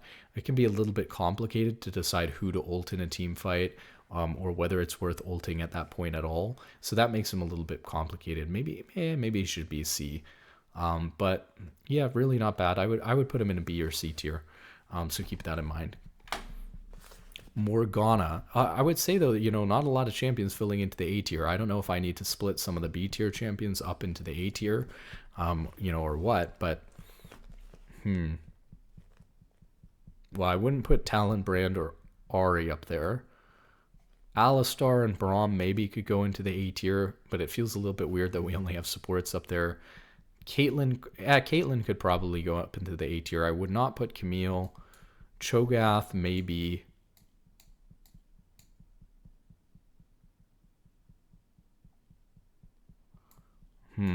Yeah, well, I mean, we can throw some of these champions up there for sure.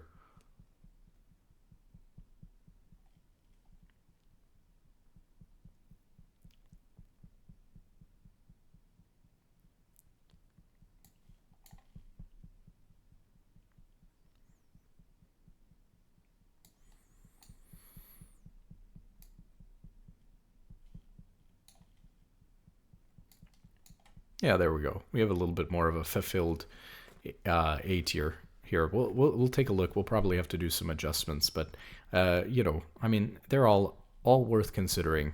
Really, you have to understand, right? Like I've been saying, that it's going to come down to a lot of personal preference. Like what champion you like to main and really enjoy playing is so much personal preference to you that it's really you're going to be, whether your champion ends up in A or B or on borderline doesn't really matter to you, right? It's going to be, is this champion terrible?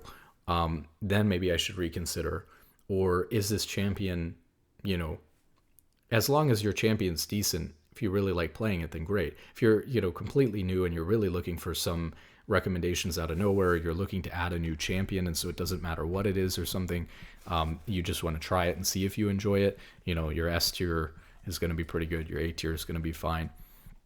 Morgana, very skill shot dependent champion, a little bit complicated, really hard timing on the black shield. It's worse than a lot of other supports that have to shield because she's going to have to time it with CC, whereas the other champions just have to time it with damage. It's not as hard. So Morgana is definitely, and she's not doing very well as a champion right now. I'm going to throw her down in the C tier. Would not recommend. Nefiri. You know what? Nefiri is probably a pretty good AD assassin to learn the game on. Bit unique, but a lot of assassin champions are. I feel like just because we don't have a lot of assassin champions that we can like put up in a recommend position, I feel like if you do want to learn an assassin, Nefiri would not be a bad one to learn if you're a low elo player. Normally I wouldn't recommend it. Maybe I should throw it in C. Normally I wouldn't recommend it. I kind of feel bad even about putting Talon up here in B, but if we put maybe we put Talon and Nefiri down in C, because then the thing that's interesting about that is if we put Nefiri and Talon down here in C tier, the thing that's nice about that is when you do go to look for an AD assassin, you're going to find them in the same place. Recognize that you're probably not supposed to be learning AD assassins at a low tier anyways, but those are your best options there. So yeah, I'm going to move Talon and Nefiri down to C. We looked at Talon originally in the beginning because we had Annie, but I wanted to put like an AD melee champion and an assassin in mid lane, kind of the opposite of in control mage, probably one of the other major archetypes of champions there in mid lane. But I just can't, I keep bumping it down because I just can't justify, keeping such a high skill based champion in such a easy to play rating. It just, Talon does not compare to playing Brand or Jax or Ezreal or whatever, or Malzahar at all. Nami, Nami's a little bit complicated, not that bad, maybe a B or C. Her bubble's really hard to hit. Again, tips on Nami: make sure you're using your E slow before you go to throw the bubble, always, so that you're kind of giving yourself a much better chance. Like with the Lux Q, if you slow them first, you're going to have a much better chance at hitting the Q. So that's really important. But yeah, kind of difficult to play for an enchanter, to be honest. You know, you got to know a lot about the bouncing with the W and mini game with that, and getting a certain amount of AP to change the way that the bouncing works. Who you should target and what situations with W first is kind of complicated. And you know, her ult and her Q are actually kind of difficult, even though her ult is really big AoE. It's another one, kind of like Braum ult. It's a little bit slow. You better be using it when people are coming into you or in a choke, otherwise you're going to miss Nami ult. You know, as crazy as that sounds, but trust me, you will miss Nami ult. Nasus. Nasus is a pretty good one. I'm going to put him in B tier.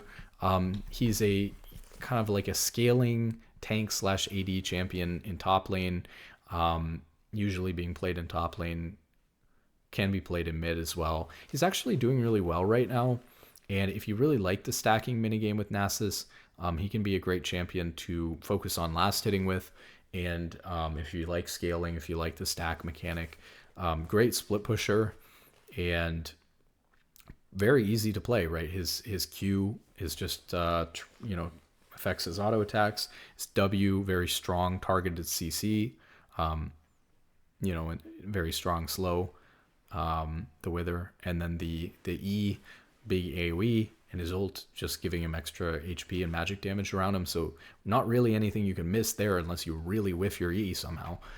So very, very straightforward, easy to play, not any crazy combos. You mostly just walk around autoing and queuing people, throwing W on them to slow them and chase them down. Nautilus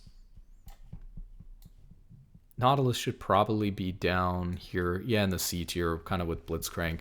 Maybe Nautilus is a little bit easier to play than Blitzcrank, but just like Blitzcrank, even though a lot of his abilities are pretty easy, he's got great targeted CC on his ult, you know, and his passive's wonderful. His other abilities are great, just like Blitzcrank's other abilities are all easy to hit and wonderful. But at the end of the day, you have to hit a bunch of Qs on Nautilus. And, you know, very important skill shot reliant champion, and it can be difficult for new players to learn and make the champion work. So I actually think it's like Blitzcrank. It's kind of difficult. Nico has a very unique play style, very weird mechanics that are just too unique to her. A lot of skill shots as well, a lot of unique ways that the skill shots work. So I'd not recommend Nico to anyone in low elo. Nidalee is also another one. I might even throw Nidalee down here in the F. You know, she's very similar to Lee Sin. They're just very skill shot reliant junglers. Nidalee's AP, Lee Sin's AD, just very skill shot reliant junglers. So I would say, you know, just extremely difficult to do that. Now, I don't know if on-hit Nico works. I should mention on-hit Nico. Somebody was talking about that the other day. If on-hit Nico is something that you're playing or is still good, maybe I'd move it up to a C. You know, maybe a B, but probably not. Maybe a C, you know, for on-hit Nico, but still the abilities are too complicated for new players. Yeah, Nidalee and Lee Sin are just way too dependent on hitting their abilities in order to do any damage. They can be completely useless if they miss their Q, so that's very tough. Nyla, very unique AD carry champion, doesn't play the same as a lot of ADs. She's got basically no range, maybe an F or a D for Nyla. Yeah, pretty unique play style and ability. She's very similar to Samira. Also, like, complicated how to use her E and things like that effectively to get the most out of it. So that can be not so good. Nocturne. Now, Nocturne's really interesting. Yeah, I'd probably throw Nocturne up into the B category. And so Nocturne's really interesting. He's kind of either a fighter, like an AD, you know, auto attack reliant fighter, or you could even call him an AD assassin, and usually played in jungle. You kind of power farm to level 6 and then you use your ult to just kill people. I do think that it's a little bit unfortunate because you have this ultimate based play style that you're spending a lot of time ganking by ulting instead of having to learn how, you know, to work around vision or walk through gank paths. But he's just too easy of a champion to play to pass up, I think, if you like the style of champion.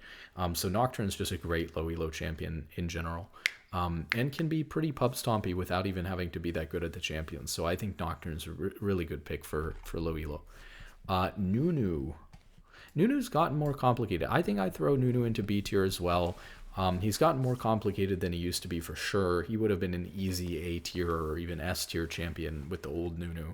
But he's definitely gotten more complicated, but not really so bad. So, his not really got any skill shots necessarily. I mean, he does sort of, like, it can be a little bit difficult to hit his W, but it shouldn't be. It can be a little bit difficult to hit his E, but it shouldn't be. And they're very straightforward. So, and the rest of his kit's super straightforward, super healthy, easy clear. Prioritizes and teaches you how to gank really well. So I'd give Nunu B tier, no problem. Olaf.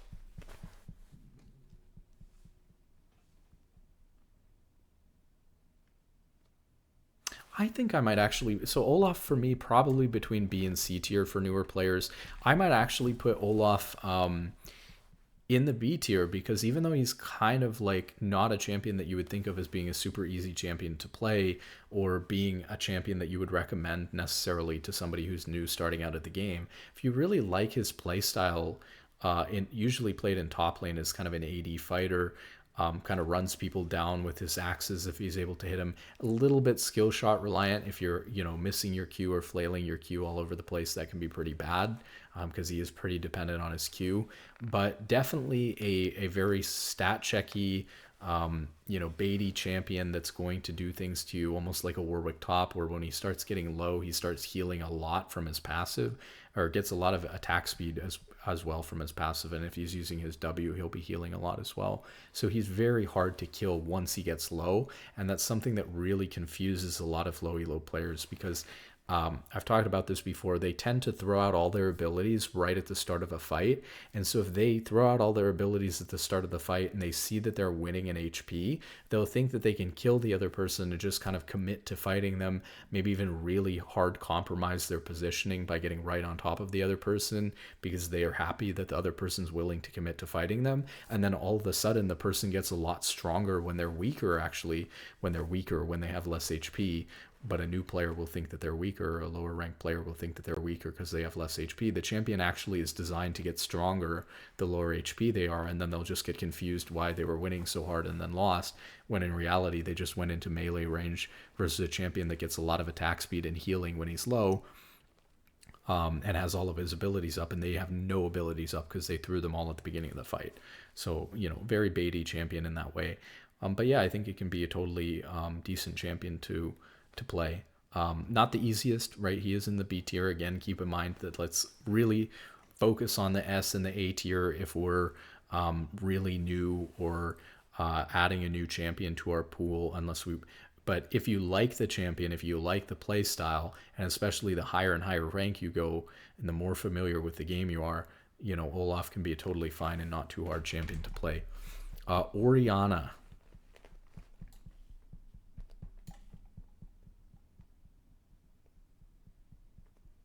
I might put Orianna in the B or the C tier. She is getting a little bit more skill-based, a little bit more complicated, lots of skill shots. The thing I would say about Orianna, though, is I think it's a great champion to transition from playing a champion like Annie on. Orianna teaches you a lot of fundamentals about poking, about wave clear. She's such a great control mage champion. She still has a super impactful AoE teamfight ultimate. It's not easy, or it's not, I keep saying that, it's not hard to hit Orianna Q, even though it's a skill shot. It's not hard to hit her E when you're pulling the ball back. And her W is super easy to hit because it's pretty wide. So, even though she's a skill shot reliant champion, she teaches you a lot of good fundamentals about last hitting with your auto attacks, a lot of good fundamentals about trading and poking people out. She's a great control mage champion, and, can provide a lot to your team in team fights. So just a great champion overall, but definitely getting a little bit more mechanically demanding, maybe even to the point you might put it even down in C tier. But Ornn.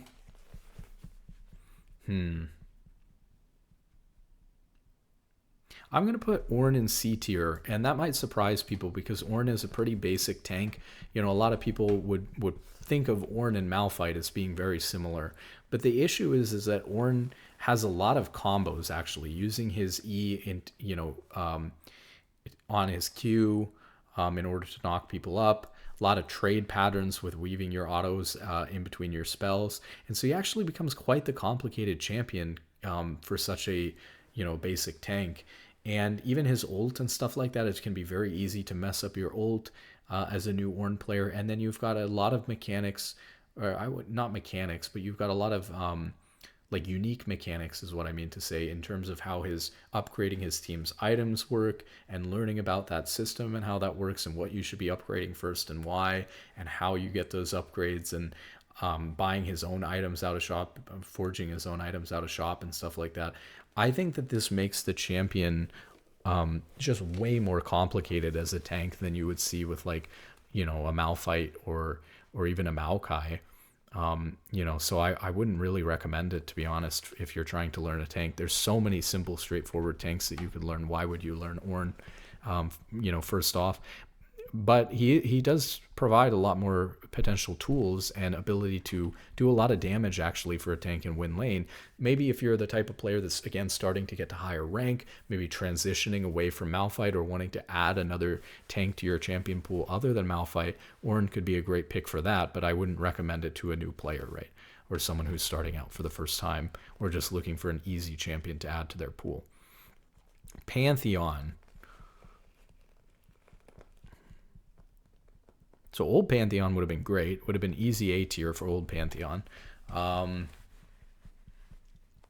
His Q is a skill shot, and it's really important to hit it. His W and his rage bar, right, and the way his E works are kind of getting there, you know, into this complicated territory. But not too complicated. They're relatively straightforward. I would definitely put Pantheon in the B tier here. Yeah, I think that's totally fine. Just a solid champion, not too difficult to play. AD fighter, usually played in top lane, but it can also be played all over the place. It can be played in mid, it can be played in jungle, it can be played in support. You know, obviously huge cross map ult, but yeah, I don't know, not too complicated. Borderline, I wouldn't recommend it, but if you really enjoy the champion, I think if Pantheon's your main, right, you're probably fine with Pantheon and low elo. Poppy.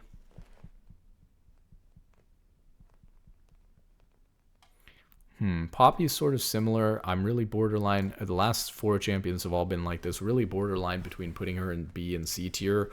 Her abilities aren't super hard to hit. She's a straightforward, easy to play tank champion. Very versatile, right? She can be played in support. She can be played in top lane. She can be played in jungle. But the difficulty with Poppy is that I do think a lot of her abilities are complicated, even though they're not. Even though they're easy to hit, they're very complicated. And so when you look at using her W really well to block dashes, using her ult to knock people away properly, it's very easy for a new player, a low elo player, to mess up her ult and like just send the wrong person flying off, or send them, you know, in the wrong direction, or missing ult. So maybe I'm going to knock her down to C tier. At least Orianna and Pantheon ult, and even Olaf ult, they're all pretty straightforward. So I'd say Poppy's a little bit worse because of that. We really want to try to avoid champions that can screw up so badly that we just like ruin a fight or like ruin a game for our team. Would be best to avoid. Pyke's obviously a really highly mechanically demanding champion. So, you know, even compared to other hook supports like a Blitzcrank or a Nautilus, I would put him even lower because the rest of his kit gets even more complicated. So he's just an even more complicated version than these champions. Again, though, can be a great low elo pub stomper, but you have to be really, really good at Pyke in order to do that. And by that time, you're probably not going to be stuck in low elo. And if you're trying to learn Pyke in low elo, you're probably going to take so long to get out of low elo. It's not going to be, you're not going to want to return by the time you get out. Kiana, kind of an AD assassin, usually played in like mid lane, a little bit in jungle. Probably C tier. I wouldn't recommend it. Pretty mechanically demanding champion, pretty unique champion as well. Her ult really easy for, maybe I put it all the way in D. Her ult really hard for newer low elo players to hit. Very, very difficult. Quinn's not too bad, but I'll definitely put her in C. Very unique champion in the way that she plays with her passive and with her ult. And so I think that makes her a little bit too unique compared to other champions. She has good damage, though. Range top laner, easy to abuse that range in top lane. So, like that about her, but I would not recommend it to a new player. A lot of new players, especially top laners, aren't going to be used to abusing range top matchups. They can get themselves in a lot of trouble when they don't space properly. And she's not really going to teach you how to play other top lane champions well at all. Quinn really only being played in top lane right now, too. Rakan's pretty difficult. I guess I'll throw him in like C. He might even belong in D. His playstyle is actually very hard to play because it can bait you really hard into just going too far forward in fights. And so even though it's actually a relatively safe support champion because you can dash out so many times, I mean, you have 3 dashes with your 2 E's and your W, and your ult even gives you, a lot of movement speed to run away. So it should be one of the slipperiest, in theory, safest support champions.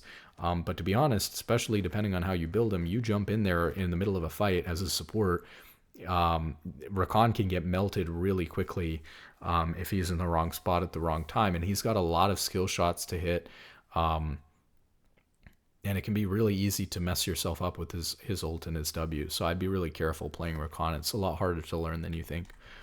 But not too bad. So I put it in C. I wouldn't recommend it, but, definitely higher skill cap support champion.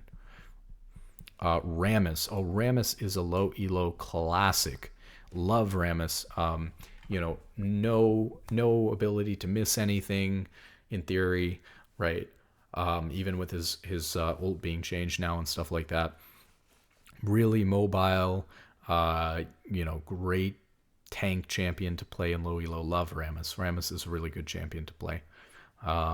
Yeah, I mean, I just put him like maybe even the A tier. Yeah, Rammus is just really good. I mean, what can you say? Usually he's just played in jungle as like a tank jungler.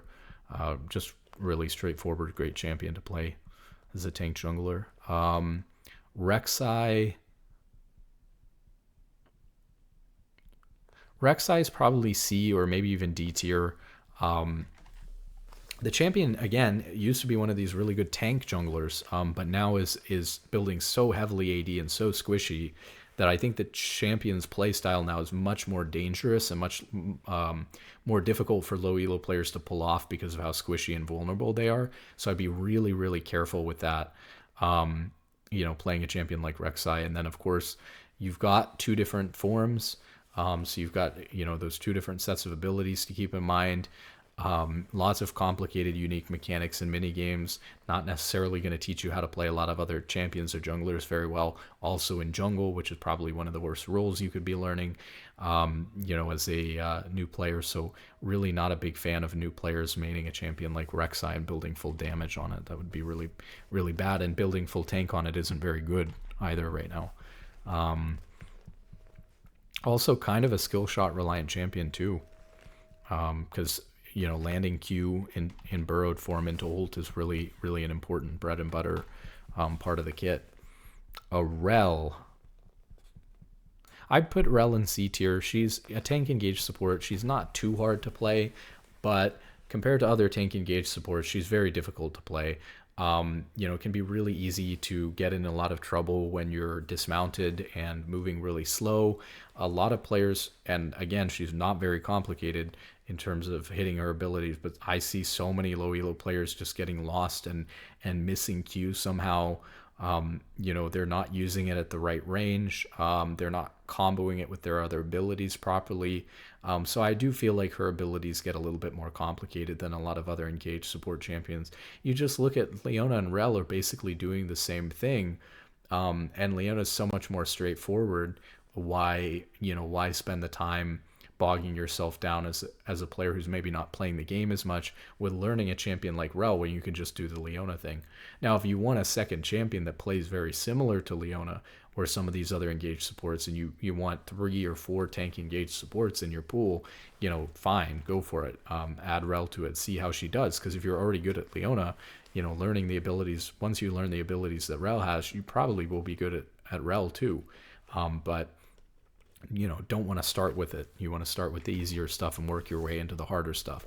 That's kind of, you can almost think of these as like elos, right? Like as you start to get better and better, I think for a lot of Emerald and maybe even Plat Plus players, considering these C tier champions is totally fine and will allow you to progress further at the game if you add one or two of these champions to your champion pool after initially having one of these easier champions that you made. So starting to get into learning some C tier champions once you get to like Plat Plus, like in a Plat and Emerald elo, can be really good. Once you get into Diamond Plus, or especially Masters Plus, learning some of these D or F tier champions may be to your benefit as well, but you don't really need to at that point. You're probably, playing enough decent champions here that you're going to be okay. We got Renata here, super unique, mechanics on like Renata W. Even her pull on her Q is unique. Very skill shot reliant champion too. I might put her in a C or D. Very skill shot reliant, very unique champion. Pretty hard to play. Not that bad though. I mean, she's a support champion at the end of the day. Renekton should probably be B tier. It's really hard to miss any abilities on the champion. There are some, I guess you could call them combos, but they're not complicated or unintuitive to learn for a new player. And yeah, he's just all around pretty decent. Also does pretty well right now. You can build him, more on the AD damage side, or you can build him more on the tanky side. Either way, pretty good champion. So yeah, just a solid B. He's got that targeted point and click W stun, which is really good as well. Rengar, no, don't do that. Very, very unique in relying on bushes and stuff like that in order to play. Very hard to play assassin champion, a lot of combos, a lot of options with your abilities. Not a good champion to play if you're a new player at all. Riven's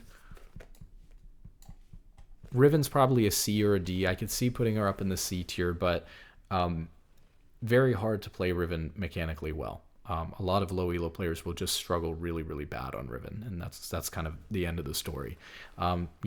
She doesn't really have any skill shots, but weaving in auto attacks is a really important part of playing Riven, and a lot of low elo players struggle with that. And I mean, I could see it in C tier. Yeah, but no, don't do it. Don't do it. Unless you really, really enjoy Riven. And even then, maybe try to get to gold or plat or something first, and then you can start picking up Riven. I really wouldn't recommend it for low elo players. I just can't see that. Rumble's probably C or D as well. Really strong champion. Not super hard to play. But so his Q and his W, really easy abilities to use, but his E and his ult is where it gets a lot of players. His E is actually not that hard to hit, but very crucial to hit because it is short range. So a lot of new players, if they're not used to it, can miss E pretty easily, but it's really crucial to hit because it gives you a lot of magic penetration, which makes your Q and your whole kit do way, way, way more damage. His ult is also extremely hard to cast properly and to use right. So you're really just going to have to practice getting good at that. Yeah, pretty difficult because of that. Wouldn't recommend for a new player, but the champion is not that complicated. If you could learn how to use your E and your ult, if you can learn how to use those things, fine. Probably you can make Rumble work for you. Gold plus, it's going to be fine. And it's a really strong champion. Great AP top lane option as well. Again, we don't have a lot of AP options. Rumble happens to also be being played in support right now as kind of an off meta, very strong support champion, doing very well with that champion's doing very well right now in support. So keep that in mind. Would not recommend it though, but very close to recommending it. If you could manage, if his ult was a little bit more intuitive, right? His E was a little bit easier to hit or a little bit longer range, but then he'd be just so OP because the champion's just so good right now that that would be really rough. Rise, too many combos, too complicated.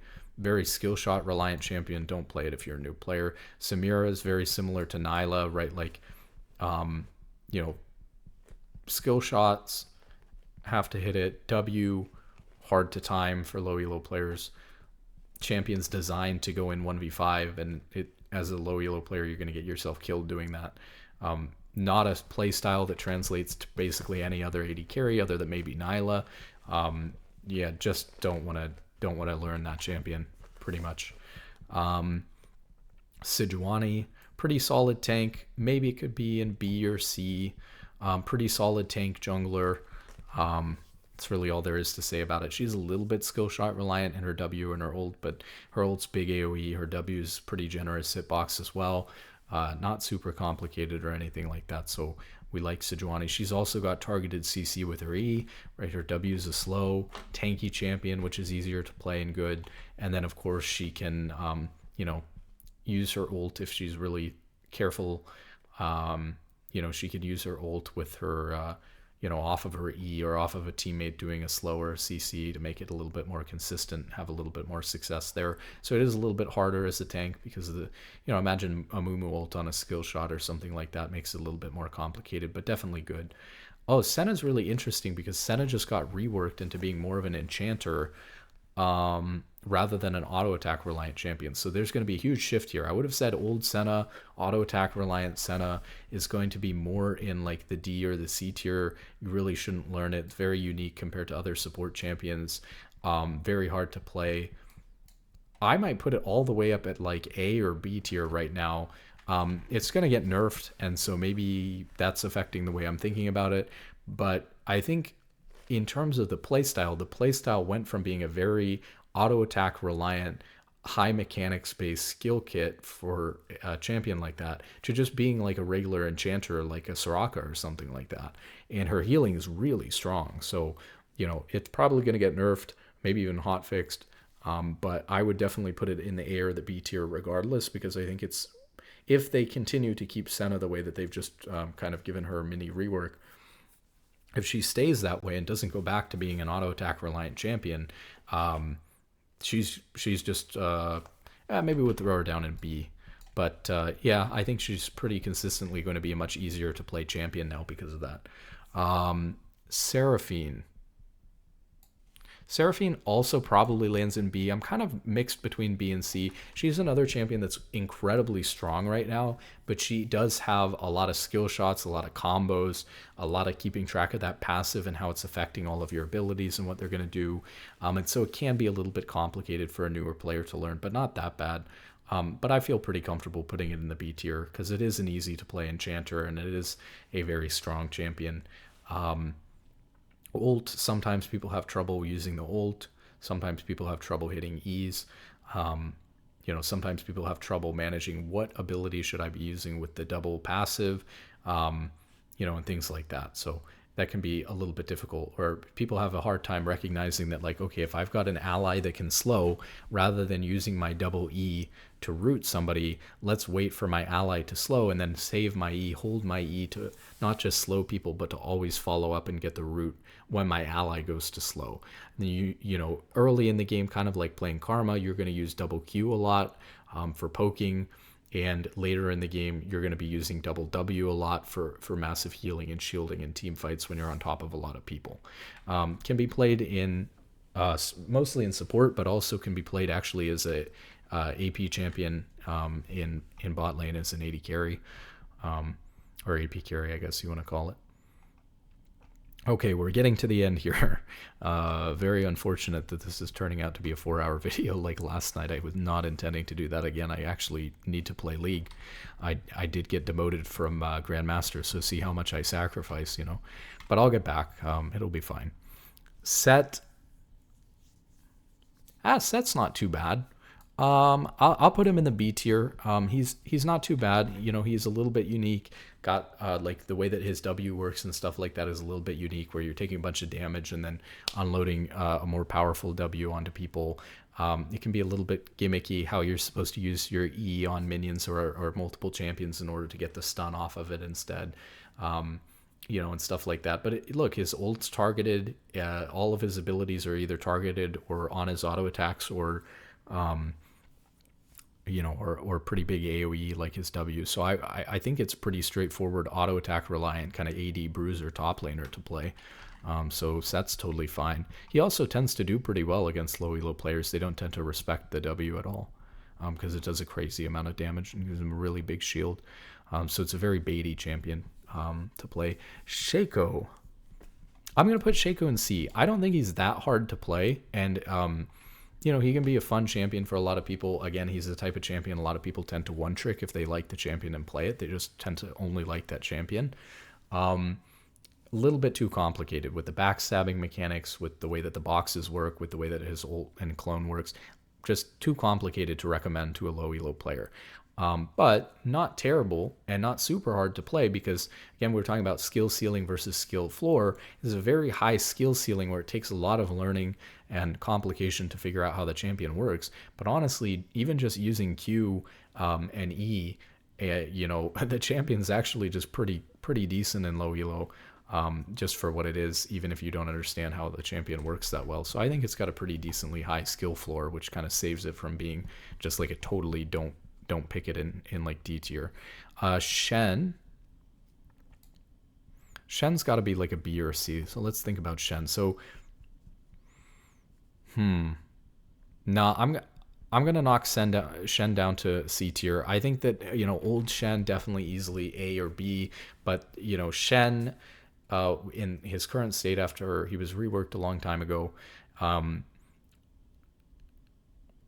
you've got to hit a lot in terms of his Q. So you didn't used to have to hit the Q. Now you have to hit the Q. It's just dragging it through somebody. It's not that hard to hit it. And obviously, even if you don't hit it, you're going to get the attack speed, on hit bonus from it. So that's kind of good. His E is skill shot, but it's shouldn't be hard to hit. Pretty fast. Pretty easy. Good to combo with flash. I just think that like his E and his Q being skill shots and his W, being that auto attack blocking thing, is also going to be a little bit difficult to use to its full potential, or well, if you're a new or low elo player. And then his ult requires you to potentially sacrifice a lot in lane, be a very supportive character who is not necessarily learning how to dominate his lane, which is really important as a top laner. And you again, it requires you to pay attention to the map, which could be a good thing, but can also be a bad thing because it's really easy to misuse Shen ult and be punished really hard for it. If you use Shen ult on somebody who just dies anyways, and then your ult doesn't do anything, if you teleport to the other side of the map and lose a bunch of waves top and plates and stuff to their top laner, and you don't get anything out of the play, people will get frustrated at you if you don't ult them when they die, even if your ult would have been bad because you would have lost so much top at the time, or you couldn't do it because you would have been canceled by their top laner.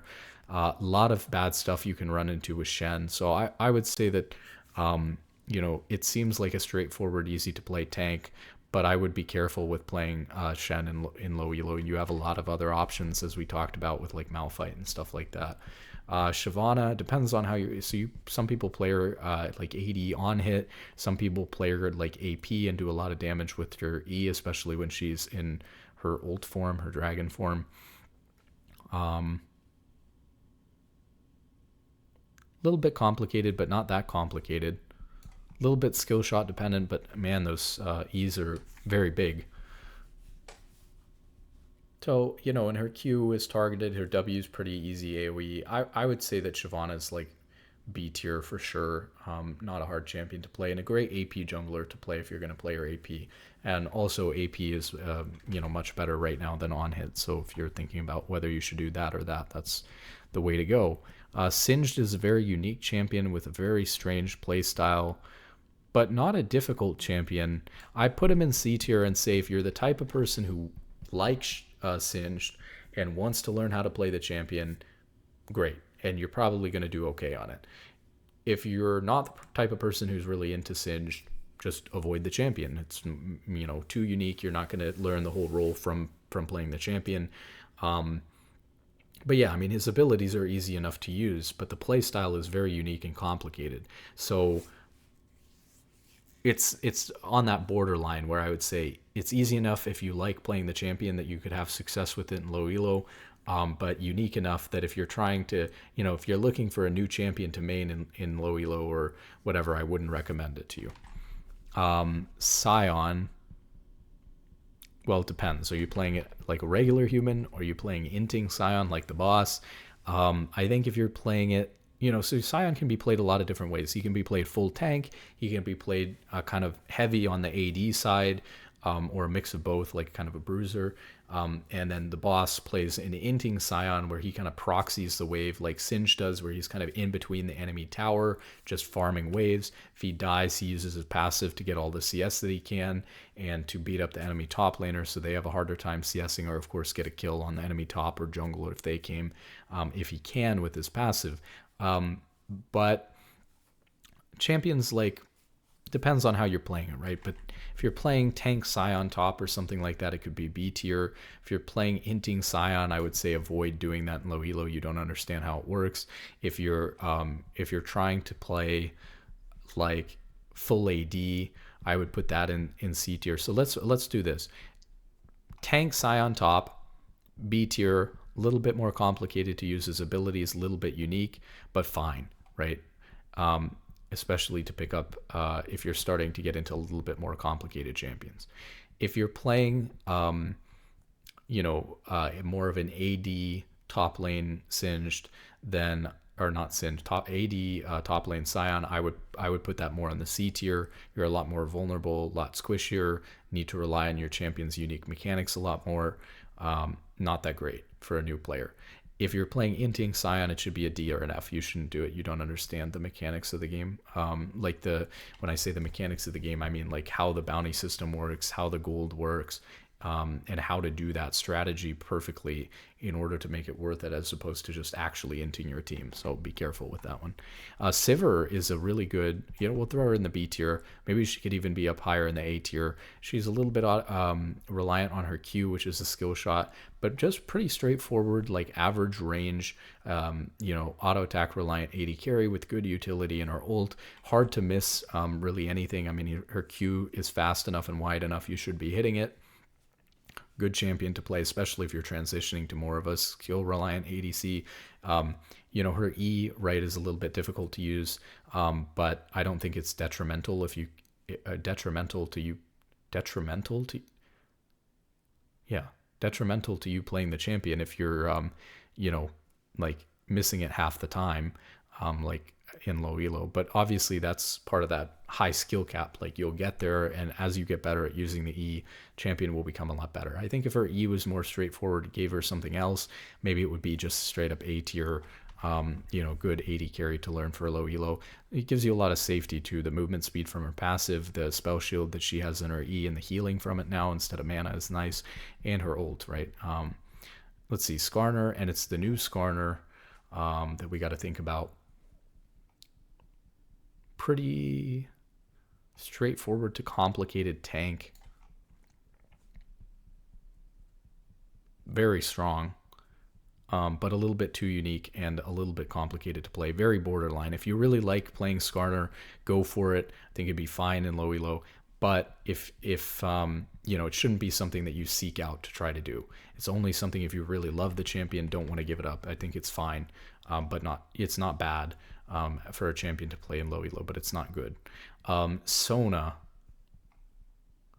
might be in the B or the C tier even.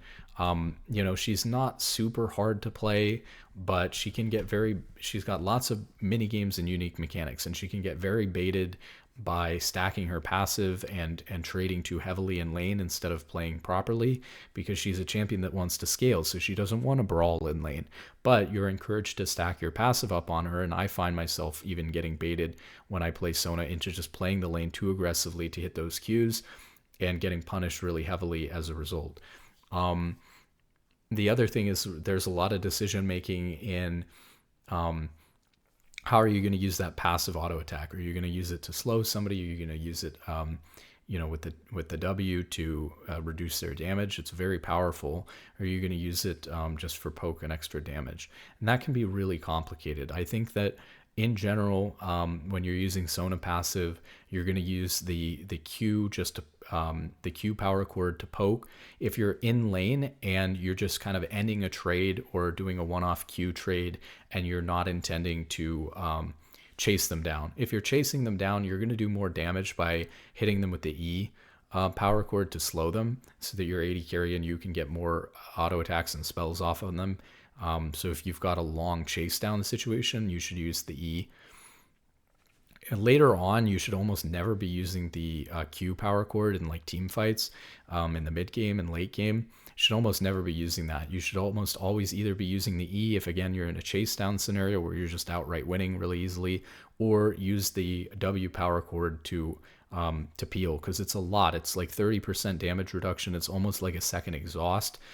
It can even be comboed with exhaust, so it's very, very powerful, her W power chord, and really important to use that as much as you can. But in the situations where you need to use it, and again, it's like a Lulu polymorph or something like that.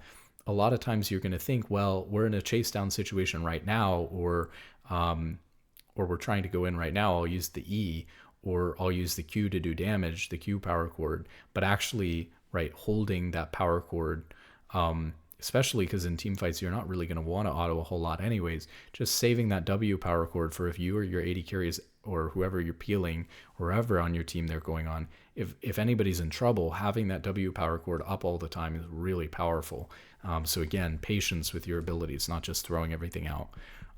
Swain, skill shot reliant, pretty unique champion, not too hard, like solid B or C tier. Again, it's the type of unique champion that if you really enjoy playing, it's probably going to be fine for you to play it in solo queue, but it's not going to be something that I would recommend to a new player to start learning in solo queue. Silas, maybe even in D tier, C or D tier, pretty complicated. AP champion that's really only good as a counter pick in certain situations. A lot of skill shots that you need to hit on the champion. Very unique mechanics. Have to have really good understanding of the ultimates that you're stealing and what all the champions in the game do in order to play them effectively. And then, of course, you're like, melee. So he's kind of like an AP melee bruiser or like an AP assassin in mid lane. But yeah, I wouldn't recommend him to a new player at all. Pretty tough for a new player to be learning. Syndra, in the C tier, I wouldn't recommend her, but she's not terrible. She's got skill shots, but they're relatively easy to hit. But especially the lower rank you go, the more you should stay away from this champion. And there's definitely a lot of mini games with her scaling. Again, just kind of like we talked about with Sona, hitting her abilities in order to scale up and become stronger, and getting baited into doing that when you shouldn't be trading can be really detrimental. And then using your ult to its fullest potential by having multiple orbs on the ground, by having spammed Q before you go to ult, not just once as you ult, but like, setting that up to do the maximum amount of damage with the maximum amount of orbs is something that low elo players don't really understand. And even just the fact that she only stuns if she combos an orb plus her E. So many low elo players just kind of flail their E out there, and they sort of knock somebody back a little bit with the E, but they don't stun them because they don't actually throw their Q in front of it, or they waste their Q before they've used their E and don't do it at the same time. It's a little bit too complicated for low elo players to understand. Also very squishy, immobile control mage champion, so they can get punished for that quite heavily. Tahm Kench, usually played as a tank top laner or as a tank support. It's coming back a little bit in support, and I like to see that because I kind of miss that champion like you wouldn't believe in support. It's a champion I never really played a ton of games on, but I did really like it, and was very similar to Braum as another kind of warden champion. I put him in the C tier. I wouldn't really recommend him. Got a lot of unique mechanics to it, but can certainly work well for low elo players. Does a lot of damage, pretty straightforward tank, but a little bit reliant on that Q skill shot. A lot of unique passive stacking. Even like the gray health with his E, using his ult. It's all a bit too unique. So I would put him in the C tier. If you really love the champion, though, lots of low elo players can have a lot of success with Tahm Kench. But if you love the champion, otherwise don't go out of your way to play it. Talia, usually played like AP jungler, can be played a bit in mid lane. I don't really know that people do that at all anymore, to be honest with you. Mostly just played AP jungle right now. Very skill shot reliant champion, very squishy and immobile. It's C or D. I wouldn't recommend it. So I'd be really careful with that. Also, new players, using Talia ult is so hard. New players just do not use that ult properly at all. Tarek will throw in C tier. I'm thinking the same thing. He has a really tough time using his ult. Much better as a counter pick champion than he is as a generic champion to main or blind. lot of unique mechanics, stacking up tiers as supports, using his passive auto attacks, double auto attacks with his Q, understanding that he can heal a lot more by hitting the minions and stuff like that. Even angling his E and stuff like that can all be just too complicated for newer players. Teemo, I mean, we love him. He's got to go in B tier or something like that. I mean, very straightforward champion, right? You can't miss anything on Teemo. Good DPS, one of these kind of like middle ranged, kind of like short range champions. Not in terms of height, but, in terms of their range being a little bit shorter than 80 carries, but being a lot better than a melee champion in top lane. So he's able to poke out really well. Great champion to learn trading and poking in top lane. Really annoying champion, obviously. Time that Q either when they're not going to retaliate on you at all, just as a little bit of extra damage to throw out at the end of the trade when they're running away, or, save that Q for when they're right on top of you so that you're getting a lot of value out of the blind. Setting up the shrooms and stuff like that is a little bit of a unique mechanic, but not too bad. Stealth can be a little bit unique, but really just a decent champion overall if you want to play a ranged kind of poke top lane champion. I think it's good. Thresh probably lands solidly here in C or maybe even D tier with these other hook champions like Blitzcrank and Nautilus.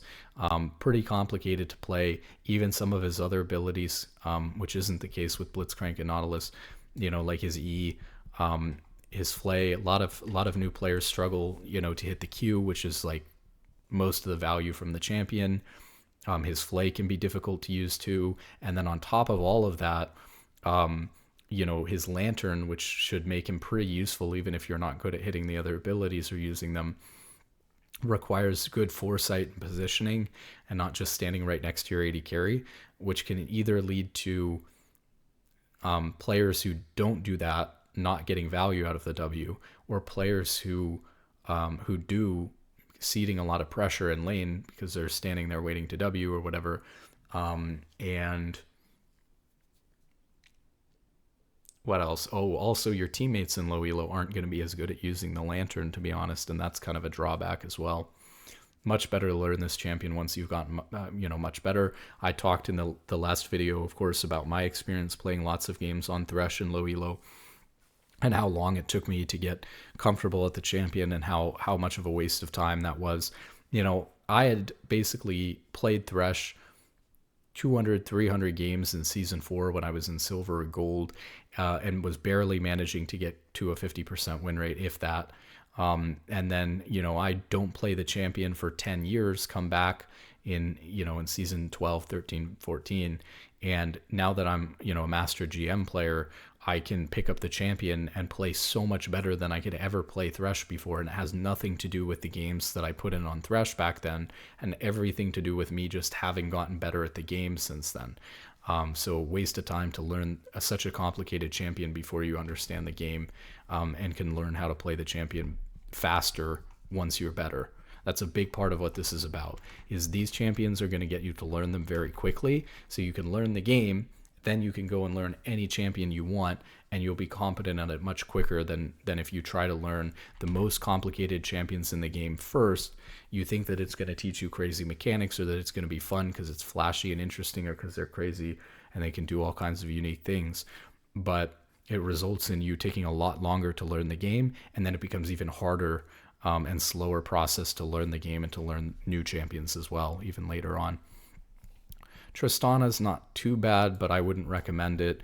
Pretty straightforward auto attack reliant champion. Can't, her E's targeted, her ult's targeted, her Q is just affecting her auto attacks. But a lot of players get Tristana wrong because they don't understand the jumping reset mechanic with her E, or can put themselves into a lot of trouble with her positioning with her W and jumping in after resets, and use the ult to knock people away right before they're about to die because they don't have the damage foresight and stuff like that. So you see a lot of bad Tristana plays. It's not something I would recommend.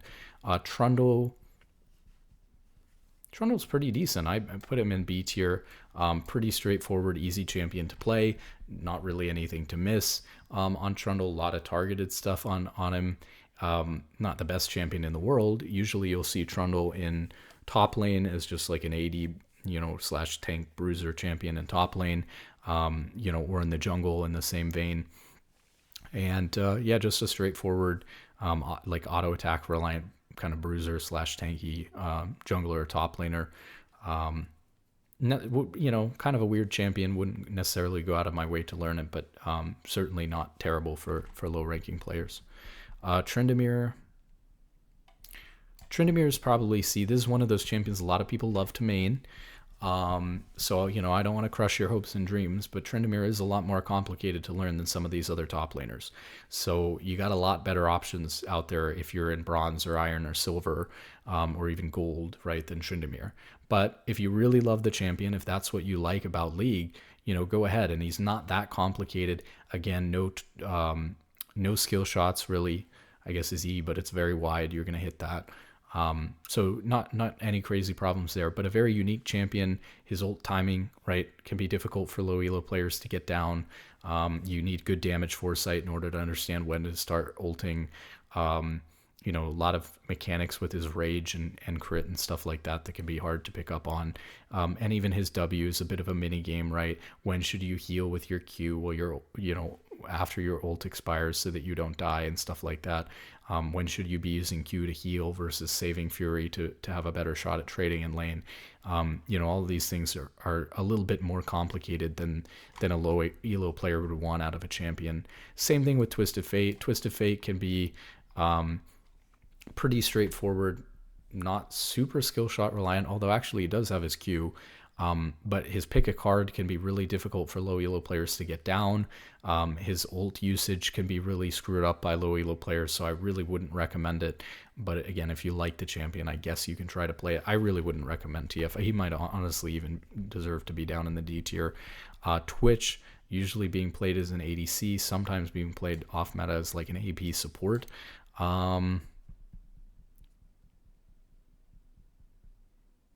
I think he's okay in B tier. I don't think he's too complicated, right? His passive poison is pretty straightforward. You get 5 stacks, you hit E.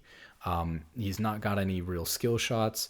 It can be a little bit difficult to play the champion. I think he's definitely his skill floor. Like, you can play Twitch pretty poorly, so he might be in the C tier in the sense that, like, if you're in the lower ranks, if you're an iron, bronze, silver, he's a short-ranged ADC, a little bit difficult to play. You've got to have good auto spacing to make use out of the champion. And, he's a little bit unique in that he can get in a lot of advantages out of just using vision from his Q. My tip for Twitch is, but he is also just a straightforward ADC that can't really miss anything. So that's his bright side.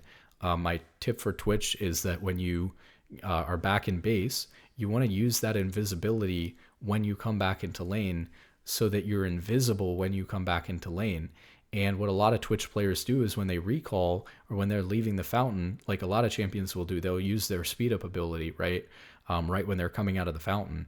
But on Twitch, you want to wait until you're a little bit up the lane, maybe let's say halfway up the lane, and then use your Q, so that every time you come back into lane, you'll be invisible and can look for a trade or potentially even an all-in if they overstayed and they're back in lane when you're coming back in, or an all-in, while you're fresh off of a reset and they're not. So make sure that you're always using that invisibility by waiting to press Q until you've come off of the fountain, you're at your tier 2 turret or halfway up the lane or something like that, so that you're always coming into lane invisible with plenty of time left on your Q to be able to look for some kind of play when you come back into lane. So a little bit unique mechanic, but that's Twitch can be okay. He's kind of a standard ADC. Udyr, not a lot of skill shots going on with Udyr. Pretty solid, like tank or AP or AP off tank kind of bruiser champion. I would definitely say that he plays a little bit like a Mordekaiser or something like that, like an AoE kind of AP off tank. Not super hard to hit your stuff with him. So I put him in the B tier for sure. Urgot,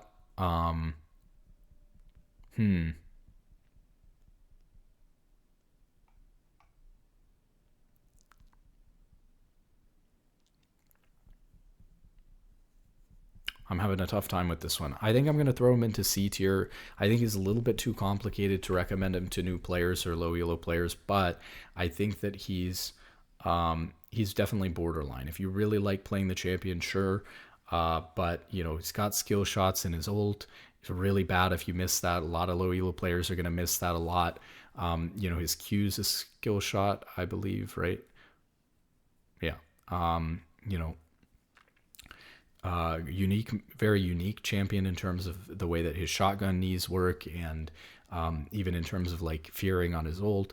Even people don't understand. Like, you see a good Urgot player like Tyler One, he'll use his ult early so that he gets a lot of value out of the slow. And if you have the best timing, you can get a big long slow out of the ult and then still kill them in order to get the fear afterwards out of it. Or maybe the fear afterwards out of it doesn't really matter, and all that matters, or sometimes even the giving up the execute, probably not great, probably not intentional, but sometimes even giving up the execute just to have the full duration slow on the thing. It's a very long lasting slow. And so getting that off, not just when it's going to execute, but a little bit early is really important. I think low elo players don't understand that. So a lot of the way that the champion combos and works can be a little bit too complicated. So I wouldn't recommend it. See, Varus, pretty skill shot reliant champion with his ult and his Q. His ult's got a pretty generous hitbox. His Q is a little bit thin. Like most standard skill shots, his Q is like that. A lot of unique little mechanics to the champion as well. It's probably a B or a C tier. I feel like if I put Twitch in B tier, I have to put Varus in B tier, but Twitch and Varus could definitely be B or C easily. A little bit more complicated ADC champions, but not that bad. Of course, some people are playing Varus top right now with like Locket and stuff too. Very interesting build, like Locket Nashers or something like that. Top lane, having a lot of success. Very strong, kind of poke champion top lane. Vayne is another one. People are doing that. I would put Vayne in C for AD carry. For top lane, you might put Vayne at B. I guess I would still put Vayne at C for top lane. Because it's not the type of champion you should learn top lane if you're trying to learn top lane. It's something you pick up if you're like platinum or emerald or diamond plus and you're trying to like really hard counter certain top laners. So it's not really something I would worry about until you start getting up there. So yeah, I wouldn't recommend learning it in top lane. And in ADC either. It's a pretty complicated champion, and she started to get outranged by a lot of champions. So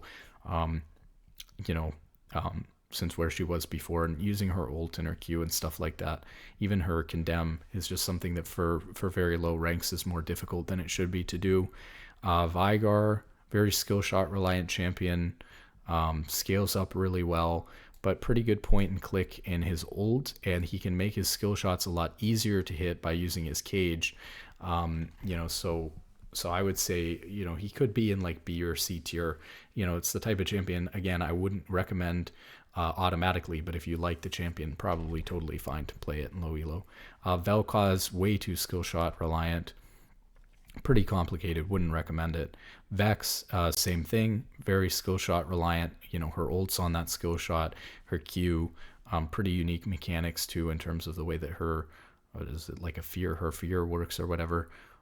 So that's not so good. Yeah, Vi is another one that's very interesting to me, like Jarvan. I feel like back in the day in Season 2 and Season 3, and this isn't the case with most champions. Most champions, people have gotten way better. Look at Alistar combo compared to where people were in Season 2 or Season 3. And they did some changes with that as well to make it easier. But still, people have gotten way better at most champions.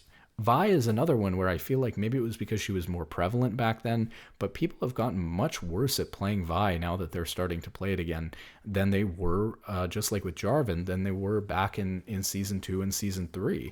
And so I never saw Vi players missing their Q, and yet Vi players, especially in low elo nowadays, cannot hit their Q to save their life. So I really think that because of that, I guess her Q is too hard to hit. I really feel like it's not that hard to hit, kind of like a Gragasy or something like that. But I guess the charge up mechanic and stuff like that is just a little bit too complicated for people.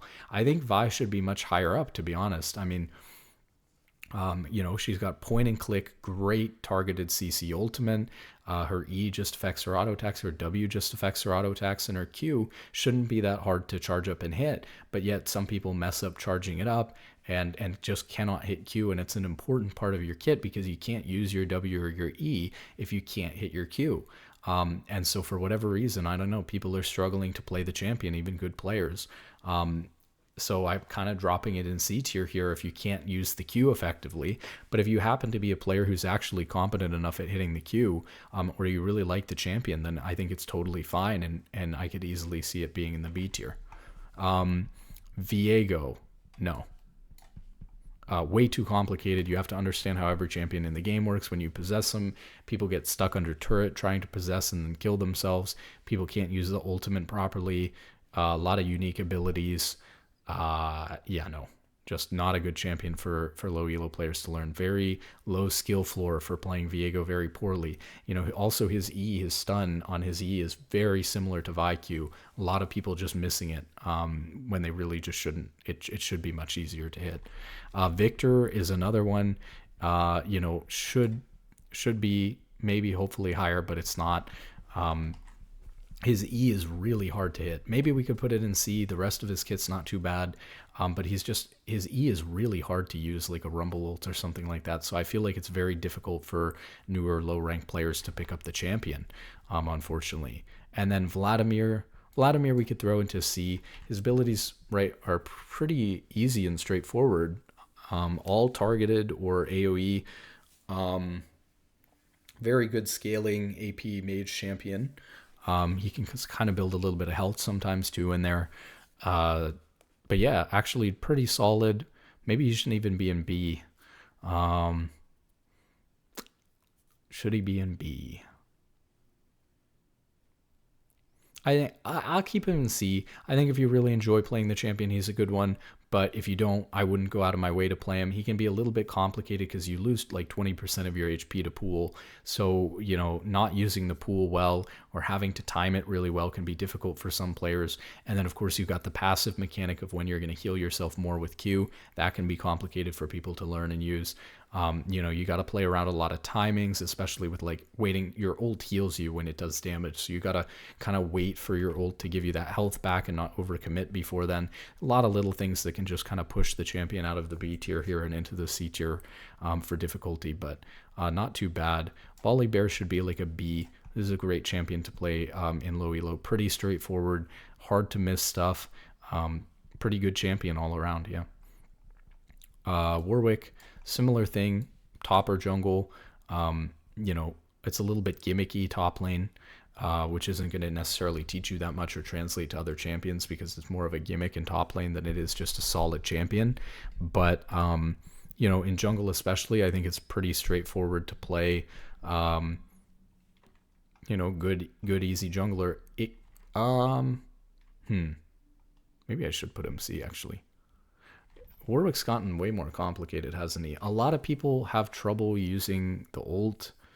I'm going to throw him in C. If you really like Warwick, you can make him work in low elo, but I wouldn't recommend it actually to people right off the bat, right out of the gate on the champion. It's another one where I think in like Iron, Bronze, Silver, probably Warwick you should maybe avoid unless you're consistently hitting the ult.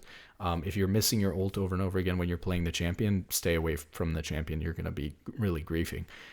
If you're getting into like, silver, gold plus, probably you're going to have a much easier time hitting the ult and making really good use out of the champion. Shouldn't be that difficult to play, so should be just solid all around the board there. Wukong, I'm going to put Wukong in B, kind of AD fighter champion, can be played in top jungle. There's even a guy who plays Wukong AD carry on the NA ladder in high elo. It's just hard to, you can't miss on the champion. So, there it is. Just decent damage, straightforward trading, little bit gimmicky, not really that bad though.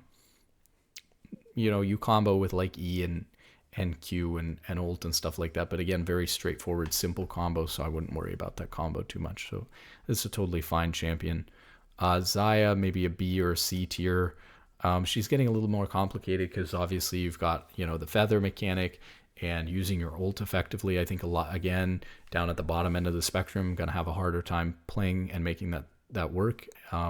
But she's a very safe champion if you can use your ult effectively and kite, and then root people with her E and her feathers. So it's not a bad champion. Really depends on where you are. I think again, maybe gold plus, she's more of a B tier champion. Below that, she's more of a C tier champion. But if you really enjoy playing the champion, and of course, if you're finding success on any of these champions, by all means, continue playing them. Xerath, way too skill shot reliant, super squishy, immobile champion. Basically, no redeeming qualities for low elo players. They should probably just stay away from the champion. Now we have the Wind Brothers, Yasuo and Yone. I'm going to break a lot of hearts here. I'm going to break a lot of hearts in low elo, but with basically both Yasuo and Yone, they're just too complicated mechanically,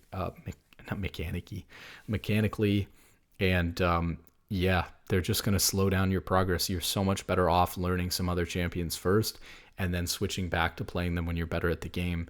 It's really going to slow your progress down. I know they're some of the most fun champions in the game, so I don't really know what to tell you, because they're not in this category of like, even if you, well, it's really tough, right? Even if you enjoy playing Yasuo or Yone, it's going to slow down your progress a lot. So unless you're willing to accept that, it depends really personally on how much you care about climbing in rank versus how much you care about your, playing your champion you enjoy. It's a tough decision. Yeah, I hate to tell anybody to not play the champion that they enjoy playing the most. Again, you can climb on any champion, even if it takes you a long time. You can climb on any champion basically to Masters, maybe even to Challenger, one-tricking that champion. So it may take you a lot longer if you're starting out in Bronze or Iron playing Yasuo. It's going to take you a long, long time, thousands of games, right? It's going to take you thousands of games more than it would take on another champion. Whether that's worth it to you is going to be up to you, right? How much do you care about just playing Yasuo, or how much do you care about ranking up and getting better at the game? It's a really tough choice, right?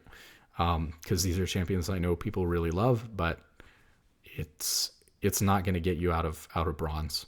It's not. It's going to take way too long. Yorick, very unique, complicated champion.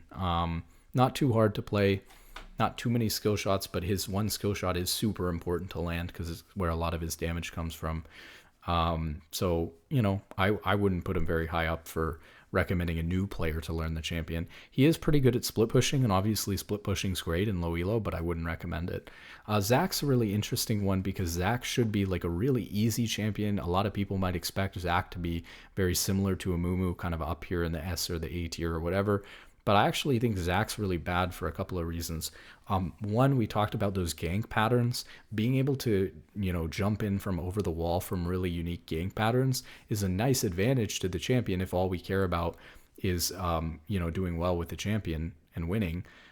But for learning the game, I think that those gank patterns are just really bad for transitioning to any other jungler.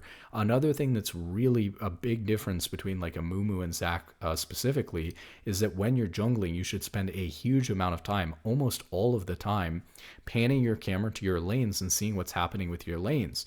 What really sucks about Zack micro is that you're dropping your blobs on the ground every time you use your abilities. And so a lot of low elo players, when they play Zack, get into the habit of only watching themselves clear the camp so that they know where to walk to pick up the blobs. And I think that they're kind of random too, where it shoots them or something like that. So because of this issue, I found when I was trying to play Zack versus when I was trying to play a Mumu, I was able to pay much better attention to my lanes, be a much better jungler, and be much more aware of what was going on in the game when I was playing a Mumu, because I could E on a Mumu and my W and my auto attacks are all going. Even if I'm watching, mid lane or top lane or bot lane for 5 seconds, I can just press E and be spamming it while I'm clearing. And it's going to use it every time. My auto attacks are going to be automatically going off. My W is going to be doing damage over time. So I could never look at my clearing the camp the entire time I'm clearing it, and I'm just clearing it automatically. On Zack, you have to be watching those blobs, otherwise you'll have a really unhealthy clear in the jungle, and your gank patterns aren't as normal. Plus, even on Zack, you do have some skill shot reliance in your in your E and in your Q, right? Tip for Zach, of course, is that you should throw the so when you go to Q, you have to slam two things together. One part is a skill shot, and one part is just an auto attack. So when you throw the first Q, don't necessarily, in a lot of cases, don't throw the first part of the Q at the person you're trying to slam into a minion or whatever when you jump into gank. Instead, throw the first part of your Q, the skill shot, at a minion, and then auto them so that they get slammed into the minion. And you're just guaranteed to slam them into the minion because all you need to do to them is auto. So that's pretty important as well.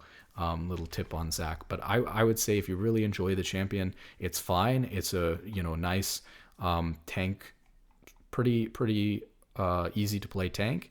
But because of those other problems, I would put him in C instead of in B, and lead towards not recommending him instead of recommending him. Zed, too complicated. Sorry. Zeri, also a little bit too complicated. So with Zed, just very, very complicated combos. You have to be super reliant on hitting your Qs, especially out of your shadows. So kind of complicated mechanics there. Low elo players really struggle with when they should be switching to their W or their back to their old shadows in terms of moving around on the champion.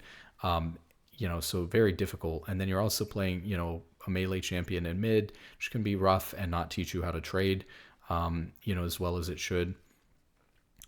And so people will say, oh, well, just throw W out to trade, with your WEQ. But you really shouldn't be doing that. You need to be holding W. This is a big mistake a lot of players make on Zed. You really need to be holding W so that if you ever get ganked, you ever get roamed on by support, you always have a way out, always have an escape. It's really hard to die on Zed if you play properly like that. Zeri, just really easy to jump in too far on Zeri and get yourself killed, almost like the Tristana.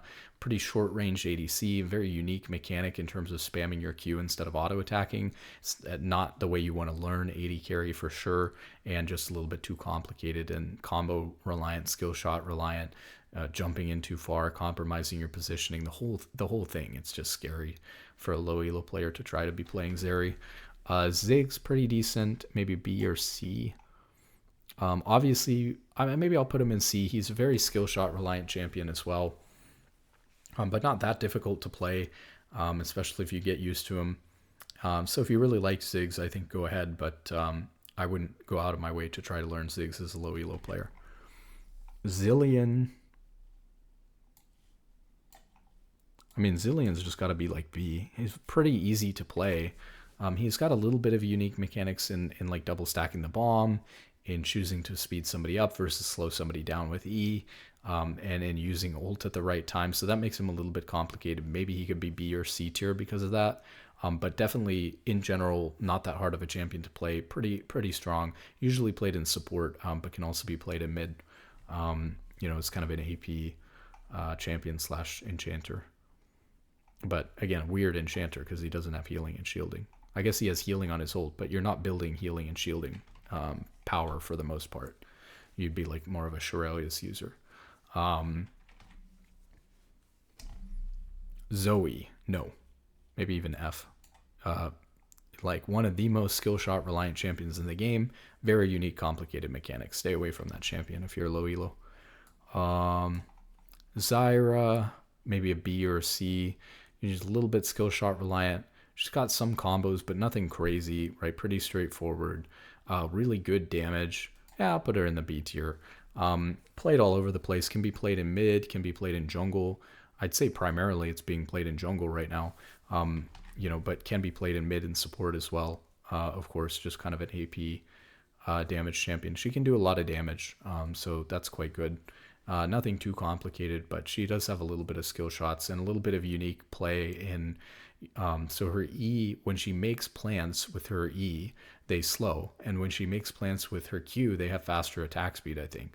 So there is actually a little bit of, also deciding there between, do I want the plants that are going to slow somebody and keep them stuck in them longer, or do I want the plants that are going to do a little bit more damage to people? So a little bit of complication there, but nothing crazy.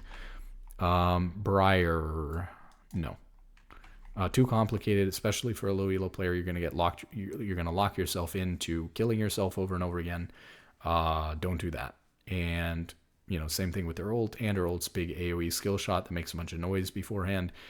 People have a really hard time hitting it, especially in low elo, and in high elo, people would just dodge it because they'll always hear the noise and get out of the way. Smolder. We got Smolder and Hui. Yeah, Hui is not very good. Very similar to Xerath. It's almost even worse than Xerath because Hui has a lot of different combos of ways you can use your abilities. And so that's really quite a lot of decision making to make for a low elo player to decide how am I going to use, what abilities. It's complicated enough to learn a champion that's straightforward with 4 abilities. So don't make it overly complicated. Don't play a super squishy immobile champion. Plenty other, high damage mage champions that you could play that are much easier for you. Smolder is not too bad, but he's got some complicated and definitely unique mechanics with his stacking and whatnot. So, I'm going to throw Smolder into the C tier here. I think Aurora is the last one we mentioned. I think we put Aurora roughly in like the C tier. Yeah, I would agree with that. Like, I wouldn't recommend her, but she's not the worst champion in the world. So if you really enjoy the champion for some reason, I think it could be okay. Let's take a look at the final tier list. Actually just ended up with the same champions in S tier, which is interesting. Maybe a little bit of rearranging could be done, but we've got for top lane stuff like Garen and Malphite. For jungle, for AD versus tank, we got like Xin Zhao and Amumu. For mid lane, we've got stuff like Annie. For AD carry, we have for attack reliant AD carries like an Ashe. For caster AD carries like a Misfortune. For tank engage supports, we've got Leona. For enchanters, we've got like Janna. You get a little bit more complicated here with enchanters such as like Soraka, Lulu, and Yuumi, where they're either not teaching you as much or there's some decision making that has to go on here. I might drop Yuumi down. I really feel like Yuumi's not a good champion to be learning, but it's a very complicated one to place because we're balancing between like ease of ability to play and detriment to your learning and growth as a player. So I'm dropping Yuumi down to B. But we got Soraka, Lulu, Anivia is another great mage to play, a little bit more complicated than Annie, starting to add a little bit of skill shots in, but doing a lot of AoE damage. Well, we're not going to go through the whole list again, so you get the idea. Let's just take a look here at the list, and I'll just scroll down here.